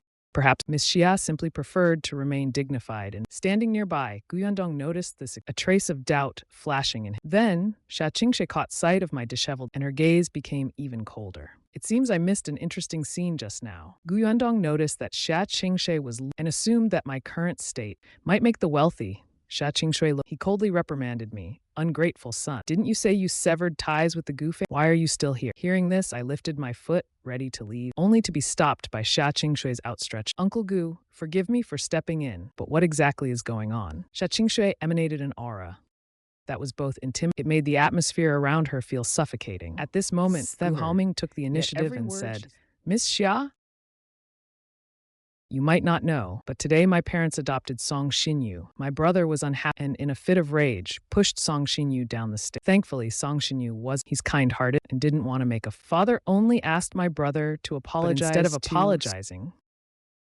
my brother insisted on added fuel to the fire as he recounted the Gu Yuandong's expression darkened. This was, after all, a private family. I failed to teach my child. Miss Xia, I apologize. Hearing this, Xia Qingshui let out a cold laugh. So that's how it is. Mr. Song, did Gu Xian really push you? Xia Qingshui suddenly turned her gaze to Song Xinyu. Song Xinyu was pressured by such a stern gaze. She felt inexplicably nervous. I believe Xian didn't do it on purpose. Xia Qingshui's voice remained icy. Whether intentional or not, what you mean is that you're certain Gu Xian pushed. Song Xinyu felt uneasy at heart. Miss Xia, what do you mean by asking this? Xia Qingshui said.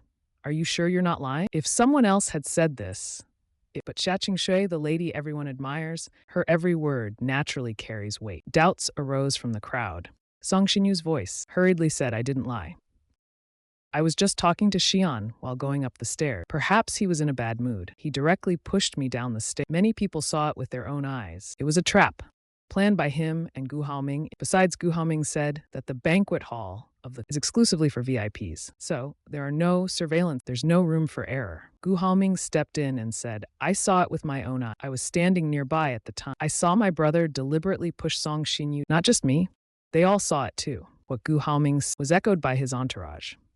Those people had received many benefits. At this moment, they naturally followed his words, saying, yes, we all saw it.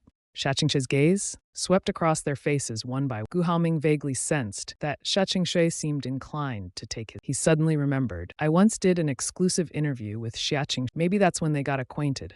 But Gu Haoming wasn't afraid at all. He had already sought out the manager of the cloud. He learned that there were no surveillance cameras. No one saw what happened at the. He was confident there would be no. Since that's the case, he wouldn't mind tarnishing my reputation. Gu Haoming continued, Miss Xia, you probably don't know that my brother and Song Xinyu have a person. He deliberately pushed Song Xinyu. The sound of murmuring arose from the surround. At this point, it was clear to everyone that Xia Qingshui seemed somewhat partial to me. Gu Haoming noticed this too. He glanced at me and then said aloud, Miss Xia, you might not be aware that my brother has the most reason. My brother was in love with Sister Wen Yueting, but Sister Wen Yueting was in love with my brother, consumed by acted out of despair and targeted Song Xinyu. The onlookers showed expressions of sudden realization. So the rumors in town were true after all. Everyone turned their gaze to Wen Yueting. Indeed, her demeanor was no wonder the eldest son of the Gu family and took such an extreme action. If he were truly the eldest son of the Gu family, but he was just a fake heir. His original family background was so. How could he be worthy now? Xia Qingshui spoke slowly.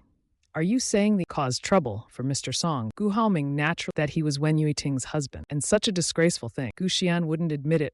Gu Haoming seized this point and began making wild claims. Sister Yueting is so outstanding. My brother has always Sister Yueting and Song Xin. At this moment, Gu Haoming disregarded the Gu family. He was determined to tarnish my name in front of me. Xia Qingshui suddenly smiled. To tarnish my reputation in front of. Xia Qingshui suddenly smiled. That makes. How could my boyfriend Gu Xian be swayed by another woman's. The entire room fell silent. Even Gu Haoming seemed unable to comprehend. How could Gu Xian possibly be your boyfriend? That's impossible. Xia Qingxue naturally held onto my arm. She looked up, with eyes full of tenderness and affection. Aren't we? No one had ever seen the cold and aloof Miss Xia show such gentle eyes. Everyone was stunned in place. Gu Haoming glanced at me, his anger barely contained. He blurted out, "Miss Xia, have you been deceived by my brother is already married." In just a few seconds, Gu Haoming had already made up his mind.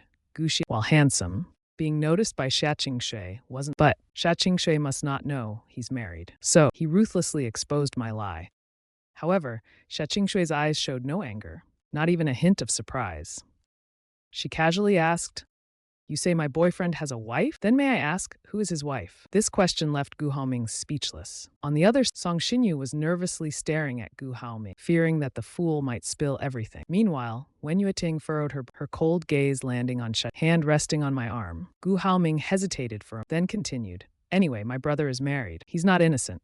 You must have been deceived by him." Xia Qingxue's voice sounded like it was coated in ice. "Second young master, you keep yet every word ruins his. I think you're the one without manners, a truly malicious person." Being labeled as such by Xia Qingxue in public, Gu Haoming was trembling with rage. The surrounding crowd began pointing and whispering. Gu Haoming felt like his face was being slapped. His rage boiled, threatening to explode. With a trembling voice, he said, "Miss Xia, even if my brother is your boyfriend, you can't ignore the truth and side with it." He pushed Song Xinyu. "It's a fact. We all saw it happen. That alone proves he's a cold-blooded and vicious person." Xia Qingxue's voice carried a tone of pressure. "Are you sure you saw it with your own eye? If not, you're guilty of slander and you should know the consequences. Do you dare to swear?" Gu Haoming felt the overwhelming pressure and threat, especially when faced with her icy gaze, which was like a gleaming dagger. But at this point, Gu Haoming had nothing. "I swear. I saw it with my own eyes. My brother, if what I said is a lie, may our Gu family go bankrupt. May I, Gu Haoming, live a life of poverty and Gu Haoming made the most vicious oath, but secretly smirked. He didn't believe in such things any. Xia Qingxue merely smiled faintly. "Very well. I hope second young master Gu remembers his when the time comes to face the con." Xia Qingxue picked up her phone and made a call. 5 minutes later, the general manager of the Cloud Top restaurant, the crowd surrounded the area, leaving no one wanted to miss the excitement. Unwilling. At this moment, Liu Xinglong anxiously approached Xia Qingxue. "Miss Xia, you called for me?" Gu Haoming saw the manager of Cloud appear at the scene. He found it laughable. Xia Qingxue sure knows how to make a show. What's the use of calling Liu Xinglong here? Even if the police came, there's no surveillance here. They won't find a shred of evidence. Xia Qingxue spoke. "Manager Liu, activate the Eagle Eye." Liu Xinglong froze for a moment, not expecting Miss Xia to know about the Eagle Eye system, but he still hesitated slightly. "Violating rules for major. I cannot bear this response." Xia Qingxue calmly spoke. "Yunding has 50% of its shares under Xia. Although I don't participate in Yunding's I am still considered a shareholder of Yunding. As the largest shareholder, I believe I have this right." "Wenyan," Liu Xinglong respectfully said, "I will take care of." Meanwhile, the mostly looked bewildered. "What is the Eagle Eye system? Why have we never heard of it?" "Miss Xia is actually Yunding's largest shareholder. I've heard of the Eagle Eye system. It's the military's monitoring system. Simply put, it has no time or space limitations. It can pull up high-definition surveillance of anyone, anywhere, at any time." "Oh my, the Eagle Eye system is installed here. Doesn't that mean our every has been monitored just now?" Yunding Banquet Hall is usually used to host national leaders or receive foreign dignitaries. Having the Eagle Eye system isn't. Gu Haoming listened to the discussions, utterly shocked. What kind of ghostly Eagle Eye? He's never even heard of it. He clearly confirmed with security that there was no surveillance in the banquet. How could a 360-degree seamless surveillance system suddenly? Gu Haoming still refused to believe, but when the images of Song Xinyu and were clearly projected on the banquet hall, Gu Haoming was utterly dumbfounded. Our conversation at the was also displayed word by word. "Song Xinyu, I still don't understand why you took Wen Yueting away, using such despicable means. Because I envied you like leaves basking in sun. While I was the roots buried deep, I envied to the point of it was the path you chose for yourself. You wielded the butcher's knife against. You sacrificed sincerity and betrayed. Dong, what you're saying is me. I don't regret being good. Gu Xian, you will never escape me. You'll never escape everything that happened back then." All the truths were completely revealed in front of everyone. In the video, as Song Xinyu said this, he suddenly grabbed my arm. and deliberately leaned backward, pretending to miss a step on the stairs. The scene then showed Song Shin-yu drawing everyone's attention. Then came the accusation that I pushed. The video stopped playing here. The entire banquet hall fell into a From our conversation, everyone pieced together some clues. It turned out Miss Wen was taken from young Master Gu by Song Shin-yu using despicable means. No one knows what methods he used. Who would have thought that young Master Gu were high school friends? Young Master Gu even helped him, yet he still stole young Master Gu's girl, truly repaying kindness. Second, young Master Gu was he even swore so vehemently. Such oaths, yet he's not afraid. No wonder young Master Gu cut ties with them. Who would have thought the real son of the Gu family I heard he was raised in the slums by a murderer. Such disgraceful tactics, ordinary. If the Gu family falls into his hands, the chatter began to grow around. Finger point. Gu Yuandong and Qin Huilan saw all of this. Their emotions were extremely complex. They truly believed I pushed Song, but unexpected. It was a trap set by Gu Haoming and Song Shin. Qin Huilan's gaze toward Gu Haoming turned cold for the first. Everyone was watching the Gu family. Gu Haoming stood there, feeling dizzy and disoriented. This grand humiliation today was originally intended for. He couldn't understand why it ended up falling on. Gu Haoming's heart was filled with extreme anger and embarrassment, made him lose control of his body. His shoulders trembled. Like a cornered beast, he shouted at the screen, "Fake! All of this is fake. It's a setup by Gu Xian to frame me." He hysterically yelled at the crowd, but the looks they gave him grew even like they were watching a madman. Some even stepped back disdainfully. Gu Yuandong finally had enough. He strode forward and slapped Gu Haoming across the face. "Gu Haoming, have you not caused enough? The Gu family has been completely ruined by you." Gu Haoming instantly fell silent. Tears streamed down his face. He couldn't understand how things turned. Gu Yuandong, his face red, apologized to everyone. "I'm sorry. My two sons have caused a scene and made a spectacle of our Today's matter was our misunderstanding of my eldest son. I believe my younger son was misled by As for the Gu family adopting a godson, let's all pretend it never happened. The Gu family would never accept a schemer with ill intentions as a god." Gu Yuandong walked up to Song Shin-yu. "Mr. Song, please leave. You are no longer welcome." And Song Shin-yu was already at a loss. He never expected his action to be exposed so public. It was like being stripped naked and humiliated. And originally, he planned to use his fall to completely shatter Wen Yueting's illusion. But now, the blame had been placed squarely on him. He had long stopped caring about others' judgment, having been humiliated by his and during his teenage year, even being stripped naked by and tied to a tree with the entire neighborhood watching, as if it were a circus act. From that moment onward, he had long since lost his sense of pride. What he truly feared deep down was Wen Yueting rekindling her love for. After seeing the truth of he was terrified we might reconcile. He had spent years working to completely separate us. Song Shin-yu raised his head to look at Wen, but her gaze remained fixed on me. Her expression was calm, but Song Shin-yu could see that a storm was raging in her. Gu Yuandong, observing Wen Yueting and Song Shin-yu together, was filled with anger. Had she not abandoned Xian and gotten involved with Song Shin-yu, today's disgrace would never have happened. Gu Yuandong finally made a decision and addressed Wen. "As for you, I won't hold you back." Wen Yueting finally withdrew her from me and Sheching Shui. She looked down at Song Shin-yu with an She didn't say a word, but turned and strode toward the banquet hall. Song Shin-yu quickly chased after sending the two of. Gu Yuandong's expression finally softened. He walked up to me. His voice was gentle. "Xian, I misunderstood you." Then, in a much colder tone, he said, "Come and apologize to your brother." Clutching his face, Gu Haoming reluctantly, "I'm sorry, brother. I was just joking around." His apology was full of unwillingness. Gu Yuandong tried to mediate, saying, "Yes, your brother didn't grow up with us, and naturally doesn't have the upbringing and poise. It was a moment of recklessness that led to As his elder brother, just forgive him this one. After all, we're all family. There's no such thing as irreconcilable." Since Sheching Shui appeared, I had been silent almost the entire, like an observer watching coldly from the. At this moment, my voice was cold and he was joking with me, but I am not joking. "Mr. Gu, I have already severed ties with your. I do not accept your so-called apology. Everything Gu Haoming did to me today, I will surely return it in the future. So there is no need for him to." Gu Yuandong suppressed his emotions and continued, "Although you are not biologically my. From a young age, we have cherished you and raised you in our hands. So many years of affection. Do you really not care at all?" Haoming acted this way because your biological parents abused him. He grew up in such an environment. Can't you see that he suffered so much for you? After all these years of hardship, can't you let this go?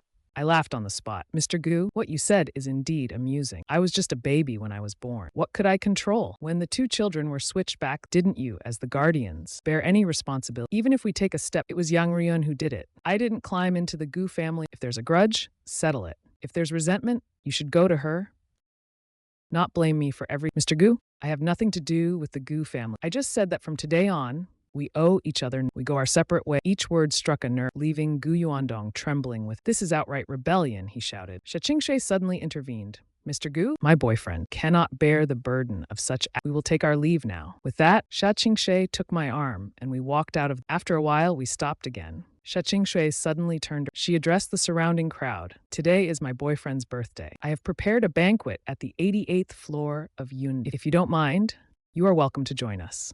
The crowd immediately became restless. Who would turn down an invitation from Miss? Many people dream of getting close. Now, quite a few stepped forward. Miss Xia, we will join to celebrate Miss— I'm in. Count me in.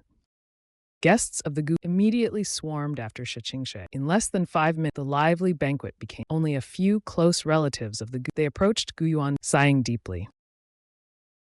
Miss Xia is actually Xian's girlfriend. This should have been a blessing for our— How did it turn into— Xian has been excellent since childhood, with talent and design. All those award-winning were his creations. Now the company's design are unimpressive. Even though he hasn't designed product, he still submits work every year to represent the company at exhibitions in Milan. But now, with relations so strained, will he still represent us at the upcoming— If we could establish a connection with the Gu family could rise. But now, the cooked duck has flown away. What kind of bad luck is this?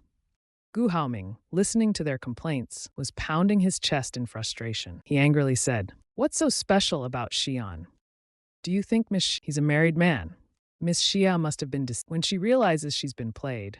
Do you think she'll still look at him? And about this design competition? When he realizes he's been tricked in the future, do you think he'll even look at me again? And this time in the design competition, I can also represent the company. I refuse to believe I'll lose. Gu Yuandong finally had enough. Shut up! Gu Haoming, how dare you speak so boldly here? The disgrace to the Gu family's reputation today, with your subpar designs, it's bad enough to embarrass us, and now you want to embarrass us. Look at yourself right now. Dressed in, but you can't hide your humble origins. Look at your brother, and then look at over the year, your mother hired so many etiquette teachers, and this is what you've become. You're not allowed to go anywhere. Stay at home and behave yourself. Stop embarrassing me. Gu Haoming was stunned. In the 3 years since although Gu Yuandong wasn't very close to, he was always kind and he had never scolded. Tears welled up in Gu Haoming's eye. He looked at Qin Huilan. If it were, Qin Huilan would have stood up for him immediately. But now she just stood silently by his side, watching Gu Yuandong berate and humiliate him. Her gaze was empty, as if thinking of something. This made Gu Haoming feel even worse. He was being humiliated by Gu, and Qin Huilan didn't even seem to care. He was sure she was thinking about Gu Xian, believing that he could never compare, all because Gu Xian has now connected with Miss. As these thoughts spiraled, Gu Haoming clenched his— No matter what it takes.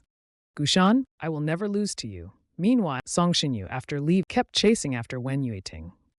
But Wen Yueting walked, completely ignoring the trailing Song. Song Xinyu stared at his back, his heart filled with boundless anger. Song Xinyu stared at his back, his heart filled with boundless anger. And in Wen Yueting's eyes, he was always generous and kind. But today, she happened to see him framing Gu Xian. What would she think of him now? When he caught up to the park, Wen Yueting opened the car door and, without looking back, she drove off. Song Xinyu ran after her car, shouting Wen Yueting's name.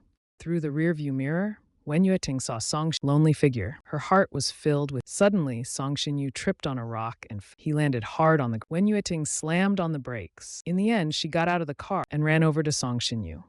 When Song Xinyu saw Wen Yueting return, his face was already a mess of tears. Yuting, I was wrong. Forgive me, just this. Please forgive me, one last time. Song Xinyu trembled all over, grabbing Wen Yueting's wrist. Yueting, I only did it because I was so afraid you would go back to Xian. I know you two were childhood sweet. I know you haven't completely let him go in your heart. I thought I could handle it, but I found that I couldn't. I was so scared. That's why I did it. Looking at Song Xinyu's world-shattering expression, Wen Yueting's gaze finally softened slightly, but her voice remained icy. Song Xinyu, this isn't the first time. Last time, when you used leeway to frame, I already forgave you once. And those files on your computer, Song Xinyu, you've disappointed me. Shock flashed in Song Xinyu's eyes. When Yuting had looked at his computer, she must have cracked his login password. What could she have found? But none of that mattered now. Tears streamed down Song Shinyu's face. I admit it was all my doing. I framed Xian on purpose, but it was all because I love you. I'm so afraid of losing you. Xian has so much, but I only have you. Please forgive me this once. Wen Yueting's expression finally softened. She helped him stand up. Then Song Xinyu sat in the passenger seat. Wei Yueting's face still didn't look it seemed she was still trying to suppress her. Song Xinyu, after all these years, I always thought I knew you well. But today I realized you are so unfamiliar to me. Song Xinyu lowered his head in silence. Wen Yueting casually pulled out a tissue and handed. Song Xinyu took the tissue, glancing carefully at Wen Yueting. Holding the tissue, he spoke hoarsely. I grew up in a place like Yanyu Alley. If I was only kind and naive, I would have died 1,000 times over. But Yuting's gaze flickered. The name Yanyu Alley sounds nice, but it's actually the most marginalized slum in Rongche. Every day it's filled with violence, bloodshed, and all kinds of shady and dirty dealings. She knew about Song's past, but had never asked about it. Song Xinyu continued in his hoarse voice. My mom was crazy. My dad was disabled. From as far back as I can remember, my mom tortured both me and my dad. I didn't have my own room. Since childhood, my clothes, even my school bag, were all picked out of the trash. I felt that nothing in this world belonged to. I didn't deserve anything beautiful. His voice was filled with despair, as if pulling people into his tragic world, breaking hearts upon hearing. At 14 years old, I saved money for 6 months by collecting, then secretly bought a white shirt I liked from a clothing store. I hid it under my bed. When my parents weren't home, I would secretly take it out, and one time my mom came home early. She caught me wearing the brand new white shirt. She insisted I had stolen money to buy. I will never forget that day. Song Xinyu's shoulders trembled more, and she stripped me of my clothes and tied me to a large tree in front of me. She cut the white shirt to shreds with scissors. Then she set it on fire. After that, she picked up and whipped me over and over. It was in the afternoon. Many people came to watch after hearing. At that time, I was already 14. I was beaten until I was surrounded by a crowd like a monkey. They didn't stop her. They just watched. They pointed fingers at me with disgusting and judgmental look. They laughed and clapped, cheering for my mom to beat me hard. I passed out several times. Hearing Song Xinyu recount this, Wen Yueting's heart clenched. She knew Song Xinyu's family background was, and that Li Shufen always, but she never, his life had been through such cruel experiences. Wen Yueting couldn't help but think, what was I doing when I was 14? Wen Yueting remembered that when Gu Xian was 14, he spoke at the United Nations as a student representative, delivering a fluent British accent and earning applause from people around the world. At 14, Gu Xian, wearing a luxurious suit on the stage of the Paris Opera House. He was even selected on the spot by the British, but he declined the royal invitation, simply because he thought British food was 14. Gu Xian was held in the palm of everyone, shining with dazzling brilliance. Song Xinyu and Gu Xian were like two extremes of life, one shining in the cloud, the other struggling in the mud. Sympathy and heartache overwhelmed reason. Wen Yueting's expression had completely softened. She turned and hugged Song Xinyu, her voice tinged with heartache. That's all in the past. Your future won't be worse than Gu Xian. Sitting in the passenger seat, Song Xinyu still kept Yueting. I know I'm not good enough for you. It's like that white shirt. I want to get close, but possessing it comes at a great cost. But you are the best thing in my life, the light in my dark world. No matter the cost, I won't allow anyone to take you away. I know you and Xian grew up together, and you haven't completely let go of your feelings for him after so many years. I was so afraid of you two rekindling your old that I acted impulsively. Song Xinyu straightened up, looking at Wen Yueting. Yuting, I love you. No one in this world loves you more than I do. Looking at Song Xinyu's almost devout gaze, Wen Yueting tightly embraced. She did have feelings for Song Xinyu, because only Song worshipped her like a deity, admired her with fervent adoration, making her feel like the best person in the world. But in front of Gu Xian, she always felt inferior, even having to please him.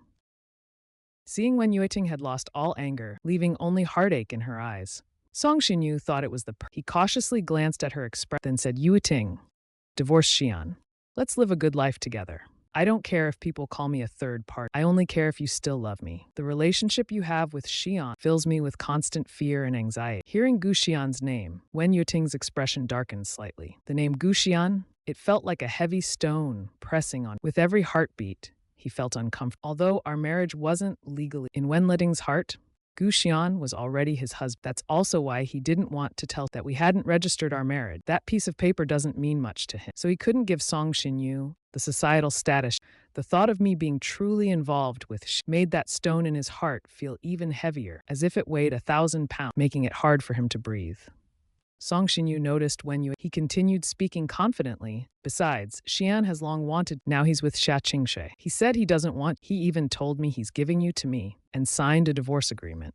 Now he's eager to throw himself into Miss Xia. Song Xinyu quietly added, you know, he's always been like this. When a better option comes along, he'll definitely abandon you. Wen Letting listened to Song Xinyu's but quickly sensed something was off. His gaze deepened, and he released Song. With a calm face, he asked, you said Gu Xian signed a divorce agreement and gave. Song Xinyu quickly pulled out a doc from his suit pocket.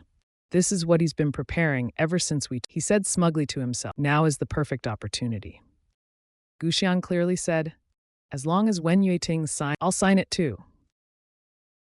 But Song Xinyu knew because he was under pressure from his parents. Song Xin was confident because of this. But if Wen Yuting thought Gu Xian had already signed, his prideful self-esteem might just prompt him to sign on impulse, even if he regretted it. So Song Xinyu used this tactic.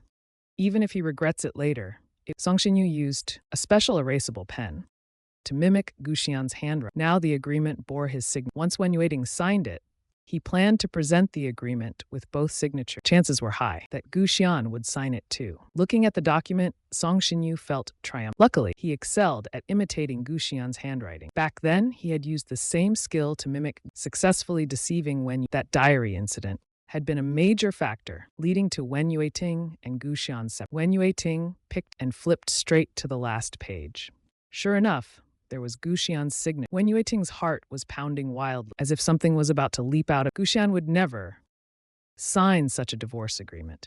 After all, their marriage was never registered, so there was no need for divorce proceedings. Moreover, he had already unilaterally and even moved out of the Wen family. But Song Xinyu didn't know any of this, so there was only one possibility. Song Xinyu had drafted a fake divorce agreement without knowing the truth. It was clearly a meticulously planned scam. Wen Yueting's fingers gripped the agreement, almost crumpling the document. Song Xinyu was, but that wasn't the most important issue right now. Wen Yueting's eyes locked onto Gu Xian's signature. His handwriting was distinctive. Having trained with a renowned calligrapher, his writing style, a blend of standard scripts grade, was unique to him. It was unmistakable. Having grown up with him, Wen Yueting could recognize his handwriting, and this signature in front of her was indeed a perfect match for his handwriting style, including the tiny hook at the end. Even the angle and pressure were ideal. But it's impossible for Gu Xian to have signed it. Song Xinyu noticed Wen Yueting's extremely grim expression, and a seed of doubt sprouted. Would Wen Yueting actually sign it? But at this point, there was no turn. Suddenly, Wen Yueting looked up, fixing his gaze intently on Song Xinyu. That unfamiliar, distant look sent a shiver through Song Xinyu's heart. He could even feel Wen Yueting's restrained rage about to erupt. Wen Yueting's voice was chilling as he asked, "Are you sure this was really signed by Gu Xian himself?" Song Xinyu froze slightly. "Yuting, why would you ask?" Song Xinyu's expression was earnest and making it hard to suspect he was lying. He signed it right in front of him. There wasn't even a hint of hesitation. Wen Yueting stared into Song Xinyu's eyes, feeling as though something was about to break. It was as if he had suddenly he remembered the last time he got drunk and talked to Gu Xian about the diary. Gu Xian had asked him to bring out the diary. It turned out that Song Xinyu could, and almost perfectly at that. It was highly likely that the entries were also forged by Song Xinyu. When Yueting suddenly realized, he felt his blood rushing backward, his heart pounding violently, and a sharp pain in his chest, as if it were about to explode. When Yueting suddenly felt foolish, like an old ox being led by the nose. Meanwhile, Song Xinyu maintained an innocent expression. Looking at those false, Wen Yueting erupted in rage. He raised his hand and grabbed Song Xinyu. "I've treated you, yet you've plotted against me like this." Song Xinyu suddenly choked. He couldn't understand why. Just everything seemed fine. But he had never seen Wen Yueting like this before. Wen Yueting was a wealthy heiress, proud and poised, as befitting a family. She was also known for being humble, hardworking, with none of the vices often associated. Over the past 3 years, Wen Yueting had been. Song Xinyu had never seen her act so deranged before. At this moment, Wen Yueting seemed like a wild beast, a hunter, and Song Xinyu felt his mind go blank. He forcefully pried Wen Yueting's hands away. "What's wrong?" Wen Yueting finally regained a sliver and gradually stopped her action. Song Xinyu turned back around, his eyes still filled with lingering fear, and although he didn't know what had happened, he instinctively sensed that feigning extreme pity, he clutched Wen Yueting. "What's wrong with you? Did I do something wrong? Whatever I did wrong, you'll forgive me, won't you?" Wen Yueting stared at him, finally seeing through his. "Song Xinyu, I will never trust you again." With that, Wen Yueting forcefully that was gripping her turned around and opened the car door. Wen Yueting ran frantically, heading back to the cloud top. Her thoughts were a chaotic mess as memories surged over her, but her heart remained clear and resolute. Suddenly, everything clicked into all the past misunderstandings had been orchestrated by the incidents that made her loathe were all traps set by Song Xinyu. And she had foolishly fallen, aligning herself against Gu. In this moment, she didn't know what she would say to him when she finally saw him. How could she explain herself? What could she say? Could she tell him that deep down she had always... Could she admit that, not even for a second, had she ever forgot? Could she say that everything that was all a misunderstanding? Could she ask him to return to her? These thoughts flashed briefly in Wen Yueting's mind, but she had no idea what to actually say. But no matter what, at this moment, Wen Yueting she had to see Gu Xian. Immediately. Not even a second could be. Wen Yueting rushed into the cloud top lobby and entered the elevator. As the elevator doors closed and the floors climbed higher, Wen Yueting's heart grew heavier with every passing. The elevator stopped at the 87th floor. At the entrance, she knew Gu Haoming's birthday banquet I should still be inside. But when Wen Yueting entered, she was immediately... The once crowded banquet hall was now nearly empty. Gu Yuandong and a group of Gu relatives were scolding Gu Haoming. Gu Haoming was crying and throwing a tantrum. Wen Yueting hesitated for a moment before stepping forward. Wen Yueting approached Gu Yuandong suppressing her emotions. Xian, Gu Yuandong and Qin Huilan didn't expect Wen Yueting to return again. After all, everything that happened wasn't unrelated to her. Seeing her, Gu Yuandong's anger surged. Wen Yueting, why have you come back? We watched you grow up. Cared for you like our own daughter. And how did you repay us? You let Xian down, found yourself someone with ill and even led Haoming astray. You've disgraced the entire Gu family. Wen Yuting had no interest in hearing this. She only wanted to see me quick. Uncle Gu, it's all my fault. I'll make amends in the future. Where is Xian? Tell me, where is he right now? Gu Haoming saw Wen Yuting. His resentment still lingered. He assumed Wen Yueting was there to confront for settling old. With a sneer, Gu Haoming said loudly, Gu Xian is on the 88th floor of Cloud celebrating his birthday grandly with Miss Xia. Sister Yueting, I know you don't care about, but he is still your husband after. He's messing around with other women everywhere. Don't you feel embarrassed by it? As expected, Wen Yueting's expression grew evil. She shot Gu Haoming a cold glance. Then she turned and walked. At the same time, the banquet hall on the 88th floor, although it was a last-minute order from Miss Xia, the staff of the Cloud Top restaurant, almost all mobilized. It seemed as if the event had been meticulous. There was a large dance floor in the center of the hall. Accompanied by music, many people were gracefully dancing on the floor. Qingshui and I were among them. She and I were not dancing an elegant waltz. Instead, it was a passionate tango. But as the music began, it felt as if my body's memory was instantly. I didn't know Qingshui could dance, and there was a strange harmony between us. Whether it was a long step or a spin or a leap, we coordinated perfectly. It felt like we had danced together countless. I couldn't explain why, but while dancing with her, I felt a strange sense of familiarity. A blurry figure flashed through my mind, but before I could grasp, it was swept back into the depths of my memory by the wave. Gradually, the other dancers stopped. They began to watch Qingshui and me dance. We spun in the center of the dance. All eyes were unconsciously drawn to us. Even those envious young masters in secret had to admit these two people were an ideal. Wen Yueting unknowingly had already blended into the... Watching me and Qingshui dancing closely together, she felt an indescribable emotion. She wanted to rush forward and separate, but at this moment, she lacked the courage. As the music ended, we both stopped. The entire banquet hall erupted in enthusiastic applause. Qingshui led me to the center of the stage. She announced, "Today is my boyfriend's birthday. Anyone who offers birthday wishes can become a lifetime member of the Cloud Top and enjoy all the privileges of VIP members." The crowd suddenly became Cloud Top restaurant is the most high-end restaurant normally, reservations have to be made, but VIP members can enter at any time and enjoy numerous privileges. Although the annual membership fee is exorbitant, the wealthy of Rongcheng still flock to it. More importantly, last year, Cloud Top Restaurant stopped accepting new... Now, no matter how much money one has, it's of no use. People in the crowd began eagerly offering their blood. That night, Gu Yuandong's actions and Qin Huilan's indifference completely shattered my last illusion. From today onward, I truly have no ties left with the Gu family. In the midst of a loud bang broke the night sky. A massive firework suddenly bloomed in the darkness. Everyone was captivated by the visual spectacle. They gathered around the glass walls to enjoy the scene. Meanwhile, Qingshui grabbed my hand and led me out through a side door. We quickly entered an elevator. I suddenly asked, "Where are you taking?" Qingshui held my hand, smiling.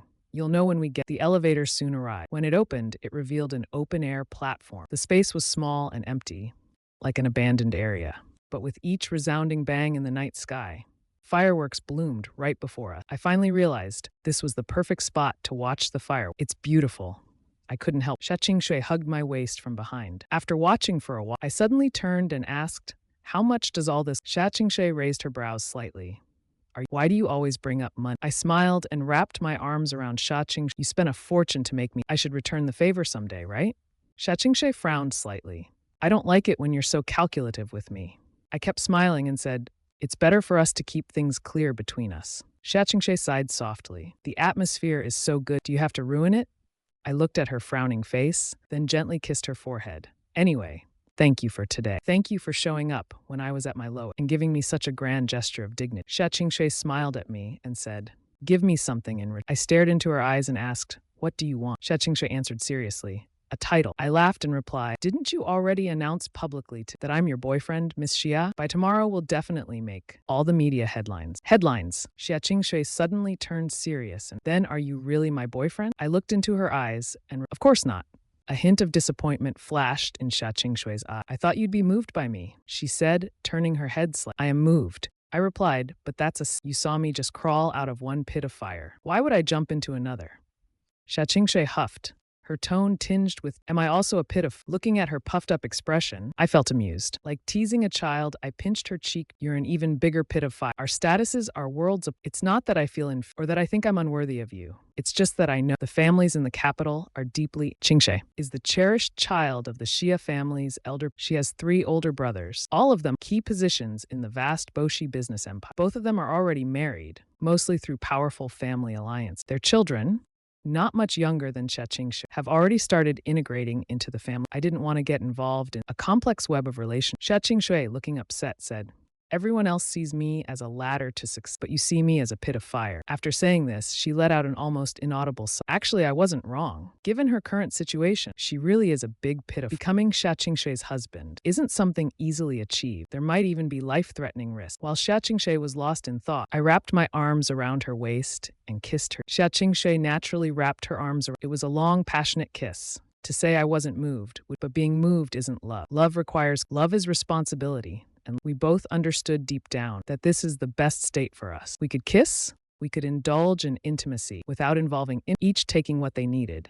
Just 2 lines cross when fate inevitably pulls us and the distance between us grows. We'll let go gracefully. What others think of our relationship doesn't matter. As long as we both stay clear-headed, I felt that between Shaching Shui, there was this unspoken. Our kiss was deeply passionate, with a mix of camaraderie and madness not usual. Fiery red fireworks bloomed around us, enveloping us in a sea of flames, as if painting a This scene was also completely taken in. Earlier, she had been among the crowd, originally planning to leave. But suddenly, fireworks bloomed all around. She then saw Shaching Shui holding my hand, leading me out of the banquet hall. As if driven by some unseen force, eventually she couldn't hear what we were saying, but she could guess it was intimate and tender words. At that moment, the sight of us embraced was like a knife piercing her heart. Since childhood, she had believed she would be Gu Xian's future wife. We had been inseparable since we could barely walk. Together, we experienced countless firsts in life. Our first time holding, our first time skipping, our first time dancing, our first time secretly. Looking back now, those seemed like the happiest memories of her life. When did her mindset begin to change?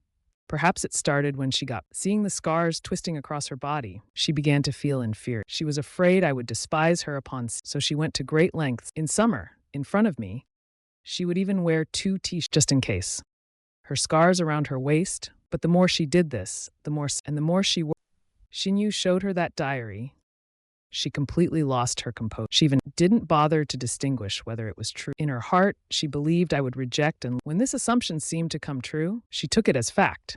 It felt like her deepest fears had been confirmed, and the beast, nurtured by her inferiority, and burst forth, madly devouring her rationality and calmness. She didn't even confront me. Now when Yueting finally understood, it was she who projected her inner demons onto me. The first one to reject, abandon, and give up on Gu Xian was herself. It was her who pushed him away and stabbed him deeply. In fact, her relationship with Song Xinyu was largely driven by a desire to get, at this moment, Wen Yueting fully awake, but she felt it was already too late. Thank you so much for watching this video. If you enjoyed it or found it helpful, please don't forget to like, subscribe to NiceGamLii channel, and hit the notification bell so you won't miss any new content. Your support is a huge motivation for me to keep creating better videos. Once again, thank you so much and see you in the next video.